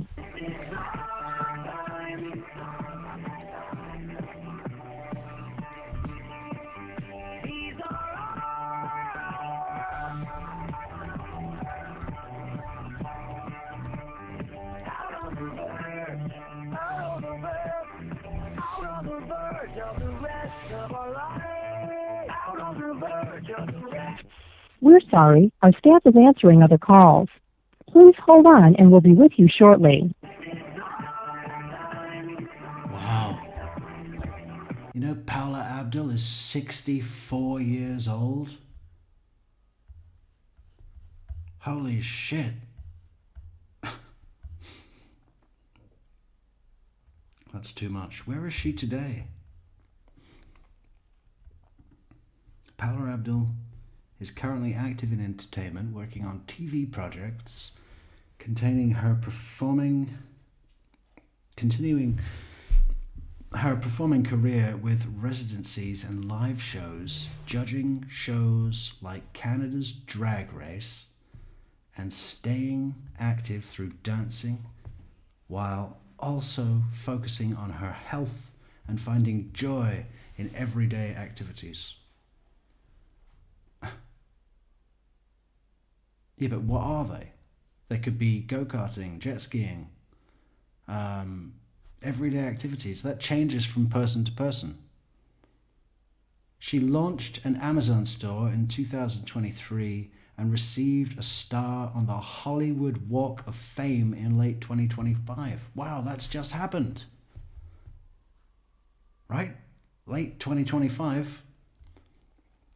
Marking continued career highlights. Well, fucking no one deserves it more. No one deserves it more. You know, with that song she did about what was it? It was something about opposites attract, something. Yeah, that taught us all a great deal.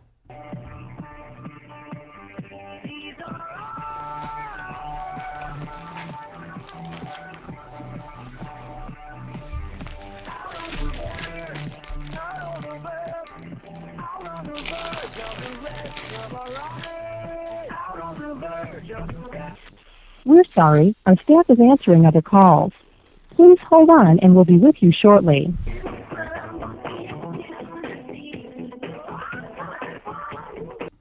Are they switching? That's two different songs, right?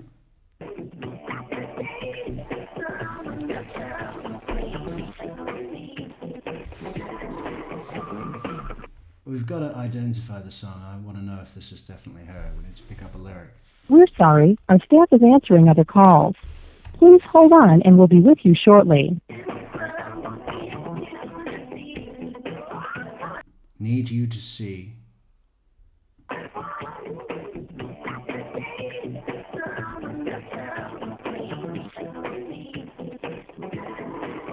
Lean close to me.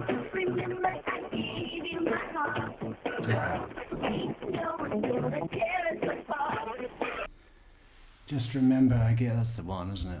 That's the one you search for. Just remember, I gave you my heart.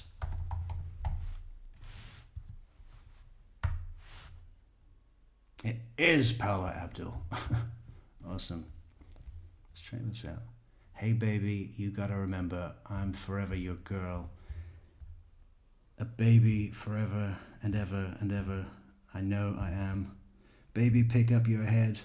Come on and look me in the face, 'cause I can tell that something is bringing you down. Why are you down? Is it the rumor that another boy wants to take your place? I hear he's after your heart. Have you been hearing the stories? They're going around. All my friends are talking. Baby, just remember I gave you my heart. Ain't no one gonna tear us apart. That's shit, isn't it? He could promise, but it didn't matter because it's Paula Abdul. and she did all that dancing stuff. He could promise the moon and the stars above, even if he promised me the world. Just remember, I'm forever your girl. He could promise the world. It's getting repetitive now. You gotta remember, I'm forever your girl. Yeah, you said that. Is there a point? Honey, listen to me. Your love is all I need. You should know that I don't need nothing that money can buy. It's no lie. So if a boy were to come along and try to make me leave you, girl, I'd go out of my mind. There'd be no need to worry. I'm telling you why. I need to hear that you really love me. Baby, don't you know that I love you? And why are we reading this? This is getting quite long. I thought it would be just a moment. I'm not reading the whole thing, fuck it. But thank you, Paula, for bringing such a vibe to 1988.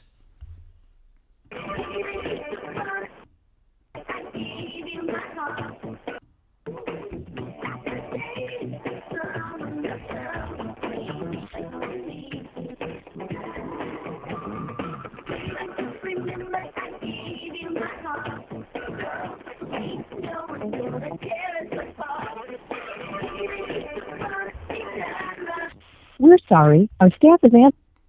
It's okay. My tongue's okay. Yeah. They gave me a special mouthwash. And it's okay. Why? Does it still sound like... I mean, maybe. Maybe it's permanently affected my speech. Practice every day. Answering other calls. Please hold on and we'll be with you shortly.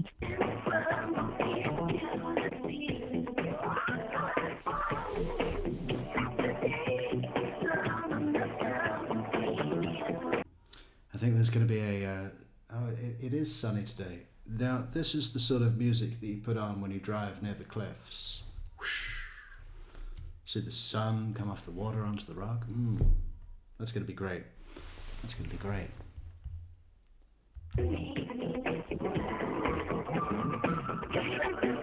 Morning Pharmacy. Hi, I was on hold, so please don't hang up on me. I was on hold for like 5 minutes and the guy just hung up on me. Katie's just so normal. I think that's a big thing about it as well. You know, she's not a fucking narcissistic psychopath.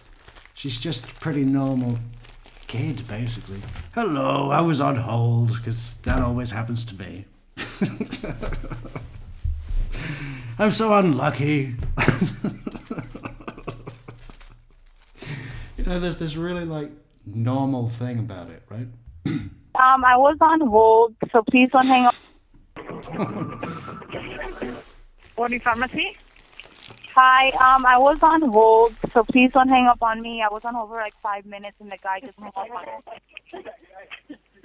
Sorry about that. How may I help you? I needed to know the status of my prescription because I called the office already and they said that they took care of it. Let me see the patient last name. Magbanua. It's M-A-N-U-A. Give me the patient birthday. 12/22/84, 1984.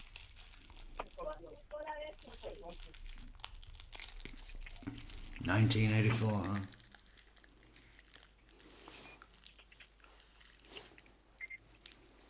They said they already... 1 second, okay? Okay. 1 second, please.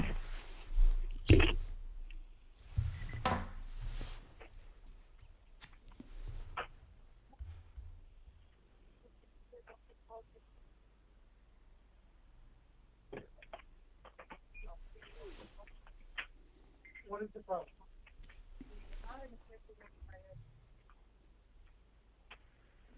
I didn't get any problem. You are calling.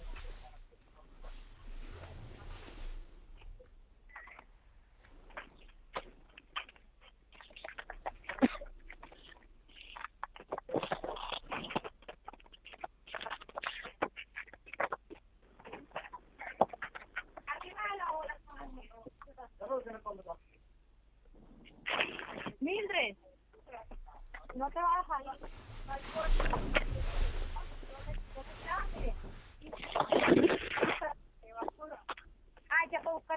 hay Hello? Yes. I sent a fax this morning.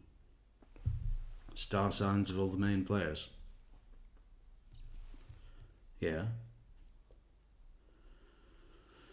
Charlie's a Scorpio. Donna's a Aquarius. Wendy's a Taurus. Which is right there with Aries, though. I mean, apparently it is a Taurus, which is a shame. Is it? April 22nd. Sigfreda's is an Aries. And Lewis is a Cancer. Jeff is a Libra. Dan's a Libra. Who else is there? Katie. Capricorn. Yeah. Again, close. Yeah, that is a Taurus. And then December. And you know, George Estrada is the 23rd, April 23rd. Wendy's April 22nd. George Estrada's birthday is the 23rd. It's very, very close. And the Best Buy Geek Squad guy, he was born like 7 days or 17 days before or after Wendy, same year. Very close, very strange. December. It is Capricorn. Well, it was 100% accurate. What other players are there? We don't know when. What's that black guy called? Shadrick. We don't know when Shadrick's birthday is. I think that's everybody. And I haven't received any answer. And the other pharmacy didn't receive any call. So I'm going to call the doctor right now. And I will give you a call back. Is this a good phone number to call you? 786-564-1312? Yes, but they I will call you right back. Okay, because I spoke to the office and then they told me that they already faxed back whatever you guys sent them. So maybe there's something wrong with the fax. So if you can please just give them a call. I haven't received any fax. Okay, that's what I'm saying. Just give them a call so that I can resolve this. Yes, I will call right now. I will let you know what happened. Okay, thank you. Thank you. Yeah, in a couple of days.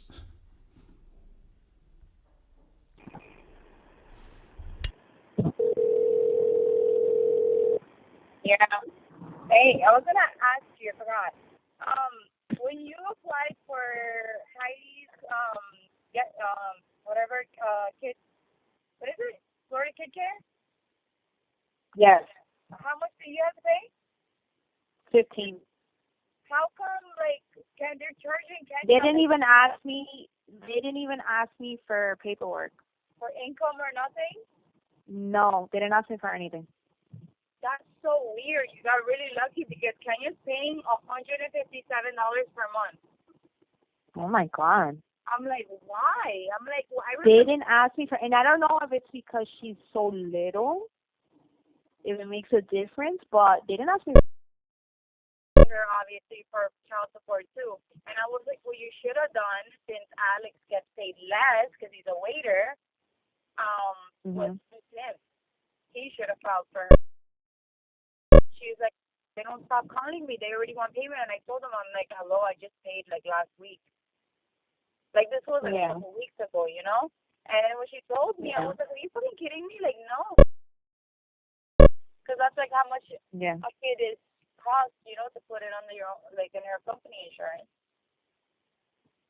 I don't get it. And now she doesn't know what to do since she's pregnant. What should she do? Does she? She tell her to apply for Medicaid for pregnant women. They give it to everybody, no matter what. It doesn't. She might as well drop it and get Medicaid for pregnant women. Yeah, because I think they give it to you no matter what. Yeah, they do. I don't Yeah. think it matters if you make money or not. So you I have to told get him, it I before said, Friday? no. It has to close on Friday so that I can get paid on Friday. Because if not, if it doesn't close till Monday, I have to wait to get paid for 2 weeks. Oh, like you No. don't get, what, is it like a commission or that's like your paycheck? Yes. No, it's a commission on top of my paycheck. How much is each? It depends on how much. 25%. 25%. How much? I make a 20% commission on the total amount made on the file. But how much is like the closing for it? I'm gonna make like $700. Oh yeah, you better close that shit. Yeah, exactly. That's a lot. Exactly. Yeah. I got my kid's birthday coming. Yeah, I know. I have to fucking save. I thought you start working. I can't deal. Keeps me busy. I need sanity. Oh, he emailed me back, and I told him that you were interested, blah, blah, blah. And I go, okay, I'm gonna give you her number so you guys can, talk specifics or whatever. And he's like, okay, thank you so much. I really appreciate it. I'm like, okay. Are you sure he's not gonna rape me? No, bro. He's a pussy, bro. He doesn't. Because it depends, for the right money. I know, right? Shit. Doing bad. I know, bro. I like his girls, bro. Got bills. I just blacked out. When is Nikki gonna go to her office? Huh? When is Nikki going to her office? When is who? What? Nikki. Nikki. When is Nikki going to her office? She's Christ, woman. Oh, Nikki. Oh, I thought. Why? He got fired. He was. Oh. He was the one that I was telling you about that he had the federal case. Did I tell you about that? No. Yeah, he had a federal case. Oh, federal case? Okay. 13. For 2 years. Wait, you're breaking up a bit. Hello? Oh my God. Okay, tell me now. In 2013. Uh-huh. And he was in jail for 2 years. Oh, shit.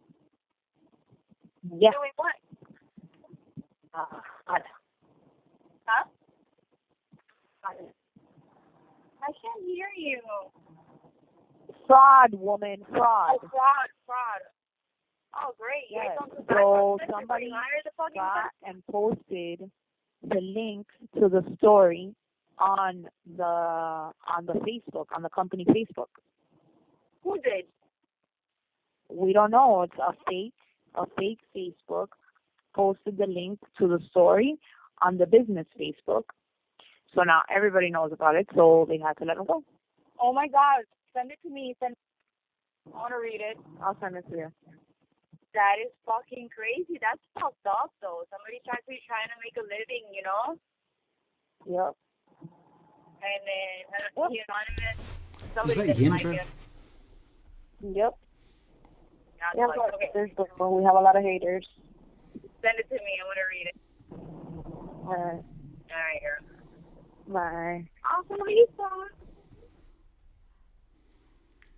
So it was April 12th, 1545. 1545.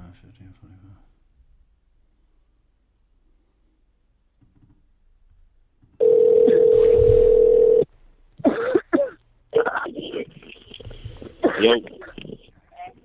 Oh, I got to spit. See you later, Bubbles. Huh? I got to spit this ruby. What? I got to spit the ruby that came out of my mouth right now. Ew. Why are you talking? I said I can't talk. What? I said I can't talk. It's a classic, isn't it? Why don't you wait until you fucking can talk before you answer the phone or call me back? I said I can't talk.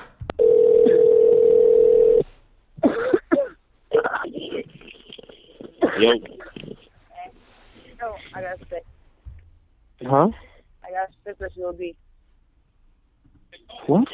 I got spit the loogie that came out of my mouth right now. Ew. Why are you telling me? I don't know. What are we gonna eat for dinner?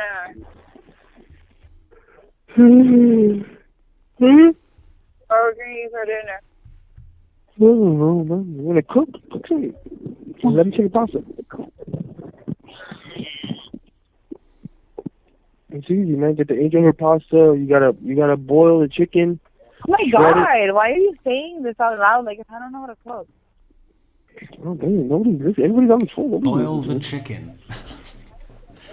Is that what he said? That's not how you really cook. Quick, because I want to see if I have money. I got. You gotta pass out the what? Victoria's Secret. Boil the chicken. Is that what he said? It's easy, man. Get the angel hair pasta. You gotta boil the chicken. Oh my God! Why are you saying this out loud? Like, I don't know how to cook. Oh, damn, nobody's listening. Everybody's on the phone. Nobody's listening to me. You gotta pass the chicken really quick because I want to. I think I should boil some chicken right now. What do you think? Do you think I can butterfly a chicken breast? And yeah, if I just heat up the pan, and if it's butterflied, it just, leave it in the kitchen for 4 minutes. Run back, turn it, another 4 minutes.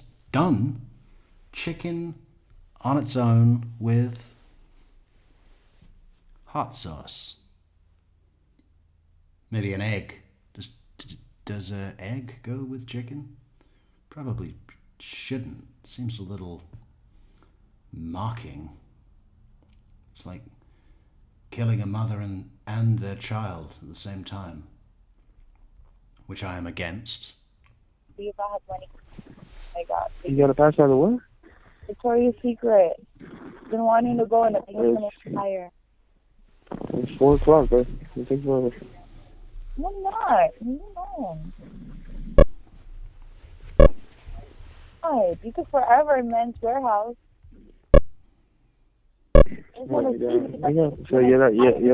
Hey, could we get another 11 likes on the video? Have you clicked like on the video? If you like the video, click like. If you can't hear me, I can hear you. Can you hear me now? Yeah, I hear you now. Okay. I thought I passed by Yandra's job because one of the realtors needs a part-time assistant. And I was like, bro, I'll do it. And then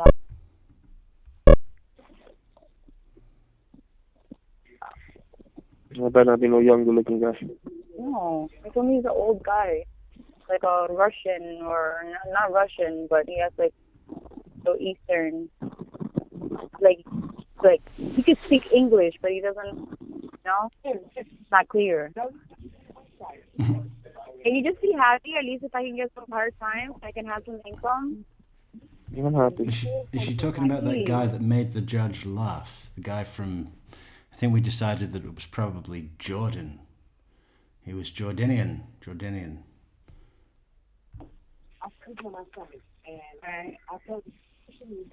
kids wanted you to pick them up. What? The kids wanted you to pick them up, but I'll get them. That's what the kids wanted, Sigfredo. But they wanted you to get them. Yeah, it'll be okay. I also wanted to stay here in my underwear and eat Doritos while watching daytime TV.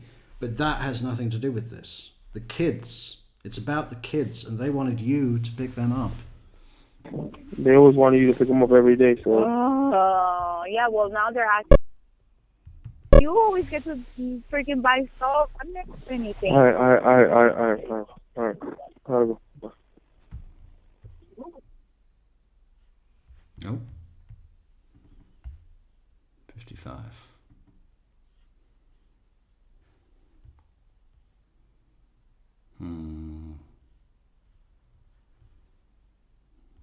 Okay. Later that afternoon. Early evening, 5:22. What? What's going on? Not much. Not much. You working? Yeah, it worked. What happened was my mom All was still dad was going to register the car, and when they called up the people from State Farm, and they were reading to them what they had on the title it shows a 12. I know. Yeah. And the title is different from the VIN number. I mean, I don't know how you got away with it. Yeah, I got the same thing. I went to a tag agency and had it done. So the tag agency will do it, no problem. Yeah, you don't. Whatever you do not go to like the fucking DMV and wait in line. Those fucking dumb niggers. Okay, go to a tag agency. Find one online. There's one in Boca, but there's got to be one here in Falls Springs. There's no one in line. You pay an extra $50 or $60. Yeah, of course. Yeah. Okay, no handling. Totally. Are you at work? Yeah. What's going on? What are you doing? I had two filled. I did 4 implants on the top and 4 on the bottom. Took out the guy's teeth and needed for overdentures, so I put 4 implants on the top, 4 on the bottom, put some bone grafts, primary sutured them up. Come back, it's 4 months later, 2 failed, and 2 bone is right at the fucking poking through the gum, and oh my god. What do? You do anything? I mean, I buried them. I do. There's nothing you could do, right? I mean, it's a fucking denture that bangs against the bone, Yeah, I mean, honestly, what I do in those cases, when I go in there, anything doesn't look good, I take the implants out and I just put them in a separate spot that's at a healed ridge and just replace it. Bacteria are. Boom. Samara, thank you for the super chat for my favorite Pisces content creator. Well, not just Pisces. Favorite water sign content creator. Of all of them. Yeah. Staring out a window, writing a song. I just live with it. Well, not only that, it's over time the bone resorbs in the socket, and then the implant pokes through the gum. You're going to have 12 implants in your schedule, and you're going to get $2,000. I mean, they do it like that, or they pay you like $500 an implant. So you got to realize, if you're not busy, and someone says, Darren, I can get a job that make you $500,000 a year guaranteed, it's incredible. They're paying you $2,000 a day. So they're putting 10 implants a day in your schedule. You got no worries. You show up at your job. Yeah, I mean, think of what we're talking about. We're talking about $500,000 a year. Yeah, but you're a W-2 now. It's half of your shit gets taken on a tax, whereas now we have business expenses. Yeah, but I can tell you this: the only thing that really matters is what you put home afterwards. And if you're still being incorporated, you just hire as an independent contractor.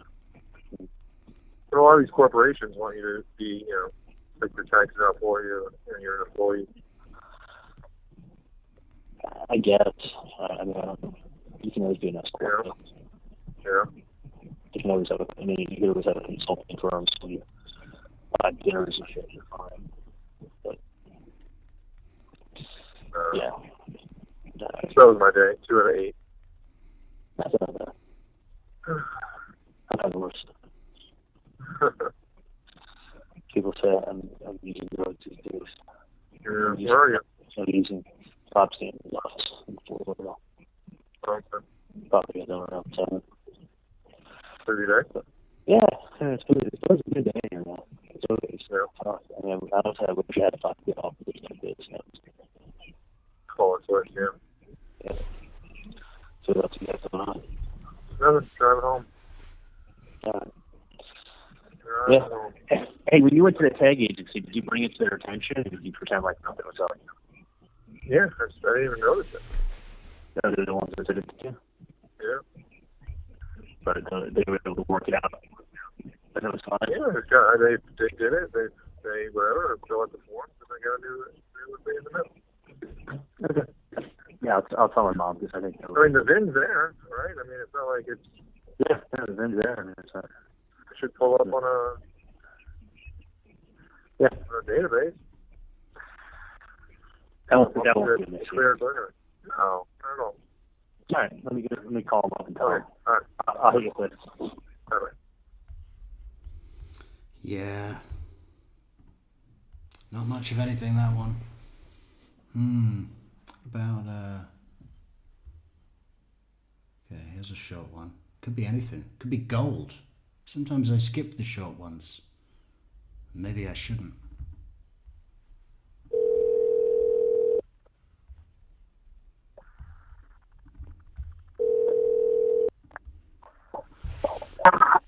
Charlie. Mom. No, not Mom. Hey, Dad. Listen, I just spoke to Darren. He said he went to a tag agency and they were able to take care of the entire thing and it wasn't a big deal because the VIN number is there on the car and the VIN number is the VIN number is right all the way around. Okay. So just go to the tag agency and they'll be able to take care of it for you. Yeah, that's what I was going to try because can we get insurance on the car? We just have to tell them the year is 2004. Yeah, it's a 2004. It's fine. No, I'm talking about insurance. Yes, obviously, Yeah. an insurance Okay. vehicle. You don't go to the courthouse or something like that. I'm not going to courthouse. I know, just go to the tag agency and take care of it. Yeah. Okay. Okay. Yeah, it wasn't that big a deal. I wouldn't even call Bob. No, I mean, no. Yeah, just to see. Yeah, well, I won't go there too. I'll try to get there. I can't do it tomorrow, but maybe Thursday. I wish I knew one down here. I would do it. Well, just Google it. Yeah, I know. That's what I'll do. I'll look for it. You know, don't come up to Broward and do it and just don't all over. No, I'm not going to. No, I just thought if I get out early enough, I could have gone, tomorrow to the tag agency up by us in Broward. But I'm gonna get 3 of your cars at your address, and I'm gonna get two down here. This way we won't have any problem. Okay. I'm still at the office. I'll be around 5 better. Okay. Okay. Bye.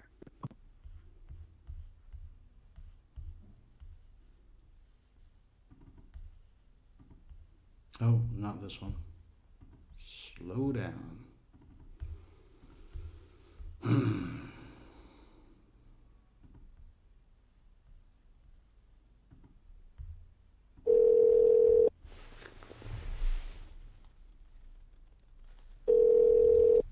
Hey, Charlie. Hey, how are you? Good, sweetheart. How are you? Good, just leaving the office. Hey, how are you? He says that at the beginning of every call. It's creepy. Hey, how are you? Okay. Especially to your own mother. Busy day today. Yeah. Didn't stop for the only time I stopped was when I was on the phone. Whose office were you at? Rob Stanton. Oh, okay. So it's good. I become friends with him too, so it's nice Yeah, hanging out with him and his wife, and we go out all the time. That's nice. Dad had a question. He said if he goes, because he's going to go Thursday, Right. To register the car. So, he'll go with the existing paperwork.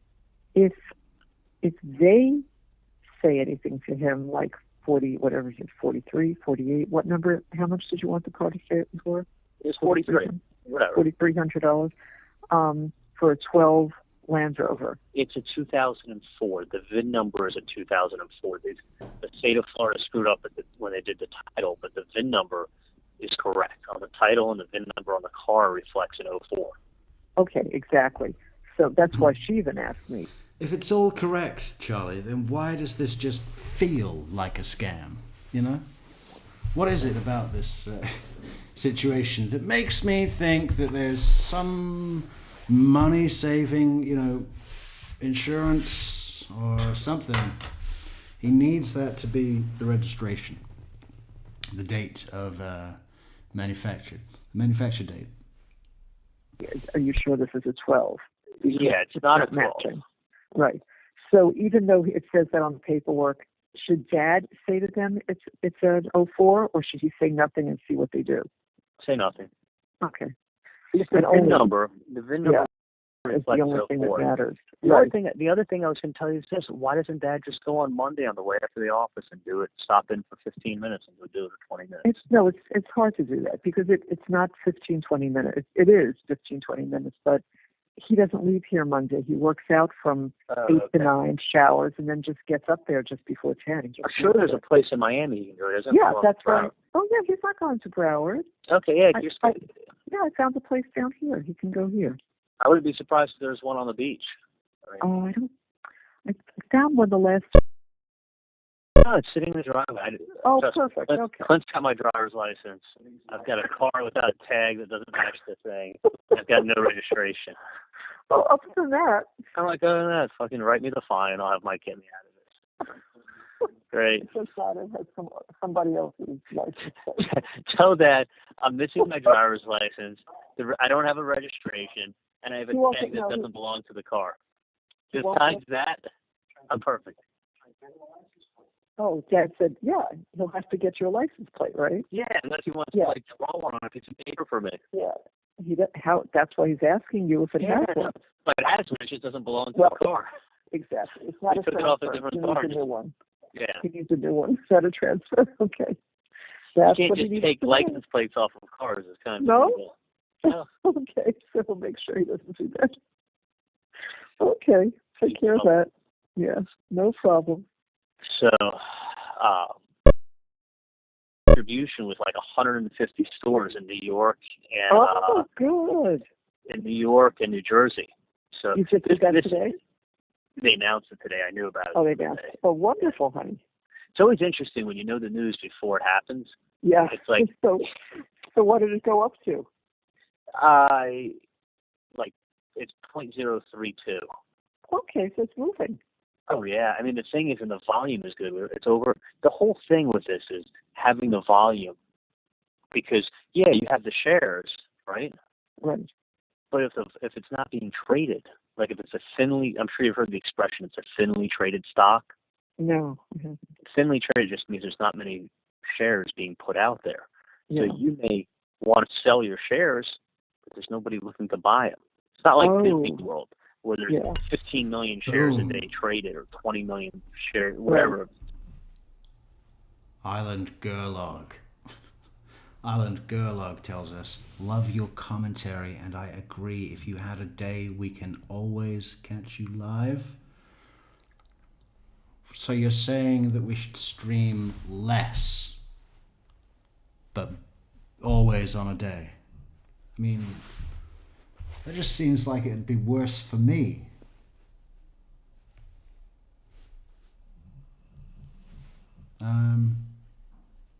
I think we should have a day.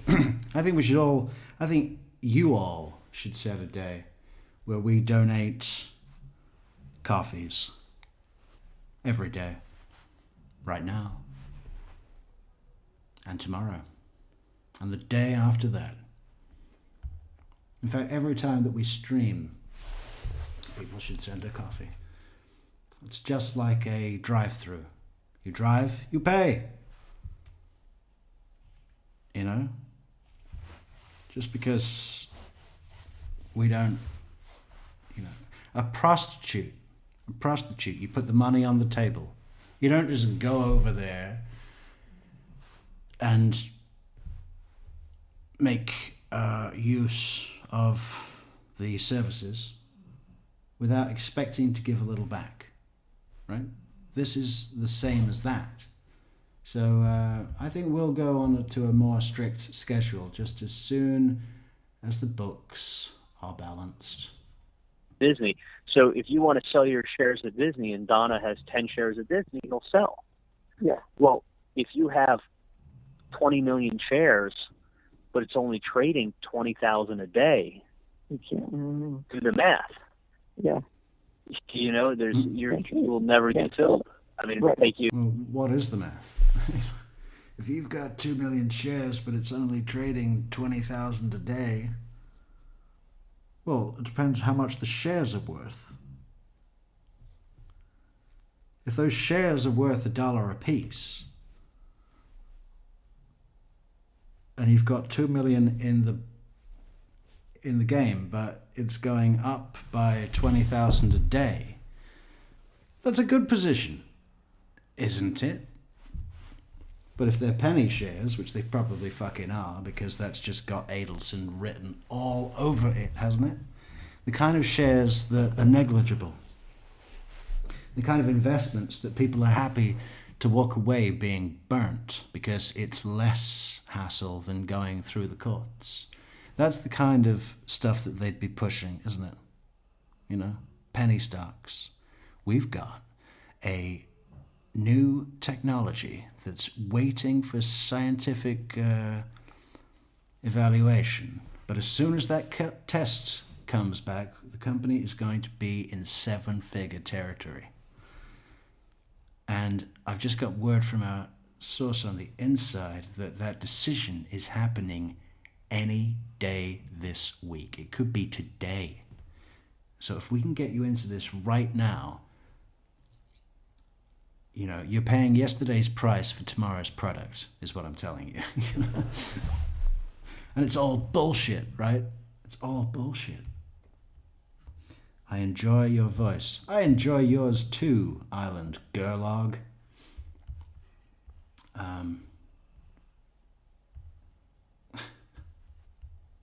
100 years to get out. Yeah. You know, and then sometimes stocks die and they go down to like 10 shares a day and nothing. There's no fun. Right. Right. So the point is that there's so much going to come out that's going to. The whole point is if we can get it up to, even if it hits 10 cents, it's going to be insane. Oh, I get it. So, I get it. It's Island Girl OG. Right. I thought it was like Gaelic or something. And you were from County Cork in Ireland. But of course that would have been Ireland. Island Girl OG. You should have put the OG in uppercase. Or at least the O. Because that just looks like Island Girl Log. Sorry about that. And this guy that is a CEO now is is a real CEO. I mean, he really did it as a favor to Adam because it's his aunt's boyfriend of like 15 years. Yeah, but he was a CEO of one of the divisions at Citibank. Like they know how to take things to market, sign deals. You know, I mean that's. Yeah, what were we saying? Select your more convenient than the convenience package second edition. So if you'd like to upgrade to the convenience package stage 3, that'll be an extra $49.99 per month. America. Thank you. What a CEO does. Thank you for so many options. Right. You know, I mean, you have the right CEO, they take companies to the next level. You've got the wrong CEO, and they trash it. But to get a CEO like this on a no-name penny stock is like unheard of. It's like, what did I tell you? A no-name penny stock, the kind of thing where people will be embarrassed to complain. And that will be easily threatened by a letter that says, "We will not hesitate to seek damages in any court filing." You know? "We will be charging for our time and the cost of our expensive attorneys because we're rich and can throw money over the little people." Anybody ever got one of those letters and thought, "Fuck you, I'm doing it anyway"? I sent one straight back to the guy saying, who was a lawyer called, well, I'll just reveal the surname. The surname was Judge. So I was, what did I say? I said to him, something fancy. A costs order can go either way. You will be liable for my costs. Fuck you. When I win, you will be liable for my costs. That was fun. There's nothing quite like getting in a legal battle with a lawyer when you have no training.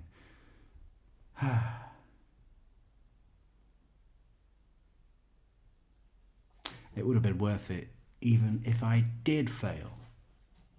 But it's basically like who'd you know to right, to get him. Yeah, I mean it's like, you know, it's like Johnny Cochran. And that's why he did it, because it's a family, you know, because it's like family. Yeah, I mean he's got money, stock options, and all those stuff. Sure. But it's not. I mean, but it's not outside the realm of like this. It would be like me getting into a fender bender and walking into Gary Hill.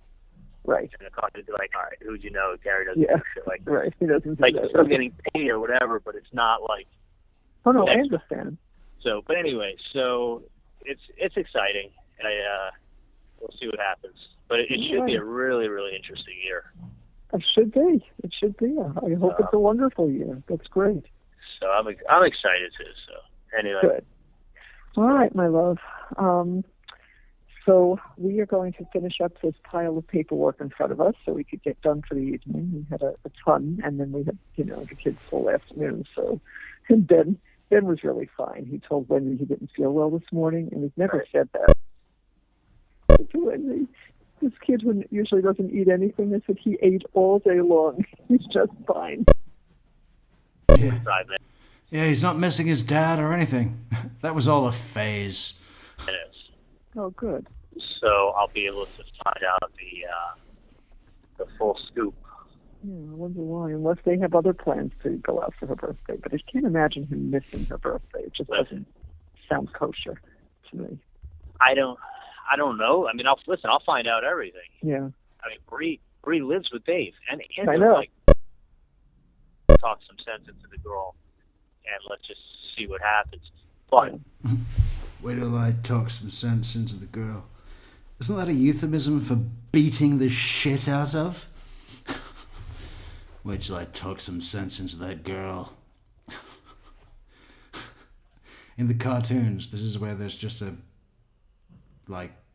you just hear the punches and kicks and slaps from behind the door or in a shed. I'll find out. The punishment shed. The only thing is that there also reaches a point where I actually have to worry about, focus on my own life. Yes, you do. Crazy. He was a bit nervous to say that, wasn't he? There's almost, a point, Mom, where I have to focus on this thing I have called a life.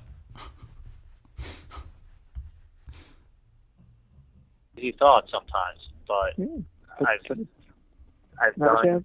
Not a bad thought. I know. I've done above and beyond. Yes, you have. I will continue to help out any way possible, but yeah. I've gone above and beyond.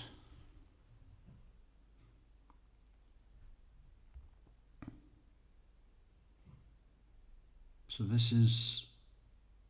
because she's the nanny, and if he's going out with Wendy, Bree is looking after his kids. So if Wendy goes back, even if she doesn't go back, Dave would come in and Bree would be like, oh, how was the dinner really good? You didn't go to that fucking fondue restaurant, did you? What is it called? The Melting Pot. What idiot would go there? Yeah, don't go there. Don't go there. It's just fondue. I mean, that's all they do. Imagine the smell in that place. Ugh. That wasn't even a good idea in 1972. Fuck those Swiss. Cuckoo clocks. Money laundering. Fondue.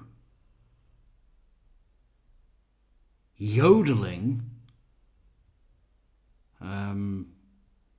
What else? Lederhosen. Chocolate. Toblerone. Okay, they gave the world Toblerone. That's Swiss, isn't it? And that's, no one wants to take anything away from giant triangle pyramid chocolate bars. What is the deal with Toblerone and airports? Why is that a thing? What else is good about airports? Well, it used to be cheap cigarettes, but that doesn't really seem to be the case anymore. Unless maybe... it's hard to imagine cigarettes any cheaper than they are in Portugal. unless you're in Germany, which is surprising, isn't it?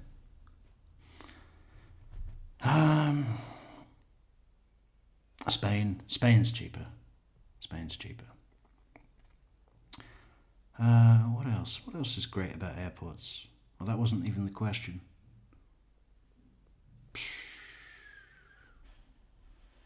Well, it's become the question. What do we love most about airports? People are always going on about what they don't like. Oh, the line was so long and horrible. Oh, you know, they didn't let us take our bags, so we had to check that. Oh, you know, it's always some nightmare. The gate changed, and we only had 5 minutes to get to the other side of the airport. Ah, it's always a horror story. Let's try and look at it through a positive light. What do we like best about airports? Well, the food is always a lot less quality and 4 times the price. So that's not a good thing. The booze is same, less quality, in a horrible atmosphere. So you can't even get drunk, like in a good way. That's why there's all these fights, these Karens. We see these Karens, don't we, at the airports, getting drunk and then, you know, demanding something. and totally unwilling to accept the fact that they're drunk. I had 1 drink. You've been there for 8 hours. You were asleep when we found you. Your face was sticky from margaritas that you were lying in.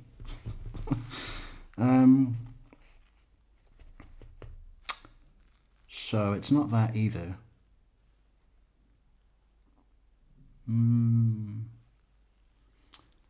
What is good about airports? Well, sometimes you get to see a crash, right? I mean, but not often enough. No, I guess watching the planes land through the big window, that's quite, you know, it's a little bit exciting, isn't it? It's a big thing. You know, you look at it as a human being and think, well, you know, fucking hell, aviation. Look at that. We did this. We're all part of the same spreading virus, aren't we? The Wright brothers, you and me. You know, basically, in terms of time and space, we're just part of the same thing. What else? So the big view out of the window, that's good. I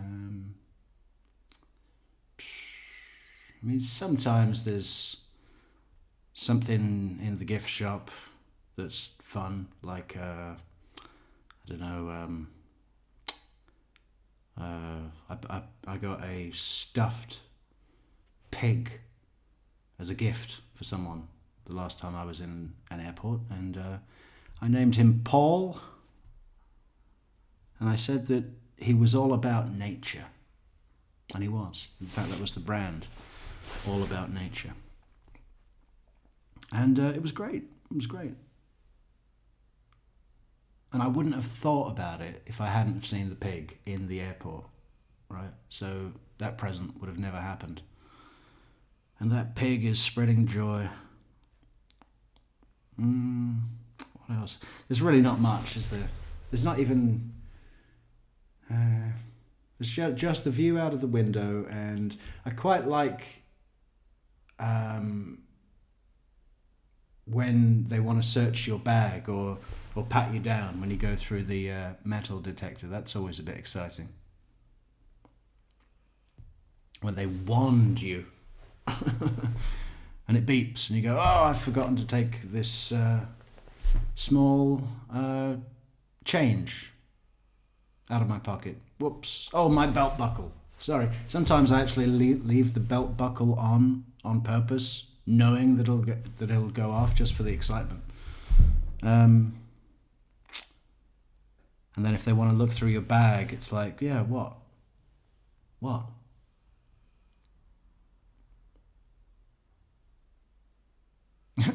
Yeah, I don't know what's in there, but there's nothing bad in there. Have a look. Be quick. My plane is leaving. What else?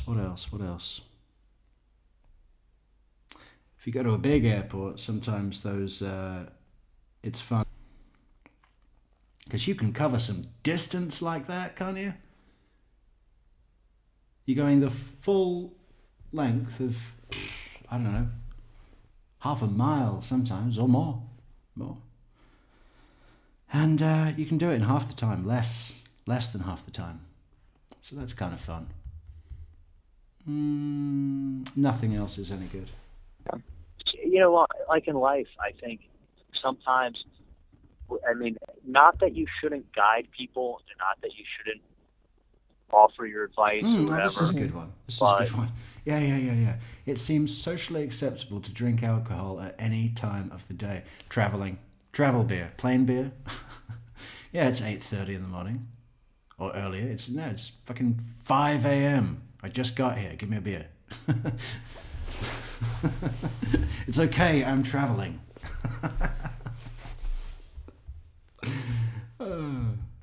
Yeah. And not just socially, but also within your own family. You know, not only are you not going to get told off, the person who might normally tell you off is going to join in with you, whether it's your wife or aunt. I think that's the two most likely people of a family to tell you off, isn't it? Your wife or your aunt. It's a fine line because it comes a point where you create the opposite of what you want to have happen. Yeah, well, that's why even with free you have to be careful. Wow, he's getting like he's talking about cosmic manifestations. So by putting that energy into the thing that you're trying to avoid, you create a magnetic energy to draw that very thing into your life. Yeah, don't press the red button. Let's hear that again. Fuck Osho. Life, I think, sometimes... Like in life, you know, when you're 20, 30, in life, that normally happens. You know that thing in your 20s that happens, and then, you know, you get to your 30s and it's still going on? Like that.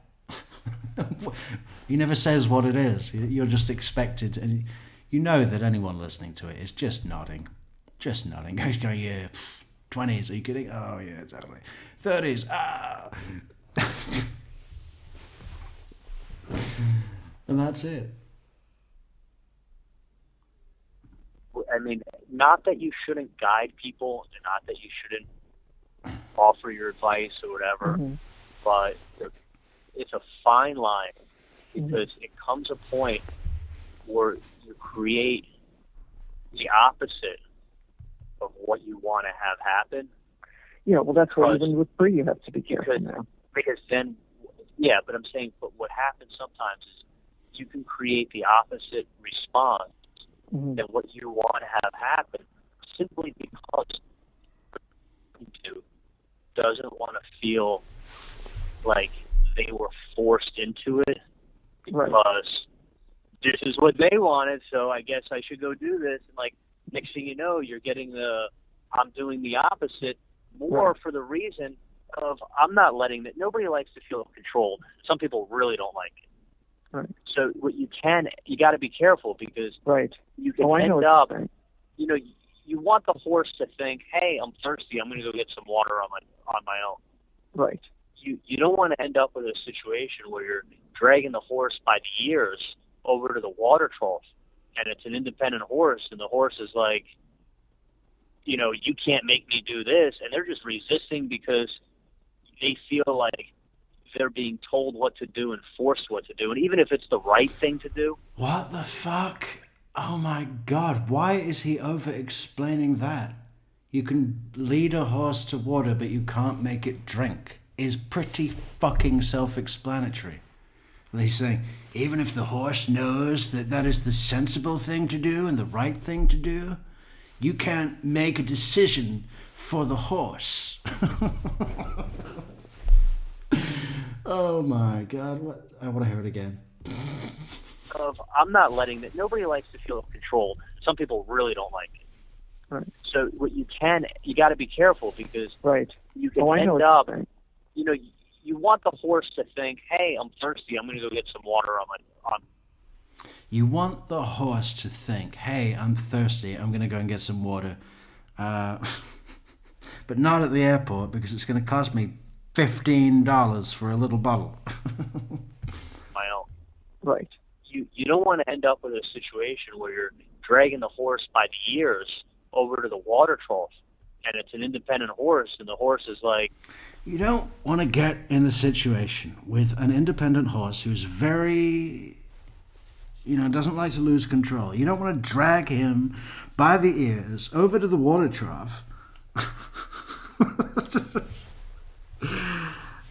Why is he doing this?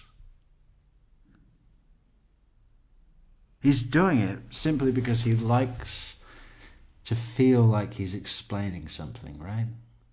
It's kind of ironic because Professor Markel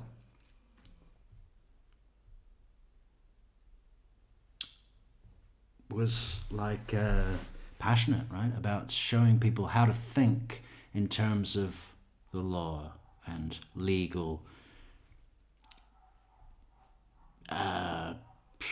you know what I mean?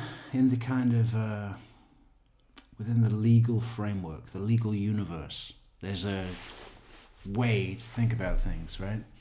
And Professor Markel would teach, but he probably didn't do this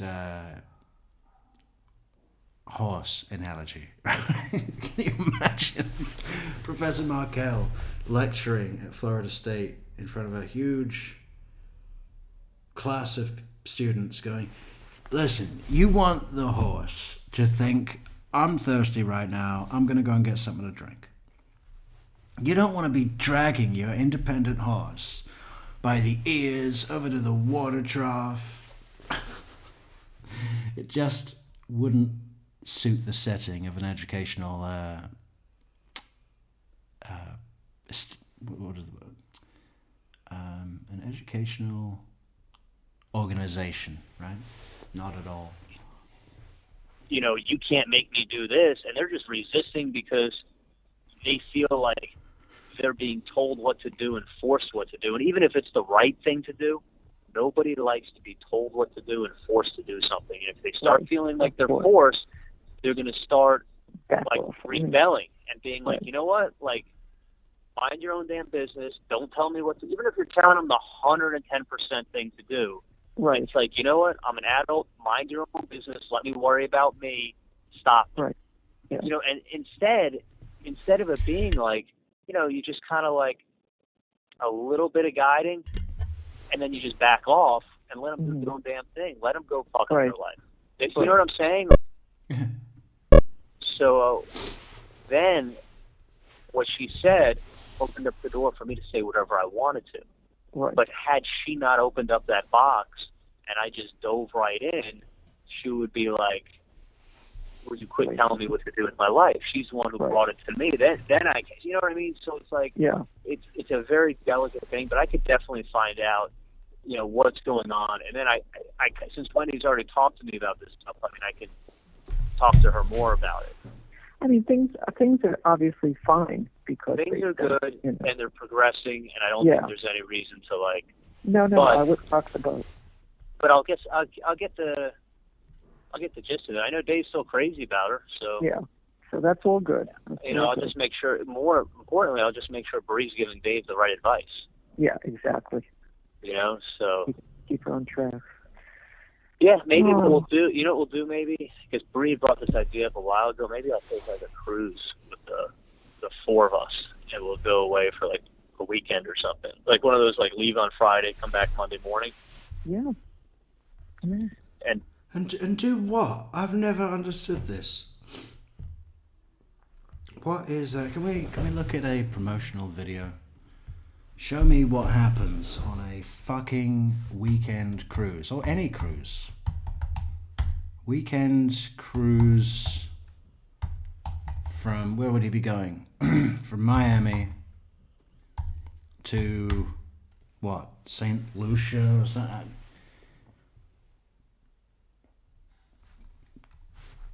Caribbean, I guess.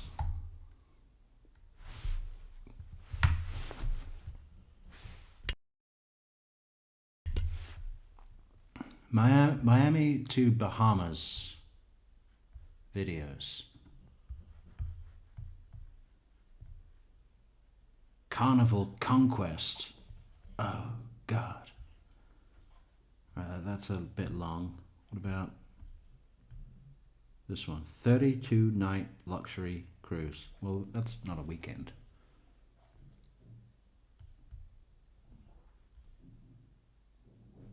I mean, should we look at that? Oh my God. The Carnival Conquest. Jesus, look at this. We gotta check this out. Fucking, they've got a water slide on the deck. You know how many fucking screaming kids are gonna be using that all weekend?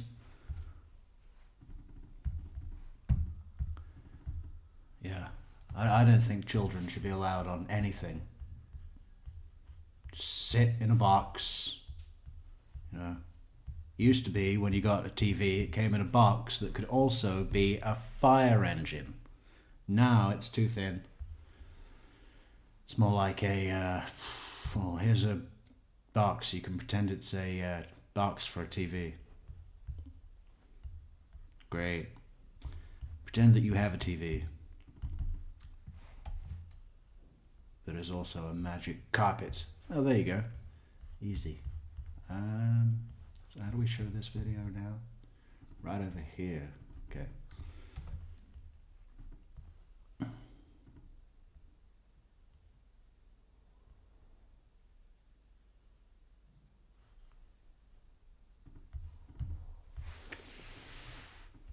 So this is the Carnival Cruise, 3-day cruise from Miami to Bahamas. I've been alone in my thoughts. Can't feel this void between us. Oh, hang on. Shit, this is real music, isn't it?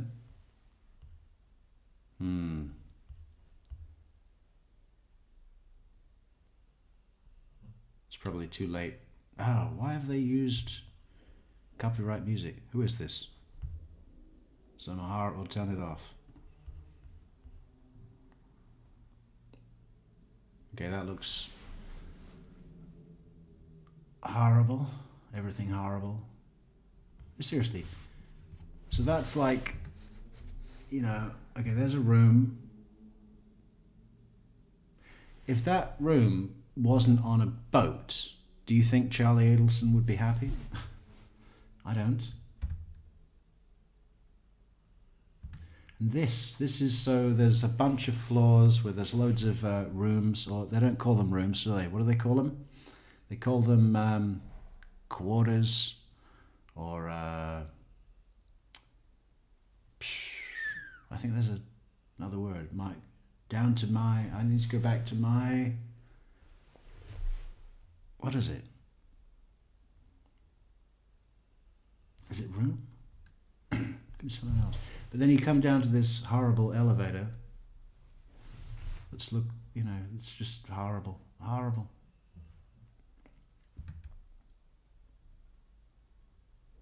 And then you sit down there waiting. You can just imagine, can't you? Donna Adelson sitting with a book. Freakonomics. That's her favorite book, Freakonomics.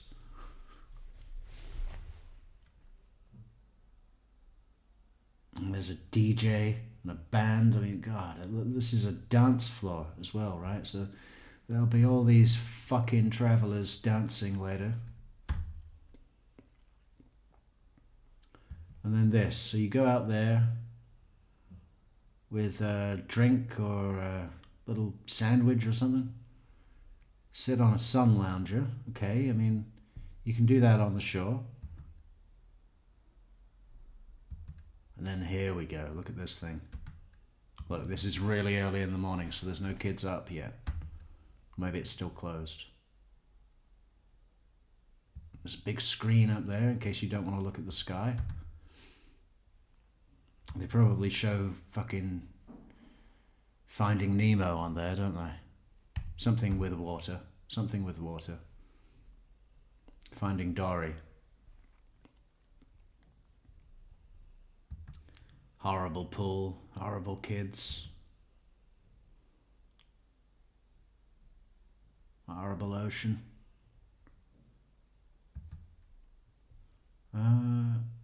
Well, that actually doesn't look bad. What is that? Is that a cake or some kind of pancake thing? I don't know. Ooh, look at that. I'm hungry. Let's get some chicken in here, Sup. Scrambled eggs. We only have one egg. We can't do much in the way of scrambling one egg. Two you can get away with. Bacon. It looks like it's been sitting out for a week. And then we've got potatoes. A little bit of toast. What's missing? Baked beans.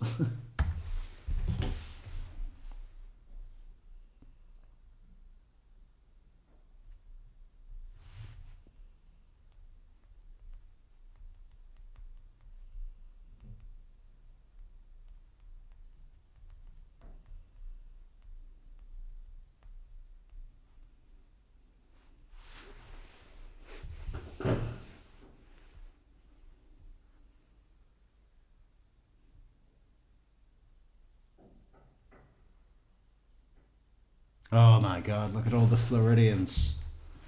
What are they doing? Oh, what are they doing?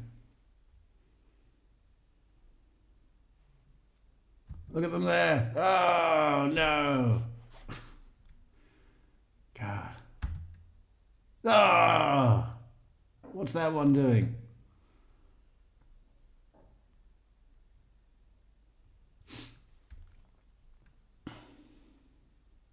Oh, look, what's that? Some bingo. Bingo.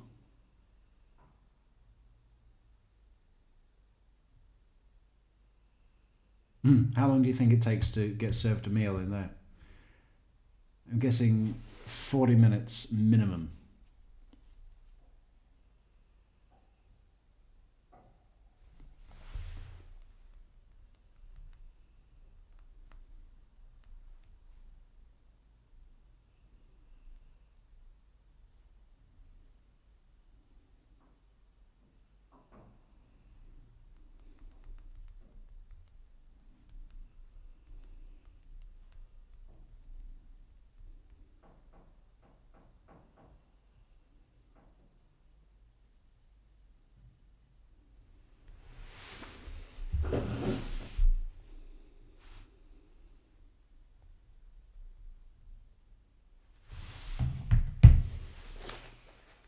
Oh, bacon and cake and eggs. What the fuck?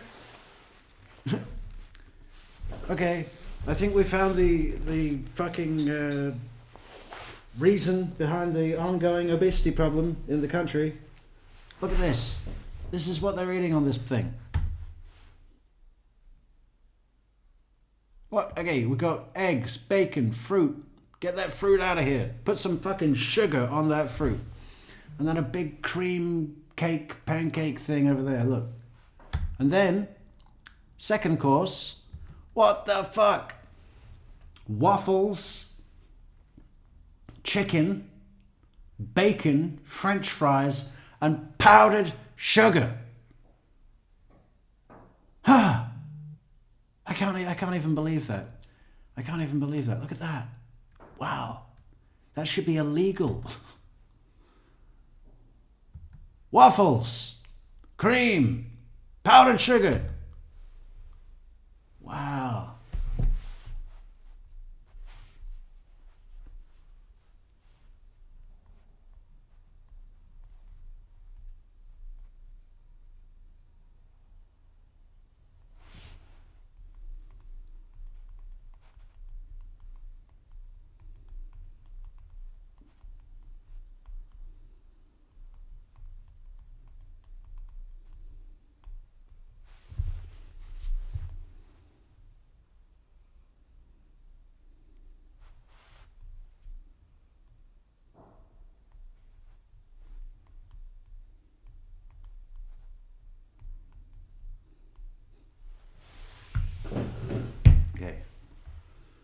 Where's that guy gone? Do something like that, which would be perfect. That's right. So, and Even Memorial Day is coming up. That's a long weekend. Well, no, they have cruises. Good. Everything else is Good. I'm glad to hear that. I'm excited for you about a lot of things. Sounds interesting. So yeah, no, it's an exciting time, really being into this, and it's like, if this doesn't work out, I'm screwed. Like, I'll get my money out for sure. Yeah. But it's not, it's not like, this is my one shot at like, really hitting it big. Oh, like everything else is still good. I'm still diversified in a bunch of different things. Not a million, but a bunch of different things. So it's not. That's perfect. Everything is good. Okay. Well, then have a good evening, honey. I love you. We'll talk tomorrow, okay? All right. Sounds good. Okay. Thanks for calling, honey. I love you. No problem. Love you. Bye-bye.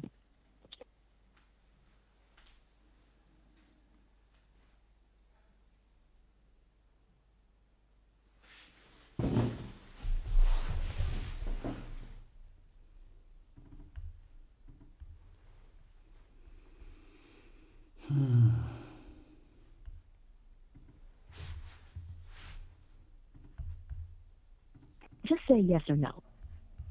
No. Okay, then you can say pharmacy, photo, health Pharmacy. clinic. Okay, you can say refill, prescription status, pharmacy hours, or say help me with something else. Something else. Okay, I'm connecting you to someone who can help. Just a reminder, the pharmacy's open 24 hours a day, 7 days a week, so you can stop by anytime you like. For quality and training purposes, your call may be recorded. That's Pharmacy Mission Wendy. How can I help you today? Hi, I don't know if you guys transferred me to the main location, the Walgreens in Biscayne, in 125th by the Causeway, because the guy hung up on me and I was on hold for like 5 minutes. I apologize about that, ma'am. Would you like to be reconnected? Yes, please. Okay, give me just one moment while I connect you over. You may have to repeat your request. Thank you. Please remain on the line to speak with a member of our staff.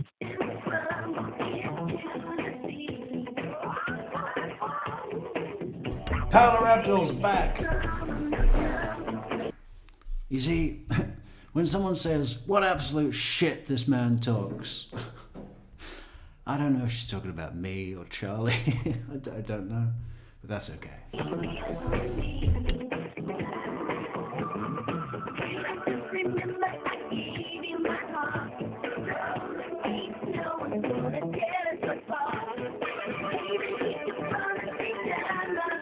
We're sorry, our staff is answering other calls. Please hold on and we'll be with you shortly.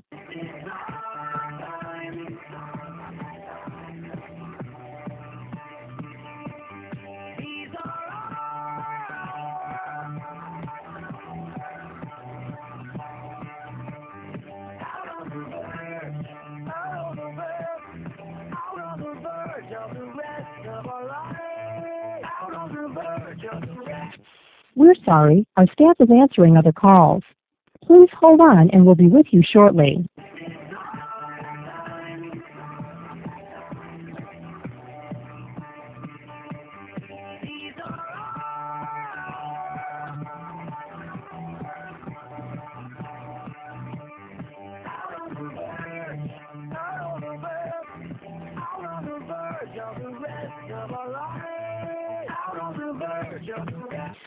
We're sorry, our staff is answering other calls. Please hold on and we'll be with you shortly.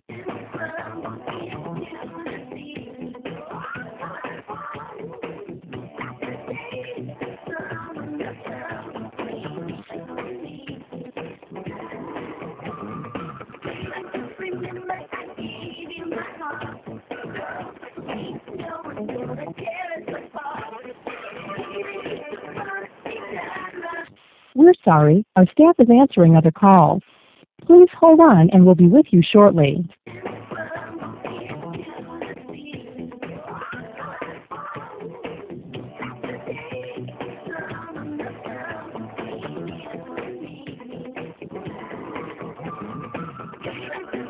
What pharmacy?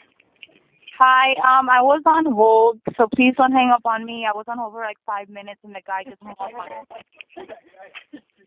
Sorry about that. How may I help you? I needed to know the status of my prescription because I called the office already and they said that they took care of it. Let me see the patient last name. Magbanua, it's Madeanua. Give me the patient birthday. We heard this one already, Katie. 1984. Need a new... Where were we? Difficult to tell. Right, there's that one.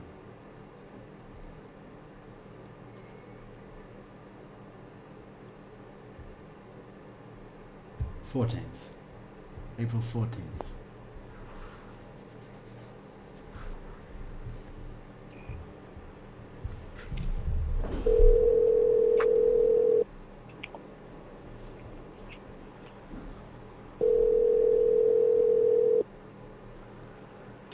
Good morning, my Filipino princess. Hello. I thought you forgot about me. Never. I just woke up. You just woke up? Yeah, boy. Wow, you're so lucky. No breakfast is waiting for me. Nothing. Well, mister, you know how much of a crazy day I have today, and now I have to head to freaking buttfuck Egypt. Ooh, So I start Monday. I had to meet the other lady, his partner, Carolina. Good. Whoa, Carolina. I know, God. the way she looked at me, she was already like, it's a competition, because she's very pretty. How much are they paying? She's gonna pay me, she said, 10, when she went over it, and I told him, I was like, he's gonna pay me cash, though. I was like, look, my only situation is I need to get paid cash. He's like, okay, you'll be growing with our company. We need somebody to organize. We're not, you have perfect English. Oh, you'll fit right in. I know. Organ. Yendra got me a little desk, and so I'll be in her. Oh, so you're in her office with Yendra? Yeah. Well, he works nice. there. He's a realtor, but he goes in and out. Oh, nice. So, yeah. So the Yendra was like, I don't. I'm so happy for you, babe. How much? I don't know. That's just commission, but at least it's part time. And What's the hours? I told him I was like in the first month. He's like, I kind of need you a lot because I need you to do a lot of the listing. Okay. So what? 10 to 2? Huh? 10 to 3? 10 to 3? No, the first week we do more. I told him 9:30 to at least 4:30, something like that. I'm like, I'm gonna, I have to pick up. That's full time almost. Huh? That's almost full time. But the first month, because they have no organization. They don't know what they're doing. No, that's fine. I'm saying you'll still be able to get the kids and stuff. Yeah, but babe, we gotta split it up when summer comes. Remember? Yeah, I know. But you'll still be able to get the kids. No, the only thing is, I told him straight up, I was like, look, do you mind paying me in cash? I was gonna say check, But do you mind paying me in cash because I cannot lose my kids' insurance. I have to reapply, and I know you guys. It's gonna be more cost effective for you guys to not put me under an insurance. I'm pretty sure you guys don't have insurance. And he's like, no, that's good. He's like, the only thing is, if you start doing something good and you close out, something that's a lot, in the thousands or even in a million, you get a cut, 1% or something of it, I have to give you to you in check. And I'm like, yeah, as long as it's under my name. Don't put me on a W-2 shit, Yeah.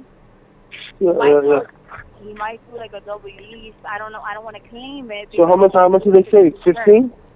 15 an hour? No, I'm not gonna get paid. I'm not getting paid that much. I'm gonna be working off a commission right now. So you're not even gonna get hourly? Yeah, hourly, and then I have to get commission. Yeah, I get hourly $4. Katie's so easy for one of these things, huh? Yeah, no, come in. No, commission. Big commission. Plus, after a year, Or after your probation, 6 months, yeah, you could be on the board. You could be a shareholder of the company, maybe. She's like, yeah, they told me if I did well, shareholder. Listen, I told them Oh, the girl was saying 10, and I was like, 10 is a little bit low for my ballpark, but if you're gonna pay me cash, it's like to think about it, you know, like. Yeah, $500 a week. Maybe $400 a week. Yeah. And it's right here in Sunny Isles, and. Oh, that's good. It's right there. Yeah. Sunny Isles. Like Golden Isles. How far is Sunny Isles away from Golden Isles? I bet it's close, right? Let's go to the maps.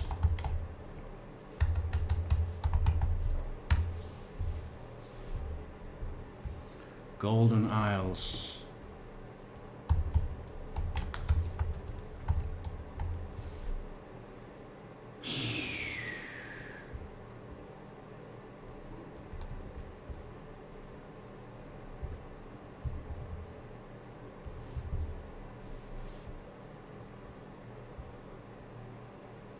So there's Golden Isles. It's easier if we just look at this. So Sunny Isles would be where? Where's Treasure Island as well? Because that's... See, I just couldn't live. Oh, there you go. Sunny Isles Beach.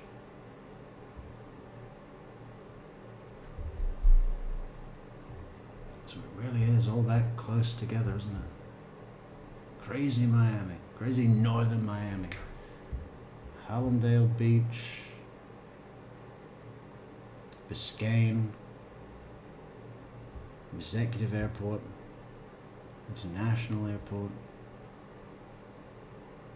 Coral Gables. That comes up. Pinecrest comes up.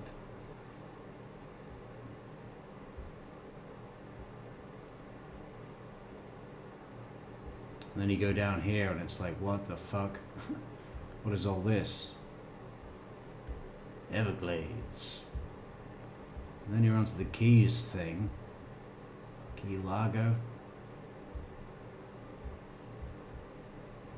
I mean, what the hell? Key West. I mean, how far is that? It's like 200 miles of bridge, right? More. I don't know. I saw that movie with, what's her name? You know, that actress. What's her name? Come on. It's, I really like her too. Jamie Lee Curtis.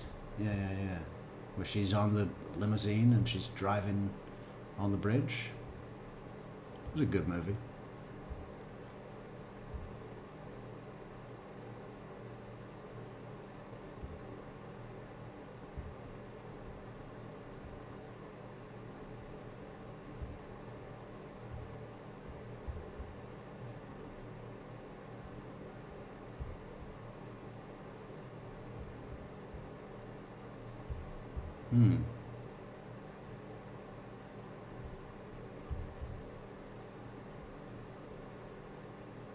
Wow. No, she got her own office. She's a manager. What's she gonna be all day? Yeah, that's good. That's what I'm happy for you, man. Huh? You interview with your homegirl all day. That's good. I'm happy. I know, but it's going to be a lot of work in the beginning because they have no organization. Structure. Yeah, no got it. boss. So I have to do a lot. I have to put in a lot of work hours. Because the girl was telling me, oh, yeah, 3 days a week. And I'm like, what's the point of doing 3 days a week? It's like, oh, you can work from home or you're here. And I'm like, that's why the injured told her, it's like, it's better if she comes here. That way she can focus and she's not, you know, she has a phone right there. She can speak. Right now, when I walked out, I wanted to see what she drove, and she was driving a Mercedes. Bitch, you can hardly even speak English. She's very pretty, though. She kept looking at me. I was like, oh, okay. Empowerment, I will go online and Google it. I think I'm definitely going to have to take this sweater back to the shop, you know. It just... you know, even if it shrinks, it's just not gonna... This is just way... And it says oversized fit, but this is ridiculous. Why would I want an oversized fit anyway? It's just the only color that was possible. Yeah, no, I'll take it back to the shop and I'll get them to change it for a medium. And I don't need to stretch out my arms. It'll be fine. Medium. This is just... Because standing up, it's kind of, yeah, well... That's all right. Even though there's a lot of space. It says oversized fit, right? But even so... Yeah. No. I think it's for fat people. I think that's why they make this. To make fat people feel better. Yeah, is that medium? Oh, I wear a medium? Well, I'm not... I just... Maybe I shouldn't. Yeah, I don't know.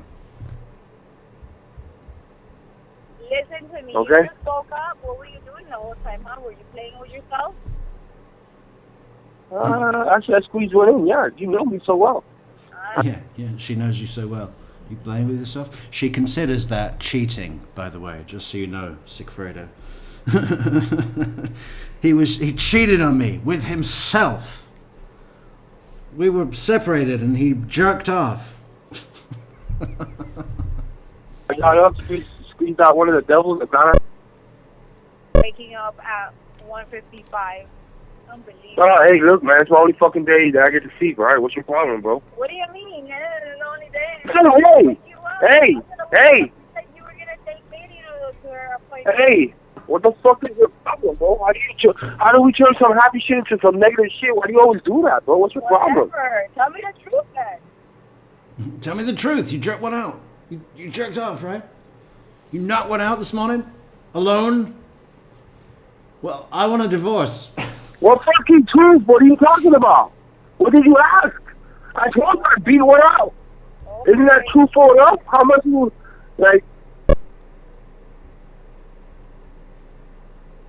told you. Uh-oh. We lost viewers.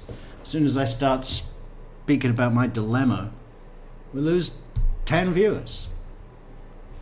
I'm just looking for some good advice.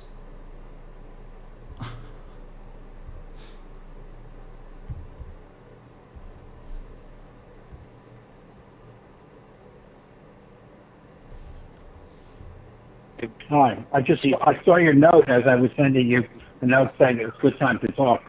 Yeah, it's just easier to sell it in little blocks like that than to put in one order for 22, and that way you can catch it on the way up. It wasn't at like 0.97 when I was talking to you, but I think it's like at 0.95. Yeah, it's at 0.947 now. Yeah, so you're still up like 6% for... So put the order in like that to sell it today if it happens like that? Yeah, so you have a couple of choices. I mean, you can see the volume is up 5 times what it was before. It's only trading like 40,000 a day, and now it's trading $280,000 today. In one day. Do you see the difference? Yeah. It's 4 times the volume today. And it went up to 90, at one point it was up 8%. But if you sell it at 95 cents, you'll still make, I don't know, $1,100. Yeah, you can sell the whole thing. Yeah, which you will be able to. This is volume. The volume's $280,000 today. Okay, so I'll call him. I'll call Steinberg now and have him do it. Yeah, I mean, and the thing is, you may be able to I'll call Steinberg. Yourself. It's easier. Well, it's easy. No, I've never done it, and I don't think I have. I can't trade that because they have control of it. You should have one. Steinberg's not one of the gourmet swingers, is he? Is he Beef Cheeks? What was Beef Cheeks' real name?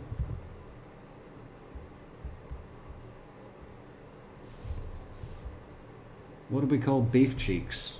What did he call himself? Or is it Mr. Worldwide Finger Food? Corn dog.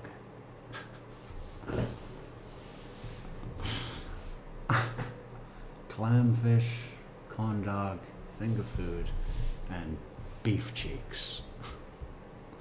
Swap sweaters with someone whose sweater looks too tight. But I just bought this.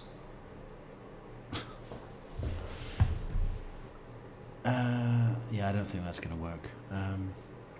I'll have to take it back. But I know that tomorrow I'm going to be sitting here saying this sweater is too small. I don't know. I mean, it just seems like in the diameter there's about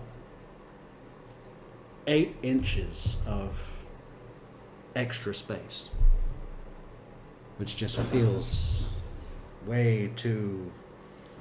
Yeah, I need to do an activity to find out. Maybe I should play a guitar or dig a hole. Okay, should I play a guitar or dig a hole or both? That's what you need to do, because I didn't even realize until I sat down at this and started doing this stream that, yeah, this is way too big. But then the wrists, the sleeves, the length, even in this it's a little, the sleeves are definitely not too long. Even in this they're a little, if anything they're short, but not by much. I mean, but in the medium they definitely felt short. Account that they're not charging you a fee on that you can like. Actually, I have very few cash positions, very little cash.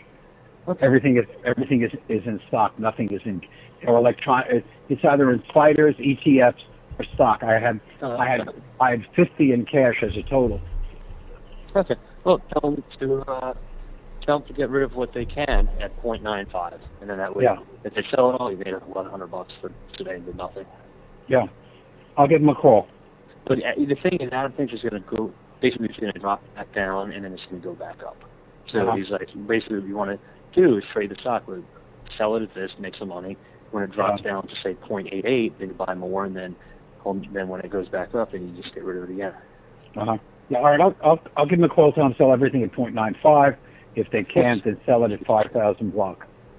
Well, sell like 0.9. You want to put in like a word.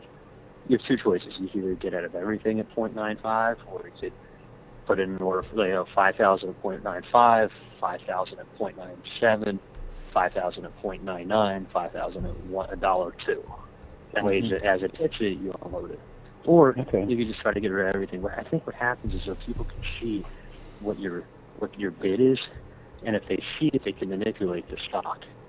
Because people can see what you're putting out there as a bid, or what your sell is. The amount is so small it won't matter. As the volume gets up, your volume's small. When the stock's only trading 50,000 shares, good luck moving 20,000 shares. Yeah. All right. Let me see if I could what they can do for me. Yeah. I'll talk to them. Otherwise, it's even if you just keep a little money in one account that's yours, it's easy to trade. But anyway. Yeah. Okay. Well, go ahead. I'll have to do that later on, but right now I can't. Yeah. That's why I called you guys yesterday. I just figured I'd have fun with it. No, it's good. All right. I'll talk to you later. Sounds good, Charlie. Love you. Okay, bye. Love you. Bye. Bye.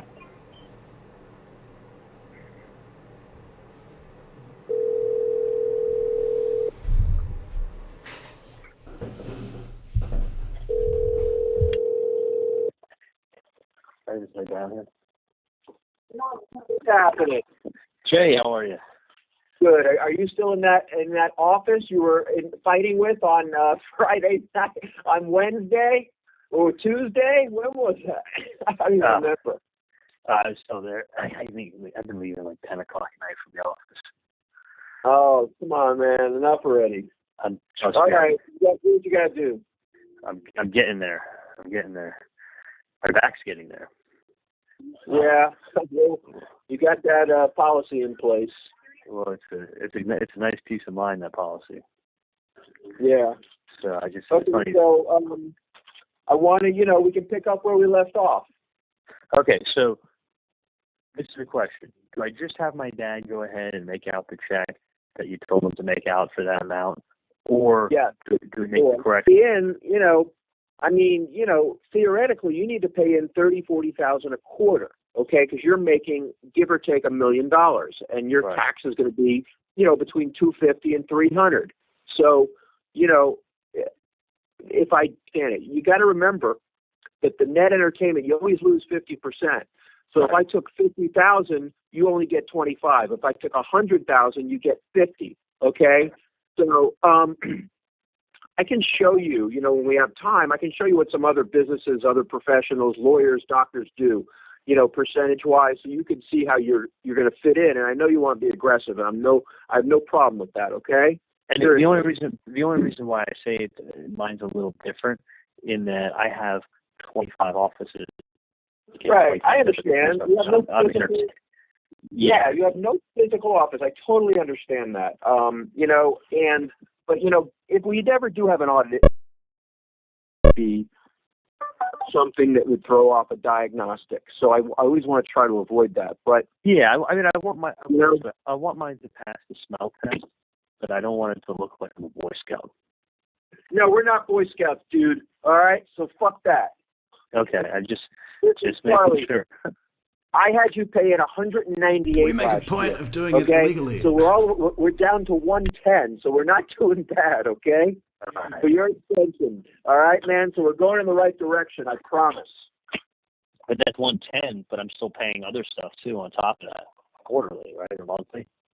This is monthly is your salary. When your salary comes out, you're paying tax, Social Security withholding. But this is a combination. You're paying the first quarter 2016 and the extension for 17. When you did this payment last year, it was $198.5. Oh wow! Okay. Right, you're doing a better job. Fuck yeah, I did. All right, Charlie. All right, I'll tell my dad to go mail that check in and. Yeah, tell him to mail it. Make sure it don't bounce. Okay. And I'll be in touch with you, okay? So we could do some sitting down time again, okay? Okay. We're due. Well, definitely. We're in a couple of weeks when things calm down a little bit. Yeah, man. Perfect. Okay. Sounds good, Jay. Okay, Charlie. Take care, bud. You got it. My pleasure, buddy. Anytime. Bye. Mm-hmm. Full. Hello, sexy pants. What are you doing? Just sitting at my computer, texting doctors back and forth, and doing work on the computer, shit like that. Hey, did you know a dentist in Lauderhill who just got arrested for Oxycontin? Yeah, I know him. I know him. He was my account, and I got him about 2 years ago, year and a half ago, and the girl was a sales rep, Stephanie. She gave me the account. She goes, "This guy's crazy. You can deal with him." So I said, "I love crazy guys." So I went in there. I met him, and he's a little Jewish guy, about 5'5", a little humpback, and he was really weird. He was like, "Hey, Scott, how you doing? Hey, Scott, yeah, I'll buy it from you." And then his partner, Jacobson, was kind of a nicer guy, tall, older, and so I got the business. He bought a lot of shit. I bought a ton of shit from me. Yeah, I need this, I need that. And then for the first couple of months, he was paying his bills, and great. And then it came down to after, a couple of orders, he's like, "Hey, Patterson would put his account on hold." And he's like, "I'll give you the check, but don't deposit it until this date. Don't do this, don't do that," like 30 times, So he bounced a bunch of checks. And then I put digital in his office on a 12-month, no percent, no interest financing. And his crooked ass actually signed his partner's name because his credit was bad on the contract. And he was just shysty. And I knew there was something wrong.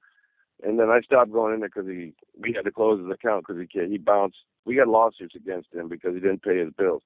He'd have wads of fucking cash, but he's like $6-7 grand. He's like, "I'll pay the bill. Here's the cash. I just got to go get a money order." Blah, blah, blah. Shit like that. And he'd sit in the middle of his operatory and just like zone out and shit. So when I seen I knew him, you know, and a rep sent me the link that he got a busted writing scripts from Jacobson's. He stole his prescription pad. He got 11 counts of fraud, stealing Oxycontin, and yeah, he was junked out on fucking pills. Well, when you write a script, the pharmacist sees. First of all, you're not getting tons of Oxycontins. If they see a fucking script for Oxycontin written on a in a dental office. In a dental office. It was oxycodone, I think. I think he was writing like hundreds of Percocets or Vicodins. Oh, I don't think it was actually Oxycontins. But I think he was writing. Let me look at the article. Yeah, I think it was It might have been Oxycontin. Oxycodone. Yeah, so he was writing probably hundreds of Vicodin scripts under Jacobson's. He was probably writing them for people. You know, he was probably writing it for a bunch of different people with Jacobson's fucking prescription pad. I'm sure Jacobson fucking had an idea because he knew how crazy that fucking guy was in that office. Where in Lauderhill was he? Right by Joe's Crab Shack. You know where that, right on 44th University?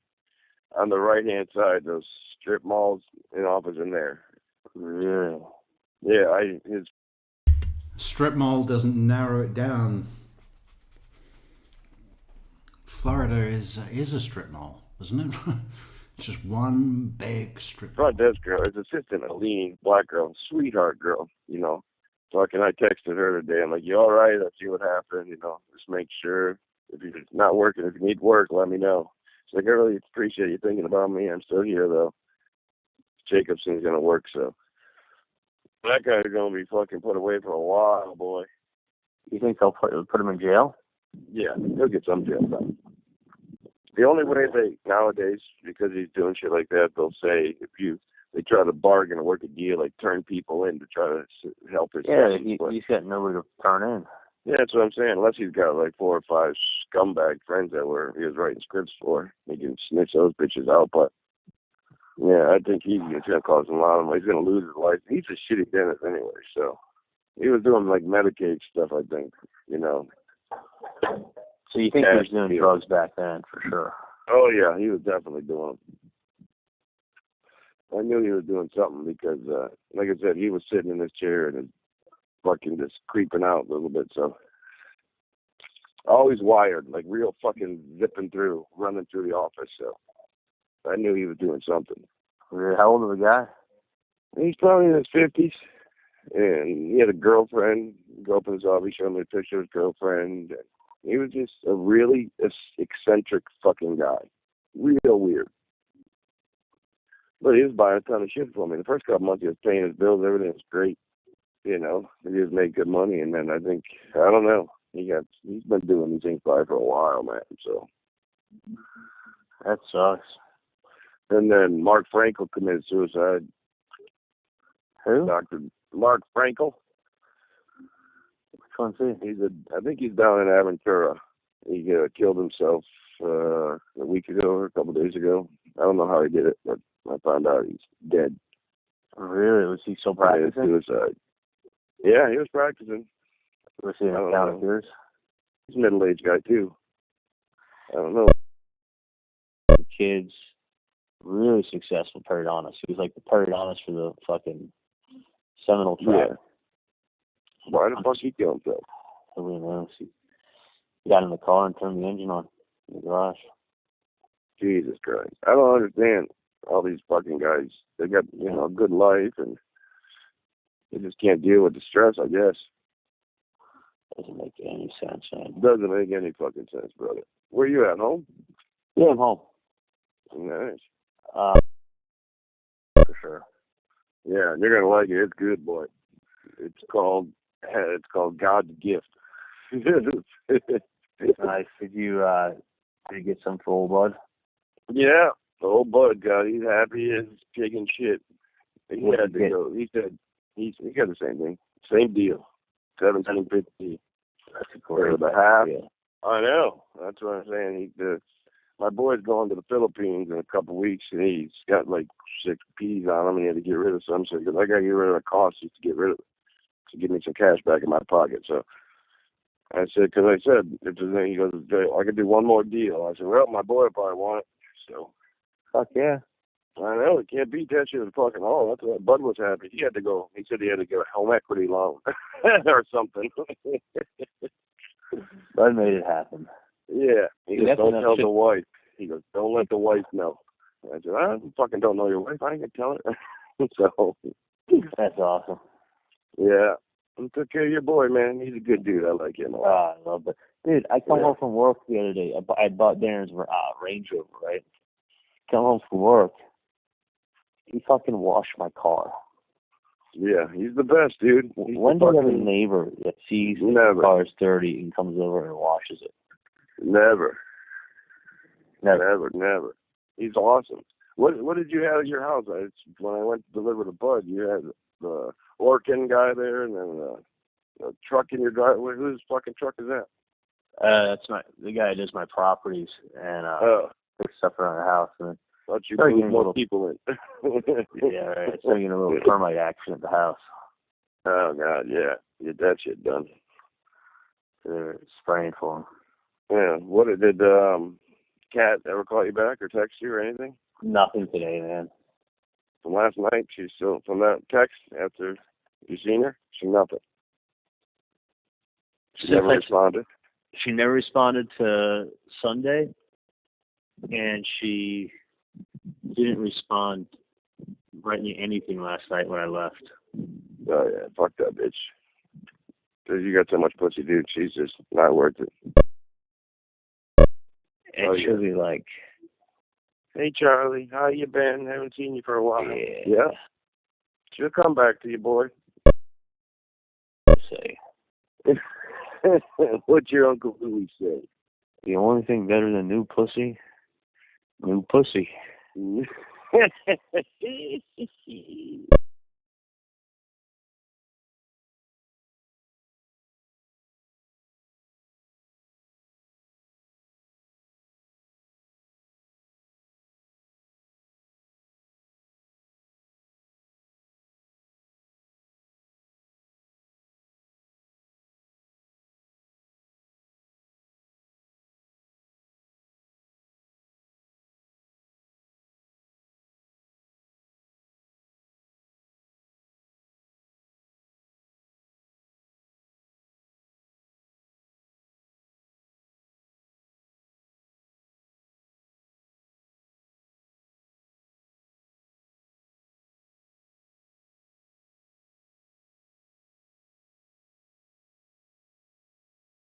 Sorry. I had to step out for a second.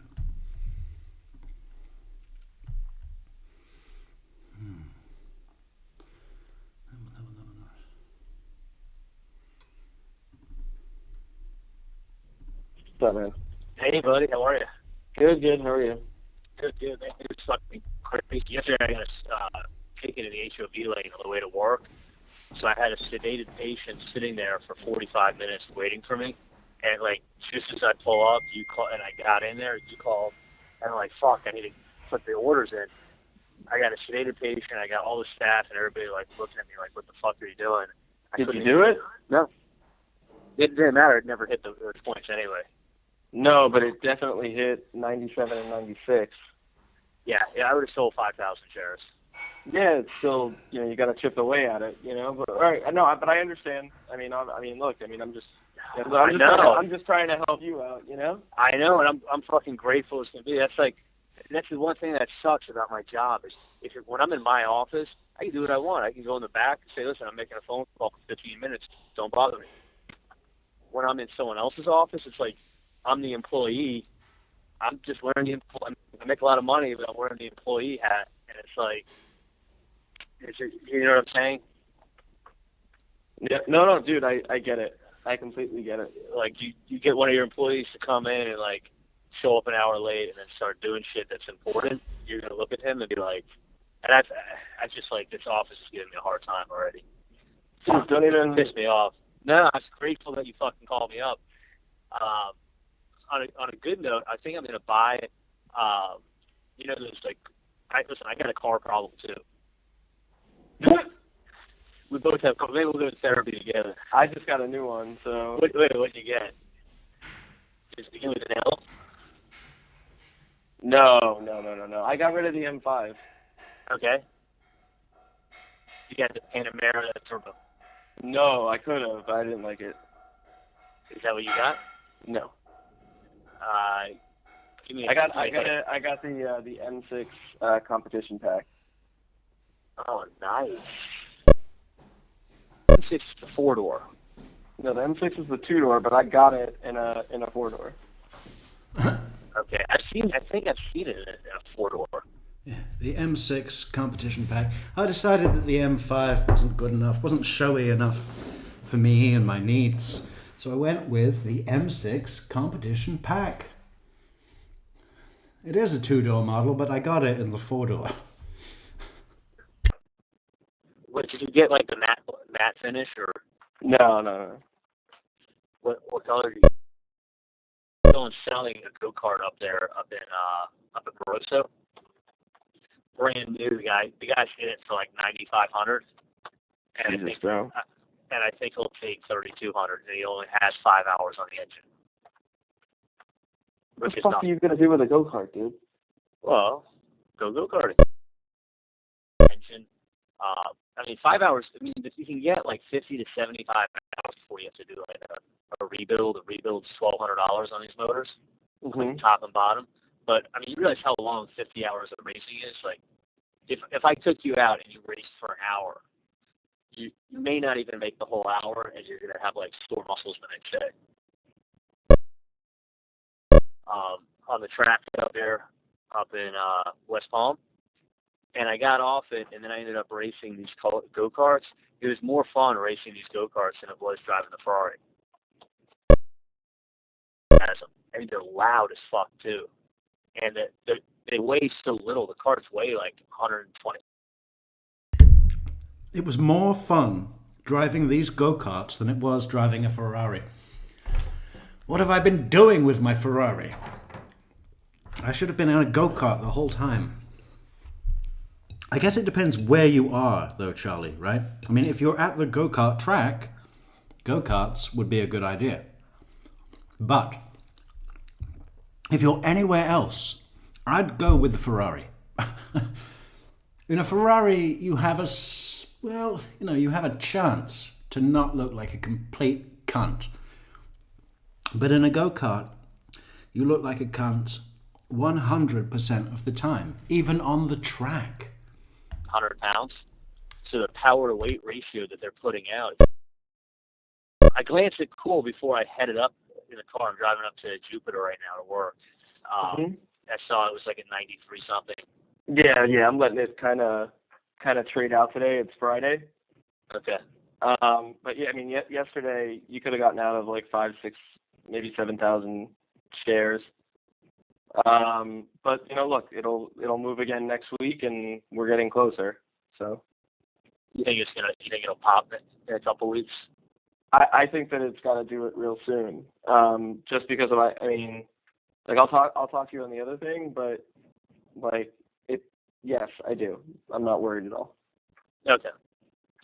Yeah, just keep me posted. I'll try to put an order in. I'll put an order in today as soon as I get a minute for like. Yeah, I was letting you know. I sold like 6,500 shares yesterday. Okay. But I got it off at 96 cents. Oh wow.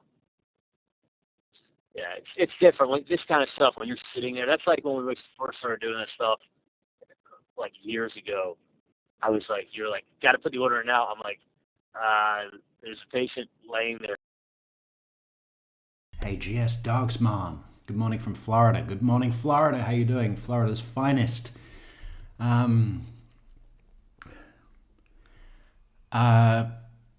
Coffee and orange juice. Not to start surgery. Like, can I do it in 20 minutes? You're like, no, you got to go now. I'm like, I'm running to the back, like trying to log on. Yeah, no, I hear you, man. So how's everything else going? It's all right. I'm working Saturday down in Miami, but I got if you want to do racing, we can do this Sunday. No, dude, Sunday's my kid's birthday. Oh shit! You know what's an interesting thing to do? is listen to the way Charlie speaks to the various people in his life and conclude whether or not the person he's speaking to feels above or below Charlie. And you'll see a pattern. You'll see a pattern that, well, not all the women, but a portion of the women do feel beneath him, or maybe it's the other way around. He feels above them. Either way, could be both, right? But not many of the men. The men are all like kind of, yeah, what the fuck? Most of them. No, I told you, Charlie, I don't want to do that. Hello? Huh? What are you gonna do for the birthday? Oh, we have a bunch of her little friends coming over and things like that. That'll be nice. Yeah, man. That sounds like complete bullshit is what it sounds like. Yeah, I mean, and I'll tell you why. If you look, I mean, someone's career earnings is not a secret. Well, forget it. Forget the career earnings. Okay, let's just take all of that out of the equation for a second, because $80 now million we're at the minimum. $80 million. This is not fucking cash. It's a first endorsement deal. Yeah, I'm sorry, dude. There's no way that he personally owns 8% of the St. Louis Rams. It's just not possible. Girlfriend owns 8% of the Rams, and he's. I literally, I hear every other word you're saying. Hear me now? Kind of. Okay. It doesn't really matter, though, because you're going on about someone who owns 8% of the St. Louis Rams. I'm just, obviously get good reception here. Can you hear me now? Mm-hmm. I think girlfriend made 8% of the Rams, and in his head, he's never leaving her. So if she has it, he has it. He has it. She has it. Well, that's cool. Can I claim that I own a bunch of real estate since my in-laws do? Wow, what the hell is that? A peppermint mocha coffee. So that's chocolate and mint. Wouldn't that be better for after dinner? That's when you're supposed to have those after dinner mints, right? Those chocolate mints. After 8s. For the morning. Whatever works for you. Maybe this is your dinner. I'm having dinner right now. I just let him let the man be healthy and win his next 3 fights. Yeah, no, absolutely. That's all I ask. I mean, I'd love to, as time goes on and we get comfortable with him and he talks, I'd love to hear his explanation of how he did it. Mm-hmm. I'd be happy with owning 1% of a sports team. You can't touch a professional sports team. I'd be happy with. The one he used was he just had dental surgery and he hasn't been able to wear a mouth. No, I know, and that was your. And I'm the fucker that did surgery. Right. If Dana likes to talk about my work, you're not supposed to talk accurately about my work. It's pretty funny. That is pretty awesome. If you're going to talk about me, at least, or something I did, at least say the truth. Right. But that's, that had come up with an excuse, and they weren't going to say that he had knee injury. He can't talk around like that. So, perfect. Mm-hmm. Except then it shows up. Charlie, let me give you a call back, or call me back, dude. I can't, it's just really in and out, in and out, in and out. Let me try. I'll call you right back. All right.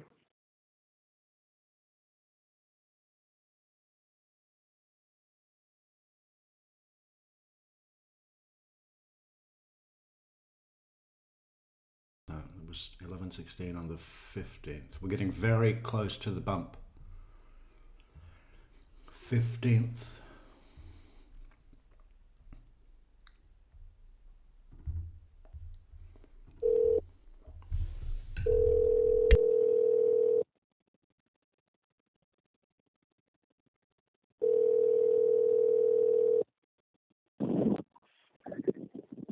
Hey. You hear me? Now I can. What's up? No, I hate this phone. Like, I have no idea. Like, now it's working when, like, I'm Didn't supposed I to get buy my you new an phone Apple later on. phone? You didn't buy me shit, nigga. What the fuck are you talking about? I thought I bought you an Apple phone at one point. No, you didn't. All right. Maybe I'm just old. Maybe it was somebody else.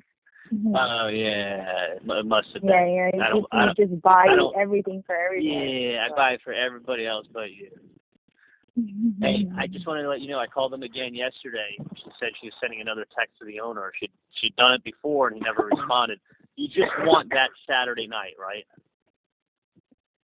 Well, yeah, because I mean, if I go there for Friday, would I be able to go Friday after? Because that would be wasting a day.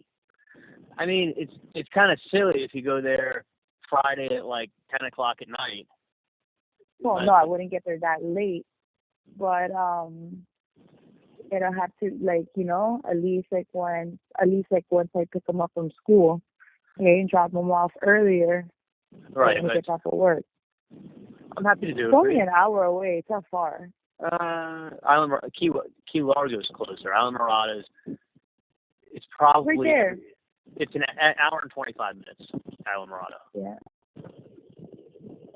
Island Murada. It's Isla Murada. Isla Murada, the purple island. Carmen, your feet are so sucio. Listen, you let me know. I think you love that line. Like, you love it. I know.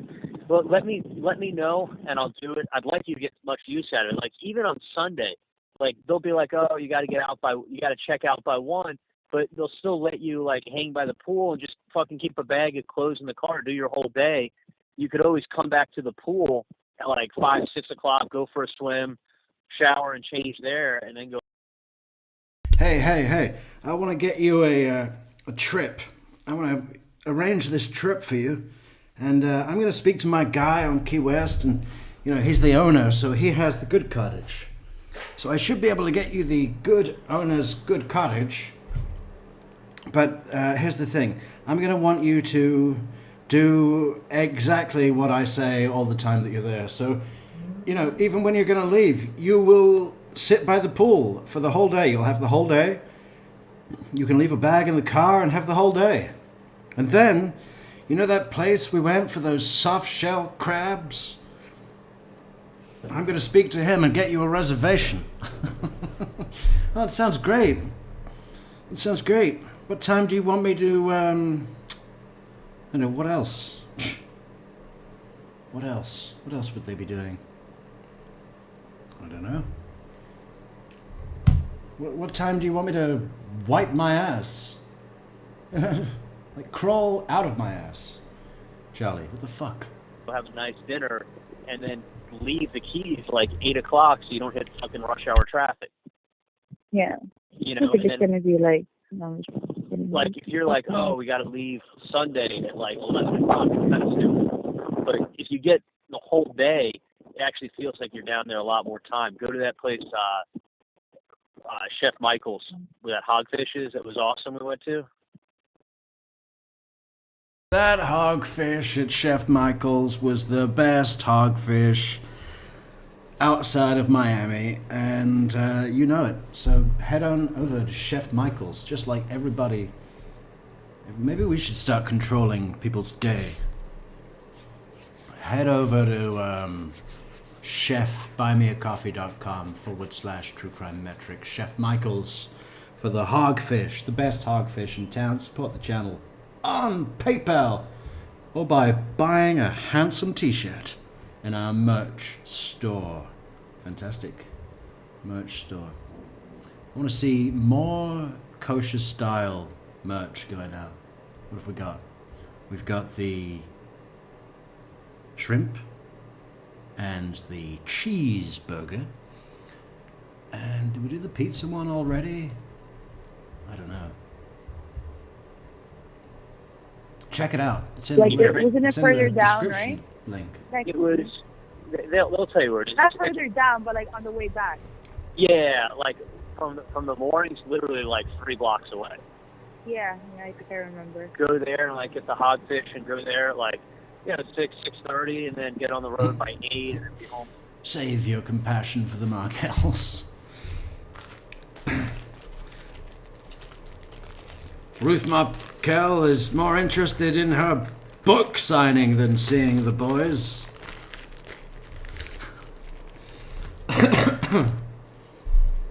I just think it's hilarious to think of the flip side of this, of Ruth and Phil going to see the boys and being completely, exactly like Donna described, right? Oh, they were completely uninterested. They didn't give a shit about this. It was a move. It was a tactic move, so that they could act like they're caring grandparents of a murdered son. You know, when obviously they're not, because they got there, and you know what they did? They were like, oh, Ben and Lincoln, is it? Yeah. In school, are you? Okay, good. Get me a taxi. I want a taxi now. And you're paying. I had to come here. Put me in a taxi and give the man some money. In school, are you? Ben, is it? If I can, you get use of it all day Sunday. Miss your dad, do you? This is what Ruth and Phil are saying to the boys, if Donna's version is correct. Miss your dad, do you? Yeah. No, I thought about him a while ago as well. It happens less and less. As time moves on, you know, you forget, you move on, you will. Just like we all did. Now, I gotta get to my book signing. Don't be judging my coffee. No judgment. No judgment. It's like women playing basketball. It's fine nowadays.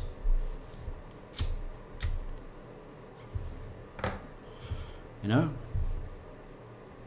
Even if people do want to complain, and they definitely should, but they don't, right? Because it's fine nowadays.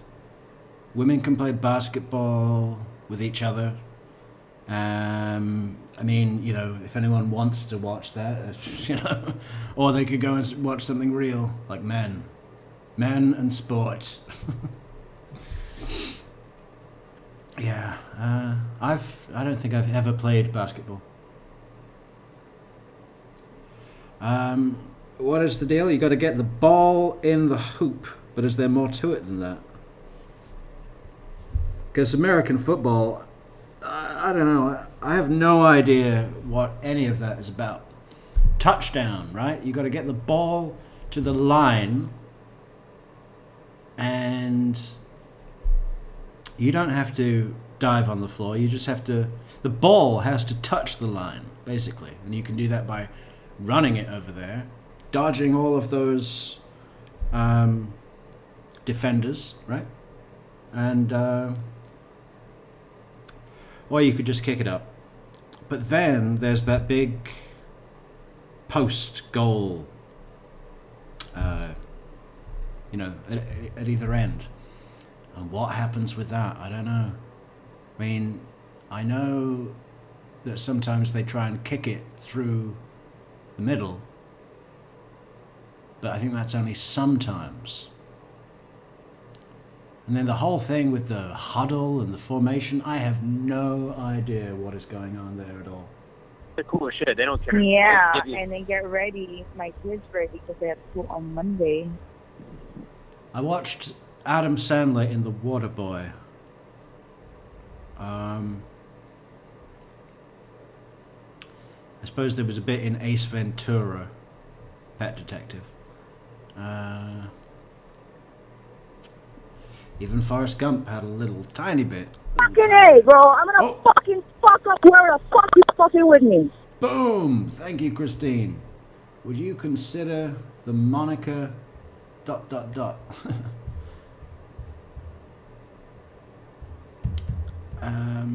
don't know.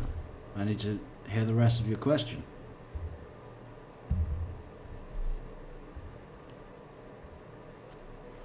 Christine says, would you consider the moniker Senatelli Senatelli trial. Lots of bumbling hitman there too. Is that lady with the grey hair? Let's look at that.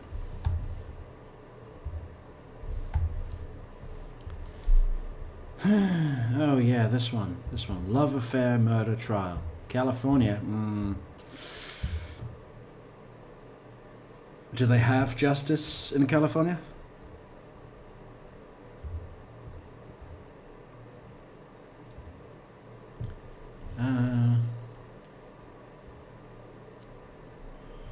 Yeah, I mean, what's this right here?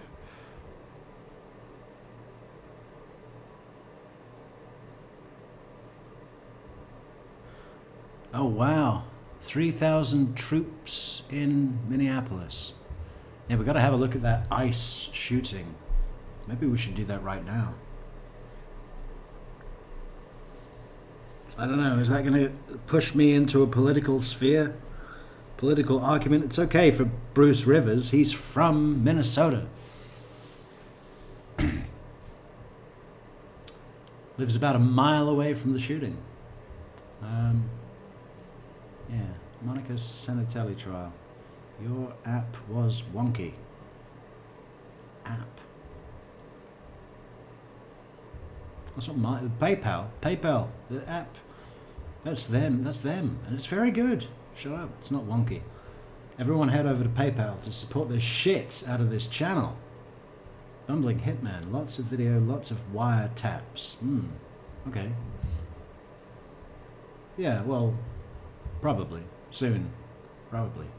Well, oh, I have to tell you, I need to tell, actually, I'm gonna text him. Like, I'm gonna do, like, a part-time. Remember I told you the guy wanted to speak to me? Right. From one of the realtors? Right. And he's like, Andrew was telling me, he's like, he's in love with you. He wants you to, like, work for him so bad. Like, once he found out, like, that I was looking for part-time, like, he's like, oh, what can she start? But I had to meet, he had a partner, and the girl, like, she's very, very pretty. There's some Russian shit there. But their English is not well, you know? Like, he's from somewhere else. I mean, I fucking forgot. Or, I don't think he's, like, half Argentinian, half Mediterranean or some shit. Right. He just has, like a stronger accent. And then I was like, yeah, sure. Like, they have It's no Jordan. organization skills. And I'm like, don't worry. Like, let's take care of that. But I'm like, oh, I can only do, like, the girl was saying, like, only 3 days. But he's like, oh, but can you start a little bit more, like, during, you know, the beginning? And I was like, yeah, I'm pretty sure I'm going to become a workaholic and I'll do more hours. And I want to do more because I'm not getting paid much, but my commission's going to be good when, you know, like, I close and shit. Right. What are you saying, Christine? There's a true crime Metrix app? I gotta check that. Who's made that? I haven't. Is it on iPhone? True crime Metrix. There's no true crime Metrix app. What are you talking about?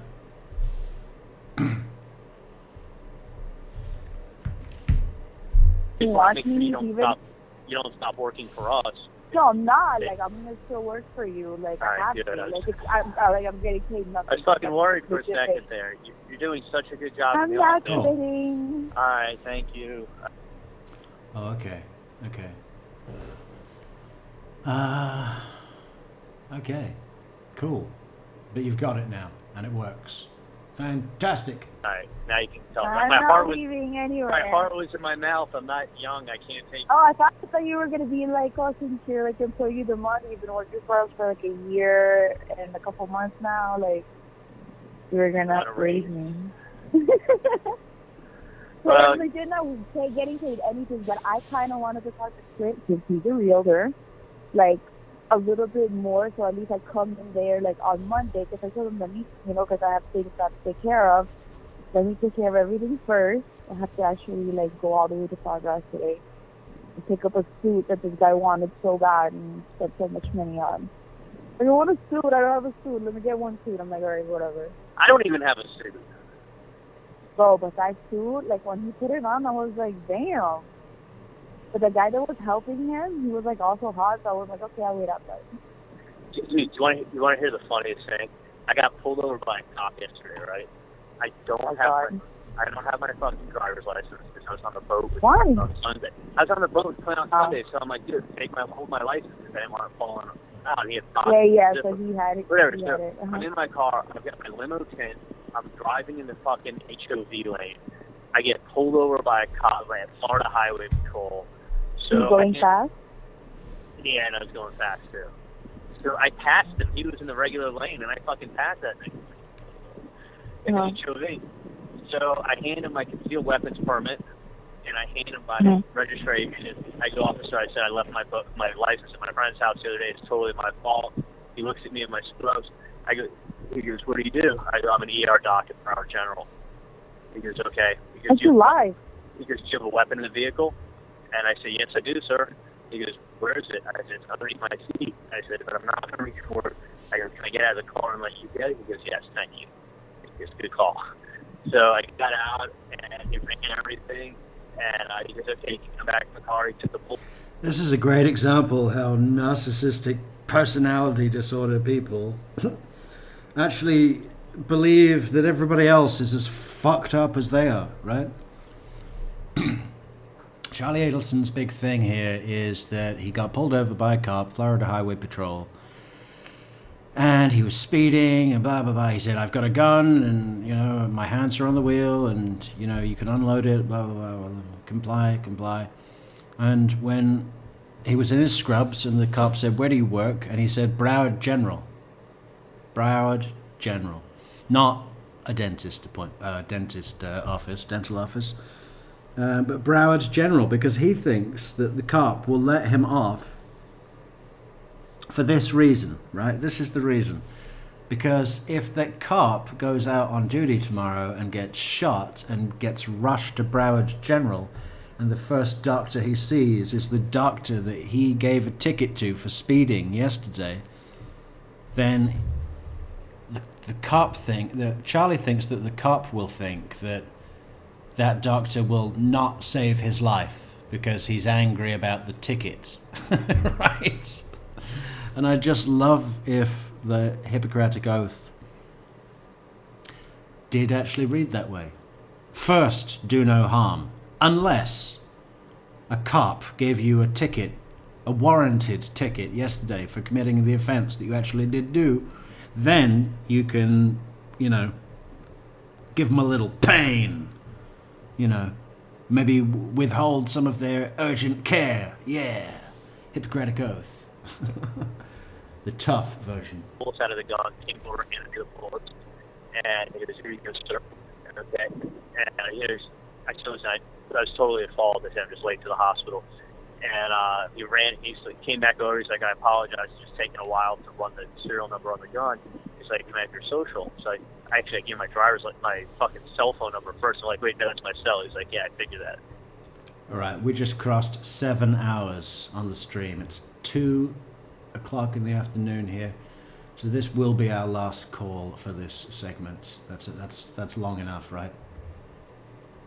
If anyone wants to support the channel for more Adelson fantastic wiretap examinations, head on over to buymeacoffee.com/truecrimemetrics, or if you prefer, paypal.me/truecrimemetrics to support the channel, because, you know, somebody needs to, right? Somebody needs to. We are self-funded. That's why we put no ads on the streams. And, you know, YouTube wrote to me. They say, hey, that Larry Nassar video you made the other day, we're not going to monetize it. You said I shouldn't say it in this video. You said chomo too many times. Advertisers don't want this. I can see why. What are you going to sell? Perv repellent? Creep spray? He's like, what's your social? So I tell him my social. He comes back. Yeah, nigga, you're a cracking, huh? You're getting scared? And he's like, he goes, all right. He goes, listen, just drive carefully. Try to stay out of the HOV. He goes, I'm just writing you basically it's a $10 ticket for not having your driver's license. What's HOV? The HOV lane?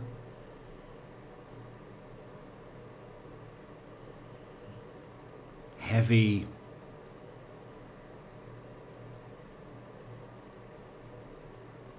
Heavy HOV. We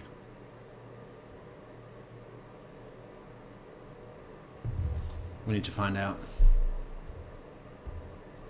HOV lane.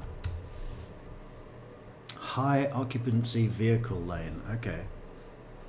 So if you've got more than one person, a carpool lane or diamond lane is a special highway lane reserved for vehicles with multiple occupants, usually two. Excuse me. Usually 2 or 3 plus, like carpools, vanpools, buses, and motorcycles, to encourage ride sharing, reduce congestion, and promote cleaner air by getting more people into fewer cars. These lanes allow eligible. Well, it didn't work in Marrakesh, did it? You know, there they have shared taxis. I mean, everybody's in everybody's car. It's fun. Yeah, but it's still very polluted. I go, officer, be safe today. He goes, thank you, sir. We shook hands and he said, have a great day. But why do you take out bullets? Because that's what cops do. Have it loaded. When they hand you a gun back, it's just standard procedure. Like Scott Jones was telling me, Scott Radius was telling me when he was a cop in Plantation, he pulled over a guy and the guy had a gun on him, motorcycle guy. He said he literally, he said they teach you take the gun, and they'll actually. You have to unload it. Unload it, and when you hand them back a gun, you always hand them back either unloaded or like a disassembled gun. That way you don't hand them a gun, turn your back, and then you're like, and then you get shot up in the back. Yeah, so that's true. I mean, it makes sense. So Scott said one time he took a guy's semi-automatic pistol, he took it apart and. Yeah, I think the fact that you were dressed in hospital scrubs or dental office scrubs kind of was an indicator also that you probably weren't going to take the gun, instantly reassemble it, and shoot the officer in the back.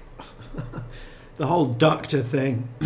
Like 10 pieces and handed it back to him. And the guy's like, "What the fuck? You took the whole thing apart." He goes, "Well, you can have someone put it back together.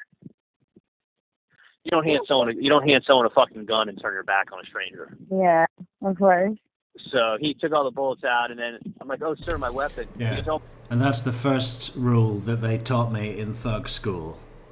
You never hand someone a gun and turn your back on a stranger.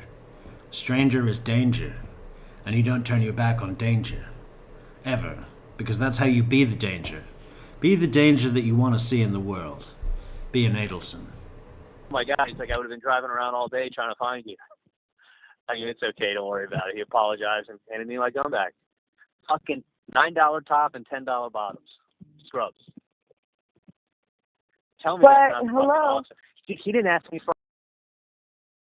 So he's saying that everyone should be driving around in scrubs and pretending that they work at Broward General, right? $9 top and $10 pants. And you can be a doctor just like me. Get yourself a COVID mask and say you've been called to an urgent operation, an operating theater emergency, and they need you now. That's why you were speeding in the carpool lane. ID or nothing. No, but it makes no sense. Like, how can you write me your name, and like he looked you up, and you're a fucking test instead of like. They'd never be able to find it. No, they have no idea. He didn't even ask me for ID. Like, do you have ID from Broward General? Nothing. So I'm just saying, like, if you have a friend get pulled over and they like to wear scrubs, you could just be like, I'm a ER doctor. Yeah, no, that's the last thing I need to do is lie to the cops. Hey. Fine. I actually tell the truth and I get away with shit. I told, it's funny, I told my friend who's a criminal defense attorney, because I was talking to him like 2 minutes later on the phone, and he said, and he like quoted the statute to me. He's like, that's an arrestable offense. It's a misdemeanor. He said, they can arrest you and take you in. He said, any police investigation where they're gathering, I go, Mike, it was traffic stop. He goes, doesn't matter. Any false doesn't matter. You're stupid. You can't give a false. Yeah. You can't give anything false. Come on, you should know that. You see, this is the stuff that like some people I know, that don't know like, are thinking about. Yeah, but I look so good I'm in my better off scrubs. like. But I look so Dude, good in I my have scrubs, and fucking you came blood. into it I have too. a blood. Yeah, but I have a blood in the car and a blood in the compartment, and this was like a couple of years back. And somebody has a record. I know. They look at me, and he got away because they look at me. They're like, damn, she's in her scrubs, because I was working in Mount Sinai, and I was like, I don't know what weed smells like a complete idiot. Like, yeah, and like I don't know what fucking cannabis is. And I remember you telling me throw the it story, in and that sewer. they tore it up and they put it in the Throw store. it in a like, yeah. I'm like, he's I like, don't- man, if that was in me, my I would have been situation- locked up. Yeah, like I'm not gonna exactly. Listen, But like to me, I know like it's better for me to say the truth. No, I know. But this is what I was going to tell you. I was thinking about this. Anytime you want to borrow the boat, you're more than welcome to just fucking take the boat. I know, but your boat is over there, and then it's like registered to. Is it under your dad's name or yours? It's under my dad's name, but I mean, just don't get any speeding tickets in it, whatever. I mean, Oh, I saw, but I don't want Okay. to. You're the one who goes out every fucking weekend. How am I I think I was on mute. Hello, Mrs. D, and hello, Sonny. gonna borrow it if you're Well, out every weekend? you tell me anytime you want. And the other thing, this is what I was thinking too. If you want, if it would make you feel more comfortable, I could just do the boat title this year and transfer the title to your name. I trust you. Like if it's, I know what you're saying about the concerns. If you want, I can fucking put it in your name. I don't care. Oh, it could be under my name, and then you're borrowing it from me. Yeah, I mean, if the insurance is cheaper to put it under your name, I'll just fucking put the boat under your name, and the boat will be. Madeleine is very excited about our upcoming new edition Jeff video. It's going to be just like the old one, just like the unredacted one, but with chapters, so people can jump around and find bits. It's going to be a tough job, but I'm going to do it today, which means I'm going to have to watch the whole damn thing, which means probably going to have some Jeff episodes soon. Other things coming soon as well. Support the channel on buymeacoffee.com/True Crime Metrix. Legally titled and registered under your name. So that way I like that. Like, you can borrow it. Yeah, so that way, like. Yeah, and that way, like if I get pulled over, like it's registered under me. Exactly, that way. Another name. That way, if they put any shit like tickets against the vehicle or whatever, it's all on your ass. So. Yeah, but don't get me in trouble now. Don't get no ticket speeding. Gotta be responsible. I may fuck you over like that. But let me know. If you want, I will put the title of the boat under your name. That way, I don't have to worry about insurance. Is it working good? Yeah, it works good on it? Yeah, it's only got 520 hours on a 4-stroke. Those 4-strokes are good. Is it working good? Is it working good? He doesn't talk English well. No, what do you have? What do you have in the back? It's a 115 Yamaha 4-stroke. Do you have 2 or 1? It's a Motor? single. It's a single. I mean, if you want to go offshore. What's that? Isn't that bad? Aren't you like, fuck, if something happens, like what if like have like that malfunctions, you don't have a backup one? Nope. Isn't it better to have 2 motors on it? Of course, yeah, but I mean, if you're also talking a lot more money. Definitely don't want you to have 2 motors on your boat when I only have the one. Okay, that's not happening. So it would be better to have 2 motors, but if I don't have it, you're not having it. Don't get a better boat than me. It's a small boat. It's an 18-foot boat. I mean, you don't put 2 motors on an 18-foot. Yeah. I know. I chose the smallest one for you. I looked at the size of mine, and then I subtracted that number by like 20, and then chose that size for you. But you gotta have at least like a 23, 24 to put a fucking second motor on it. And it's only a 150? 115. 150. It's only a 150? No, 115. That's just the lowest part. 115 horsepower, not on an 18-footer. It'll do 43. Okay. I mean, it does 43. It's a flats bay boat. So if you were to go fishing in like. I know, you almost killed me once upon a it's one of those flat bottom boats as well. Fuck, that's shit. That's like an old fishing. Not even fishing, crabbing. That's what they go and get the crabs in.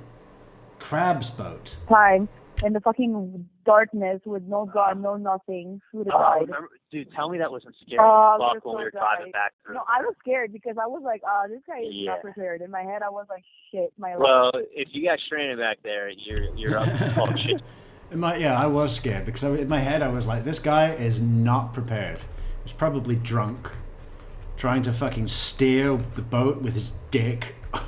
You know, what does this guy do as antics when no one else is looking, huh? We already identified that he probably pissed in that hot tub when Jeff was in it, just for his own private, funny. You know, no one's gonna know, are they? No one's gonna know. But Charlie would still enjoy it because he's like, yeah, now you're sitting in my piss. You know, that's the kind of level he plays. Oh, if Jeff only knew the truth. Great. But hey, you want to hear the other thing that I think I may be doing? And if I do this, I don't have to get insurance for it. And if I do, I'll let you borrow it anytime. Which you and your friend, they have a fucking field day with. There's a guy selling, you know those high-speed go-karts that I fucking love? They'll do about, they're go-karts, Yeah, they'll do about like 100.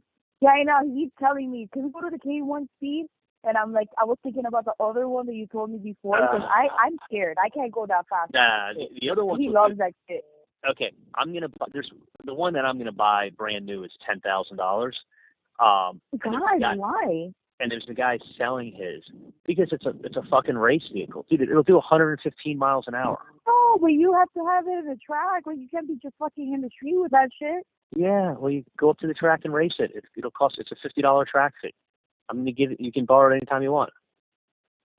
But So it's expensive. I'm gonna. You are just. Oh, you're going through midlife crisis as well. Like what's going on? Listen, I'm gonna get this for $3,200.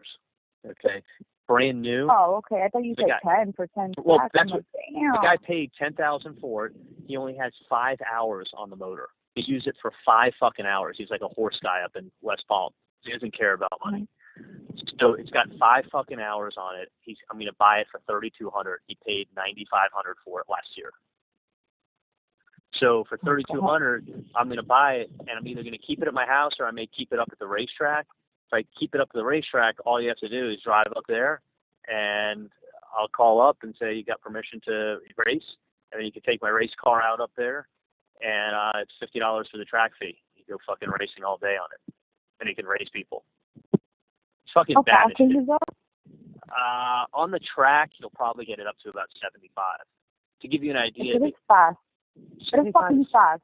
Without a seat, to give you a rough idea. in a little fucking thing like that, yes, that's fucking fast. Going 5 miles, I think is fast. The K1s, to give you a rough idea, the K1 does maybe 35 to 40. So this is twice. Yeah, it doesn't even go that fast. Yeah. Not even fucking comparable. It's one of the top 5 tracks in the United States. People travel here from like Kansas to go to races.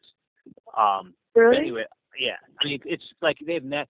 I was there one day, and Tony Kanaan, I don't know if you know, he won the Indy 500. He was up there competing and racing on these cars.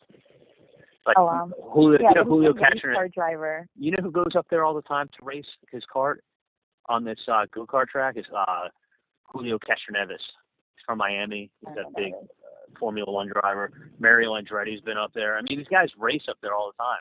No, I just had this conversation, like I think like a couple of days ago. And I was like, because we were watching like some racing, like we were flipping through the channels. And I was like, Dan, you know what? Why weren't you a race car driver? He's like, because my dad was a piece of shit. He got me all the brochures and everything when I was like, he's like, since I was 6 or 7, I knew I wanted to be a race car driver. So listen, and he was gonna take them to the thing, to like the Daytona. But listen, and he's like, this track is 1 mile long, and it's one of the top 5 in the United States. I'm gonna fucking definitely buy it, and then whether I keep it there at the house, I keep it at the house and just grab it from there. If I keep it at the track, you can go up there and just take it anytime you want. How the hell are you supposed to keep it in your house and then drag it? Why don't you just rent one, Charlie? You're only going to go, you know, okay, when you first get it, you probably go like twice a week for 2 weeks because you're so excited. And then it'll tail off, and pretty soon you'll go once every few months, and then not at all. And then you'll sell your go-kart. I mean, you could just go and rent one. I don't know how much that would cost. Let's see, let's check that. How much to rent a go-kart at the track? Okay, so 13 euros for a short session, 10 minutes, or 30 to 70 euros for 20 to 60 minutes. So let's call it about $100 an hour ish, depending heavily on the track's location, kart type, session duration, so yeah, I'd say he's probably at the upper end, right? So yeah, my guess was $200, but probably just over 100 he could rent for say an average of once a month for a year until he's bored of that. I mean, a couple of grand, expensive hobby, but at least you don't have any, you know, anything hanging over you. It's not an investment. A go-kart is not an investment, okay? Over there. I'm going to get like a little trailer for it. But you could tow it behind the Lexus easily. Listen, I'm 20 minutes late. I'm in the parking lot. Let me call you later, but I'm definitely going to get it. You can borrow it anytime. No, it's yours. I don't like borrowing people's stuff. It's your stuff. I don't give a fuck. I'll call you later. Bye. Okay, $2. Yeah, I don't like people. I don't feeling like I owe people, okay? So all this shit you say of, yeah, you can borrow this, you can borrow that, you're just buying me. You're buying blowjobs of the future, and I've had enough, okay? Yeah. We were going to have a look at some Jackie Saint Germain today, but we've been streaming for 7 hours and 20 minutes. So maybe later we'll have a look at some Jackie Saint Germain, because I did watch one of her videos for the first time and I actually really thought it was good. I mean, we differ on some major shit, but I like her style. She says fuck more than me. She said cunt as well, which I also really thought was cool. Yeah, and she's very enthusiastic. I thought it was good. I might watch some more today. But we'll be back later, possibly with something on this ice shooting, because it is... I would like to see what the numbers are like, if the algorithm just has me as a Adelson coverage guy that doesn't get pushed to anything else. So that's very newsworthy at the moment. Bruce Rivers has just put out a video where he's looking very angry in the picture. 8 hours ago, and he's had 81,000 views in 8 hours. That's good going, you see. I know he's got a shitload of subscribers, but that's good going. I wonder what we could do by looking at some of that current information and trying not to be political about it. I saw what the mayor said of Minneapolis. ICE, get the fuck off our streets. Get the fuck out of Minneapolis. Okay.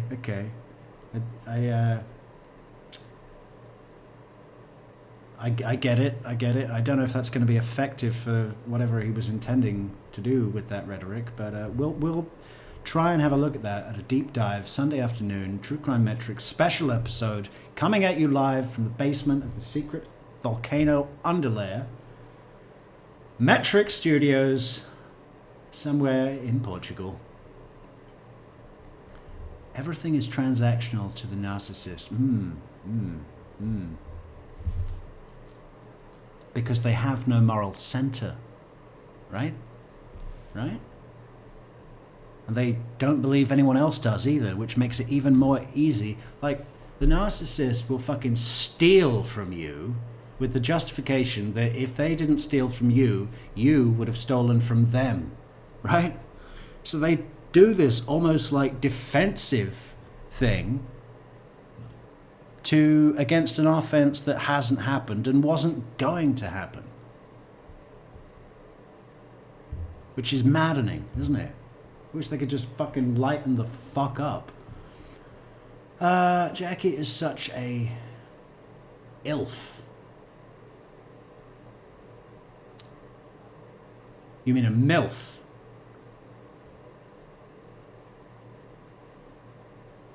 What do you mean, an ILF?